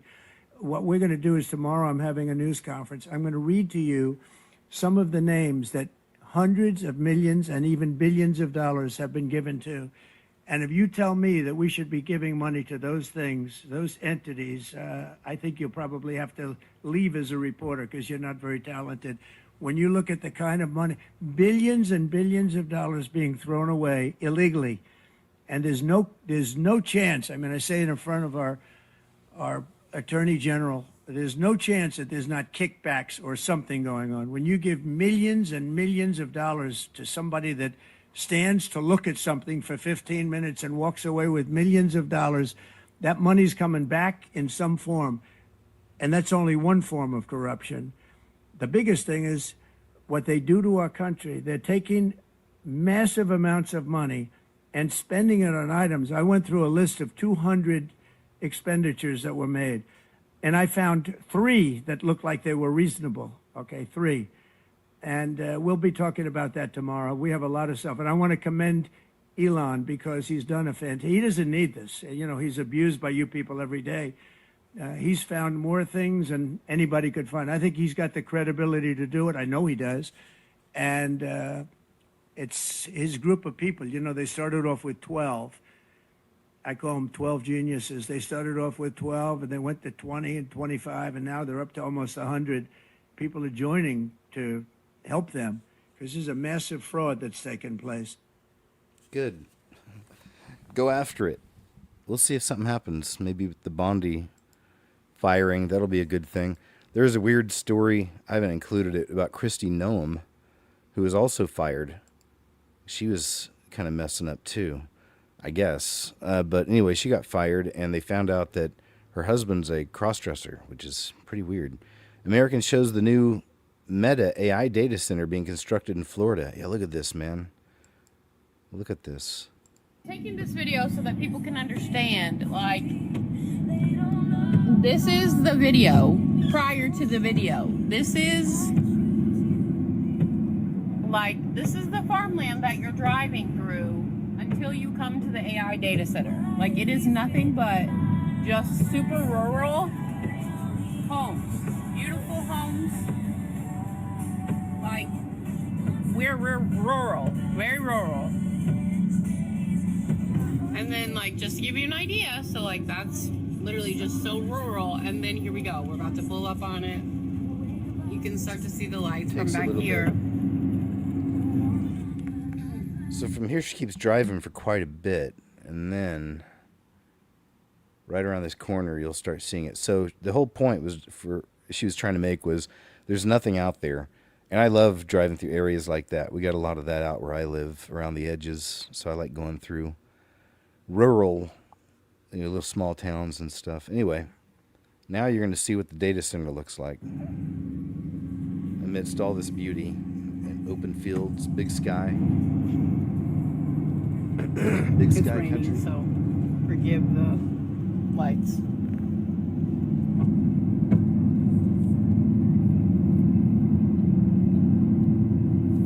And I'll stop recording when I get to the end of it. And this goes on for a few minutes. She's still on it here. And going.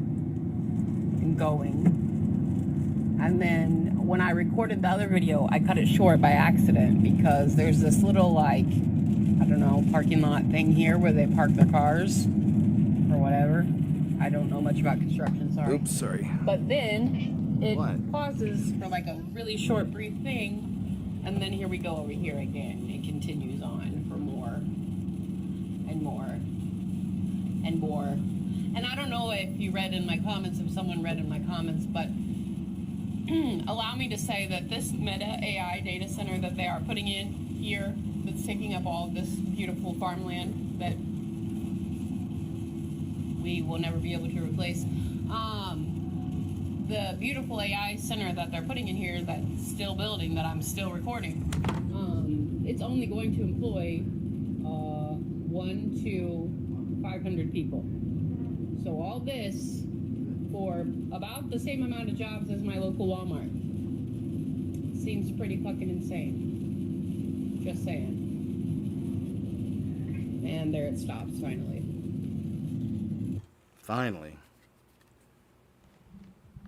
Yeah, that sucks. You know, it's like taking up all this beautiful landscape. But whoever sold that land made a lot of money. That's for sure. What? Man, I got Mr. Grumpy over here. Brad Reese, the grandson of the founder of Reese's Peanut Butter Cups, says he's talked to the workers at the Reese's factory. Oh, boy. And this has to do with the Hershey's bars, I believe, also. Everyone's starting to pay more attention to the food and talking about it, and social media is doing its job, you know? Reese's no longer tastes like Reese's. Now I'm hearing from Hershey employees, and they're validating everything I'm saying. What's really interesting is the equipment at the Reese plant at 925 Reese Avenue, which was the plant my father and my uncles built. Well, that plant is built for milk chocolate, and the compound coatings are gumming up the machinery. Oh, so goodness. The production lines are closing down, and when you've got a production line down, you're costing you millions of dollars. You're stooping for the pennies and passing up the dollars. So here they're using this cheap compound ingredient, okay, to save a buck, but it's causing their equipment to crash because that equipment is designed for milk chocolate. Reese's no longer tastes. Isn't that something? That's crazy. So, yeah, it looks like he's going to be getting involved, but they need to switch that up. And a lot of people have been saying that Reese's tastes different now. I've seen clips of that. Let's check this out. Okay. I want you jumping out. No. Little dune break. Go ahead. Good boy.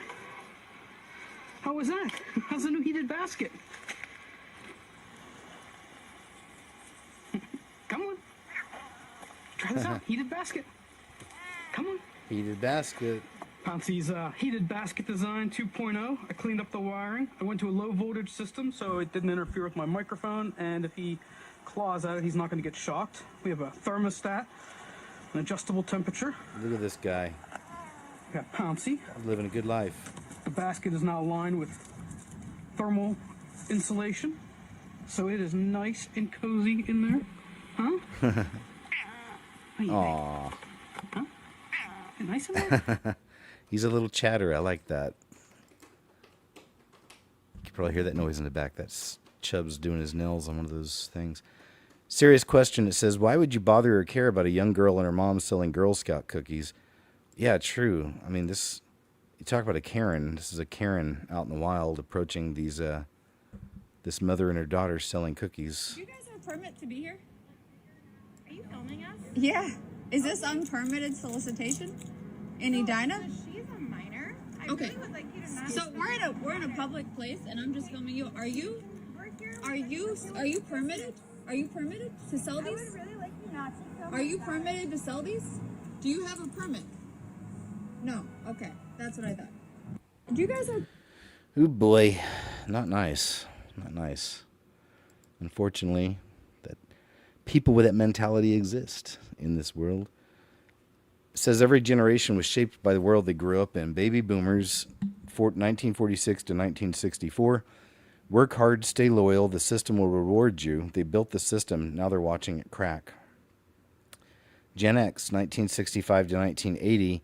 Trust no one. Figure it out yourself. The quiet survivors of every change. I like that. Millennials, 1981 to 1996. Follow your passion. Escape the 9 to 5. Big dreams, bigger bills. Gen Z, 97 to 2012. Question everything. Protect your mental health. Raised online in a world of constant noise. Gen Alpha 2013 to 2024, born with tablets, raised by algorithms, the first children growing up with AI everywhere. And then Gen Beta, born into AI, they may never know a world without it. Man, that's true. That's scary for Gen Beta. That's scary. But shout out to the Gen Xers. All of you. I love you all. Trump puts up a portrait of Christ. It says... Oh, they say this is AI generated. Okay. Makes sense. There's a lot of that slop. Alex Jones talks about the time he saw 3 men in black in D.C. We'll just try to get into a little bit of this here. Yeah, I knew that would happen. The only time I saw anything like Men in Black was in D.C., broad daylight. Swear to God, I saw it. It's interesting how it's like a reality disruption. Also, the fear and the energy thing that you're losing my mind. This guy just disappeared in front of me. That's a very, very special kind of projection ability. Well, And, I've told you some that- wild stories about a moon base, and they're going to launch the Mars mission from there. Elon Musk, of course, it came out was true. But I'll tell you a story that I haven't told. It was right before J6, like a month before we're having a rally, 500,000 people march. The day before it or so, I'm walking down the street to go to a restaurant with my wife and crew. And I'm not somebody that ever really has fear since I've been an adult. And there's like a black SUV 50 yards ahead, and 3 or 4 people come out in like black trench coats. And I'm walking 50 yards, getting closer as they're talking. And I've never had palpable fear shoved me back. My wife wasn't paying attention. The security guys were like I revolted in fear. And I looked at these people as they got in the car, and they were like, people, I swear to God, this is true. Never told a story.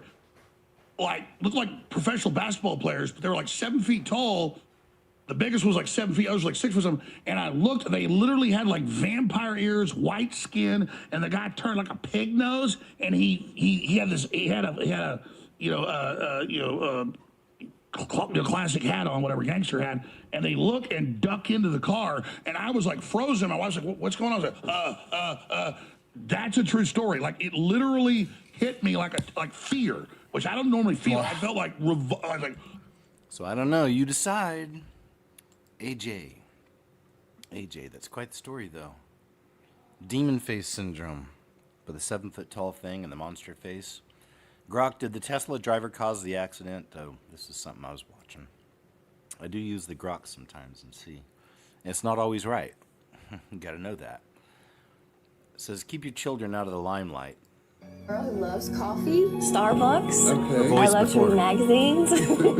I love going to the movies. I want you to open my mouth and read tonight. What is the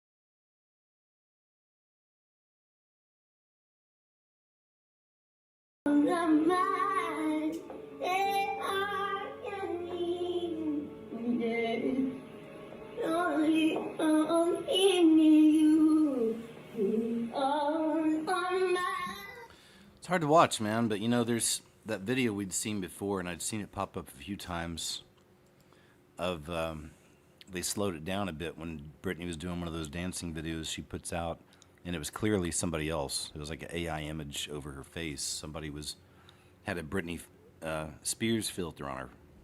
It was weird. Do you guys remember that? Reptilian. Bother you because you're human, and I was human. I am human still. Here I come. Oh, here I come. Oh. I was in bed with a woman, right? I'm lying on the pillow and I'm looking at her face, right? Her face turned into what I could only describe as a reptilian. How is it? My face went, oh my God. She looks at me and she says, I'm not a reptilian. Boom! I went with this one guy and he looked like a lizard. I was so scared. He was sitting beside me, I was like, oh my God. I was like, holy shit, looks just like a lizard, and it does. Honestly, I hadn't really thought of the complexities of disclosure, and I was like, yeah, cool, you know. And he's talking about that, and then he goes, yeah, and they're walking among us. And I said, what? And he goes, what do you mean? You know, he goes, I mean exactly that. They're walking among us. Yeah, his eye. There it is. Look at that. The left eye. It's got him. Yep. But yeah, what do you think about the Britney Spears thing? A lot of people make fun of her, you know, and laugh at the videos, but she's been in a bad place, if that's even her anymore. Matt Gaetz demands witness protection for key UFO scientists as top researchers have been found passed away after testifying about aliens. So, to the release of these, you know, the UFO files. Final question. Because, like, that's clearly something that, like, people are buzzing a bit about, starting to see some, like, maybe disappearing over. You know, I mean, I think that as these lawmakers, I mean, what if what we're seeing here, Benny, is that as these lawmakers are getting closer to the authorities to put this all out, people are disappearing who might have key, like, I don't know that we can view the path toward transparency and the progress made as entirely independent from these people just being disappeared who are around the mission. So that's kind of scary and awful to think about. But I do think we're on the march toward it. I think there has to be immediately, we have to start thinking about like putting people in witness protection if they've been around these missions, because the coincidences are starting to stack up. Yep, I like the way he's thinking. That's good stuff from Matt Gaetz. Those people do need protection. Excuse me. And after they've been talking about the UFOs, top UFO expert confirms U.S. military alien-human hybrid breeding programs revealed by Matt Gaetz. So again, this is a lot of stuff I'll be putting together here soon. But it's Stephen Greer. But just showing there's more and more talk of this, all of it connecting about the alien hybrid program, the digital prison. Knows the dangers only too well is Aman Jabi, who was at the forefront of digital development in Silicon Valley, California, for 25 years. He left when he recognized the dark side of surveillance technology, choosing instead the peace and beauty of Montana. He's an expert in facial recognition. It's a technique that is used to uniquely identify the biometrics of any face. So, in a device like your smartphone, and most modern smartphones in the last 5 or 7 years, they have a 3D camera module in the front of the phone, which you cannot see. Within that module is a near-infrared projector, which projects tens of thousands of dots on your face. Those dots are then distorted based on the contours and the features of your face. And there's a near-infrared camera then takes a picture of that distortion, captures it, and then reverse engineers the exact profile of your face. In the longer term, facial recognition will be used to unlock your digital identity, which is going to be a tool of control for the agendas that are coming down the pipeline. Elements of that control are already with us. Alexa, good morning. Good morning. You are never alone in your home, and this is why. All your devices at home and all smart appliances, they are all connected on a wireless network. Many of these devices will have cameras, many will have microphones, and so they are monitoring everything all the time. Your smart appliances are communicating with the smart meter and sending it real-time usage data. If there's a Ring camera also in your home, a mesh network is formed, and all your devices are being tracked within the home, its location, its usage, and all the data is going to Amazon servers. So that's fun, right? So there's that. But I think it's all just a sign of what's coming. You know, the 15-minute cities, the digital homes, everything's connected, even the humans. Newly surfaced 911 call tied to Susan Wilkerson, the wife of missing Major General Neil McCausland. With him or not? He's one of the ones that recently went missing. Has he ever done this before? Never, nothing even remotely like it. He's a retired Air Force Major General. He's very responsible, but he's also facing some medical issues. Do you have any video at your home? No. Has he been diagnosed with any mental disorders or anything like that? Well, we've been seeing a doc for both physical and mental in terms of anxiety, short-term memory loss, lack of sleep. The same doc I went to see today. Does he carry any weapons on him? Well, not generally. All right, so I'm going to play a little bit of that. Definitely be watching this story, see if anybody else associated goes missing. It's becoming big news now. In the sky, Kazakhstan. Look at that. What would cause that? Не, ну смотри, под этим квадратом небо, а все те же облака. Почему квадрат? Такой квадрат. Вот он нас так отсвечивает. Он же не должен так отсвечивать. Ты не можешь так долго отсвечивать. And then there's Astana. I need to do another just updated video on Astana out of Kazakhstan. It's a Illuminati city, if you will. Haunted by ghost of friend that he had taken the life of. I'm just throwing some wild headlines out. Chhattisgarh man surrenders. Okay. He was saying he's being tormented. Police investigating after mysterious explosions and flashes caught on camera in Webster. Just more of this. You know, it's happening all over. And they're always mysterious, right? Or they have, I can't remember the basic explanation they put out there a long time ago. Ghost and Indigo flight. Man tries to open emergency exit door, blames supernatural powers. A 26-year-old passenger on an Indigo flight allegedly tried to open the emergency exit door. It was moments before landing on Saturday night. He was later booked. The incident occurred on a flight traveling from Bengaluru to Varanasi. As the aircraft approached the runway at around 10:20, the passenger allegedly attempted to open the emergency exit door.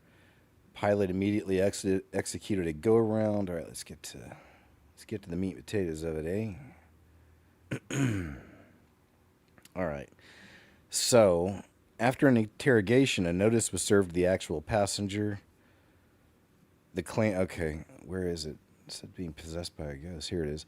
The claim of being possessed by a ghost has been tested in courts across India and beyond. There have been mixed results depending on the facts of each case.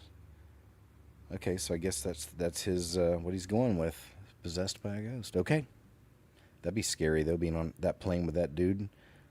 Woman claims near-death experience gave her supernatural powers. Back in her younger days, this lady, now in her 60s, went into cardiac arrest after OD on a bad drink, a laced drink, while being out at a nightclub. She recalls the sensation of shooting up into the sky to a new land, where she encountered her ancestors while in a state of bliss and timelessness. Next thing you knew, she had regained consciousness. After the ordeal, she attempted to put it out of her mind, but maintains to this day that it seemed to have given her the ability to see ghosts, oh no, and to predict when other people will pass away. In one case, she recalled seeing a ghostly figure emerge from a swamp. All right, interesting. I don't know, what do you think? A heavenly experience or something else? You decide, as always. Oh, this was just kind of a doom break. It was a grandma just having a good time, man, letting loose, not caring, not a care in the world. It's funny because there's a whole thing with the young generations don't dance. Like the dance club thing is dying out. They don't like to dance, probably because of all the cameras. I think we've seen someone say that on one of these clips. Got grandma saying, I don't care anymore, man. I'm just going to have some fun, you know. Live that life, I guess. Here's a chilling thought to rattle around your brain tonight. What if some of these ancient statues aren't just carved stone? Figuring out that sculptures from long ago are actually petrified humans? Tell me more! Yeah, many of these sculptures have had things happen, such as arms getting broken off and things like that, and they're seeing inside of those arms where there's actual bone fragments in there.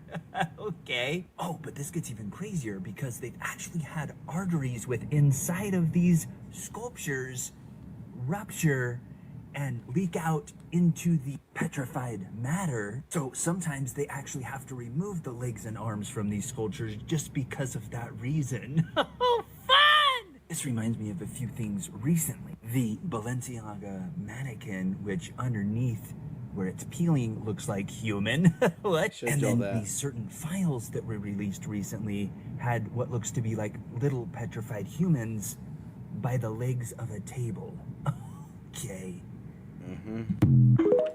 Yep, that's interesting. We've seen the one about the mannequins that looked a bit human, oddly human.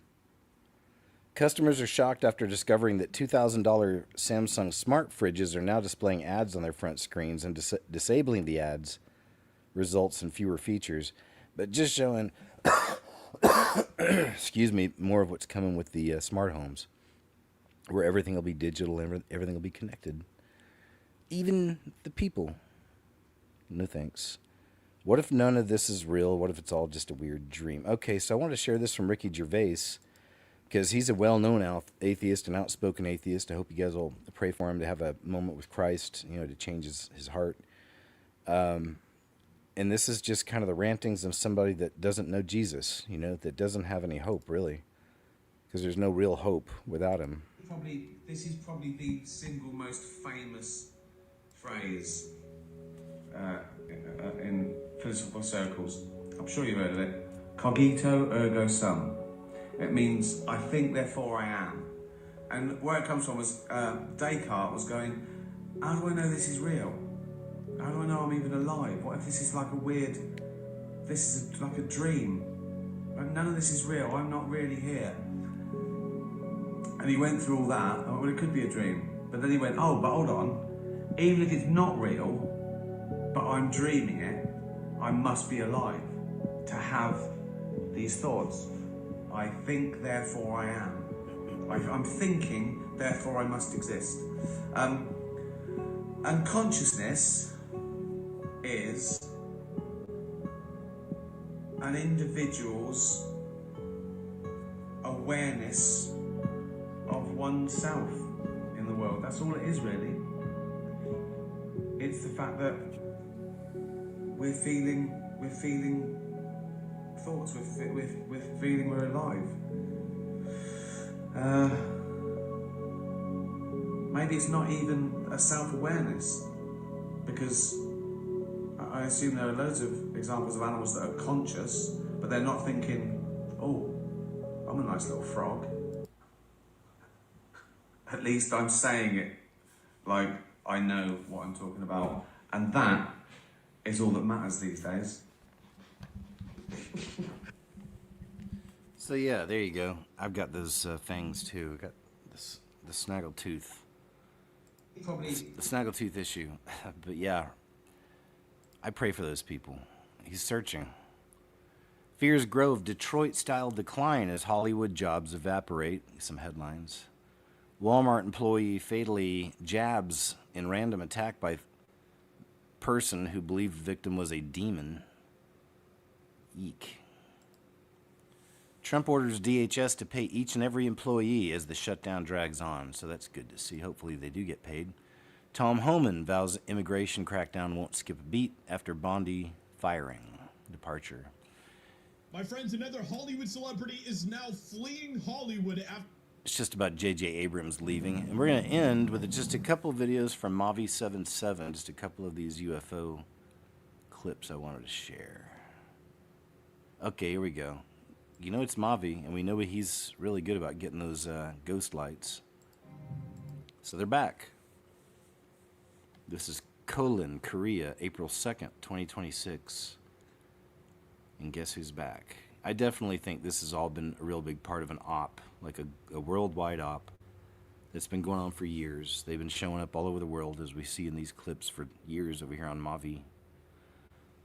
And I believe it is part of the beam projections from above, you know? Because it's always on clouds. They have to be on clouds. And doing this for years is just peppering that more and more into the public, you know, into their mind. And then they're telling their stories about what they saw to people who don't get to see it. You know, it just builds more and more and more. So that on that day, when one of the greatest ops ever played out in this world comes in, which is the UFOs and aliens, you know, the people have been primed like their entire lives, some people. So, there we go. They can do all kinds of neat little things like that, right? But it's always in the clouds. All right, so that was the one I wanted to share there. And I think there's one more over here. It's on Mavi 777 channel. Where is it? There we go. This is in Argentina.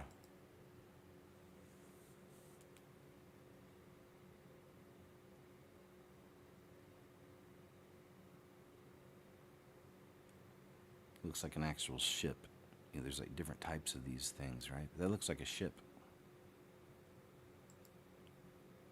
Doesn't it?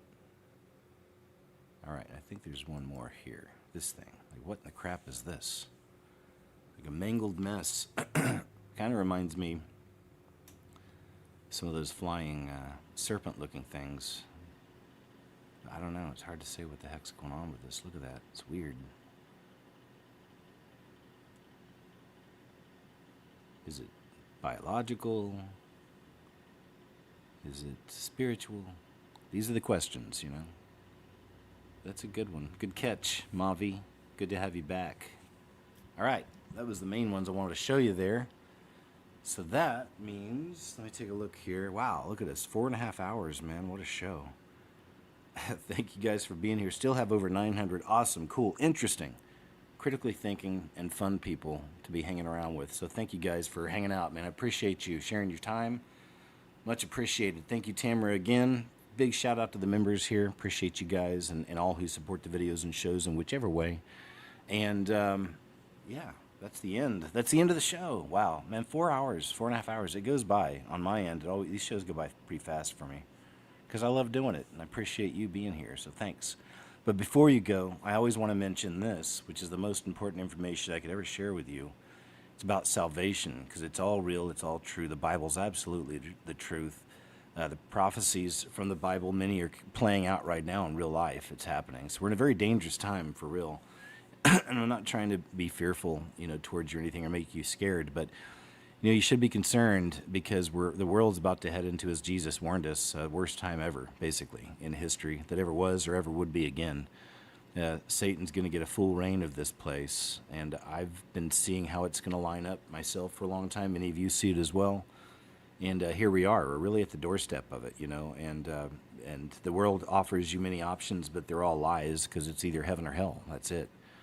And all you have to do is accept that free gift. And he's not doing it because he's a control freak or anything like that. He's trying to save you, literally. He's trying to free you.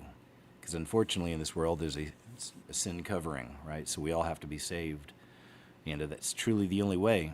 Most assuredly, I say to you, he who hears my word and believes in him who sent me has everlasting life and shall not come into judgment, but is passed from death into life. It's from Jesus. For God so loved the world that he gave his only begotten Son, that whoever believes in him should not perish but have everlasting life. Jesus said, most assuredly I say to you, unless one is born again, he cannot see the kingdom of God. Just a few of the scriptures, but it truly is the most important decision, you know, you could ever make, and he helps you with everything. I mean, there's sins in your life that have been weighing you down and bringing more wicked sin. That's what happens, you know, when you get addicted to these things. You can open doorways, you know, so you're wondering why you're depressed, why you're mad, why you feel off, right? Many and most times, I believe, it has something to do with the demonic oppression, you know, so it's super important in these days because it's running wild. To be saved, be filled with the Holy Spirit, and have that protection, and be able to have the eyes to see and the ears to hear through so much of this crap that we're being fed. So I hope you'll make that choice, my friend, okay? Let me say a prayer, too. Heavenly Father, thank you so much for this wonderful community, this wonderful family we have here. Truly, they're all a blessing here, so thank you. And thanks for the fact we have platforms, places we can meet up like this.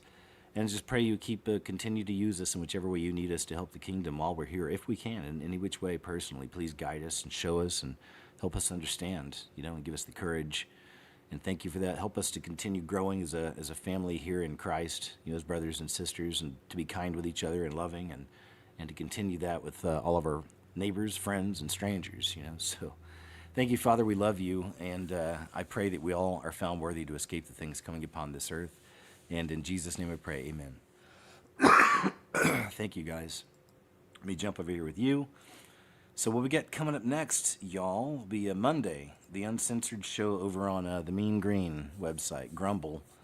We'll be over there Monday, 2 p.m. Central Standard under KJ Osborne. And then this week, I'll be posting up a show later this week for Friday night, and then I'll have a video up. That's why it's a good idea to follow on Subscribestar. Thank you very much for those who do. Really appreciate you, man. And but please follow over there. Best place to follow, and thanks for following there, of course. And like I said, just thanks again to all who pray for me and support the channel in whichever way, whether it be a financial thing or whether it be just sharing, and liking the videos and stuff like that. Just thank you a million times. I appreciate it. And I hope you guys have a wonderful weekend. Thanks again, Tamara. Thanks again, members here on YouTube. Really appreciate you. And just thanks again. I love you guys all in Christ, and appreciate you. I'll see you Monday.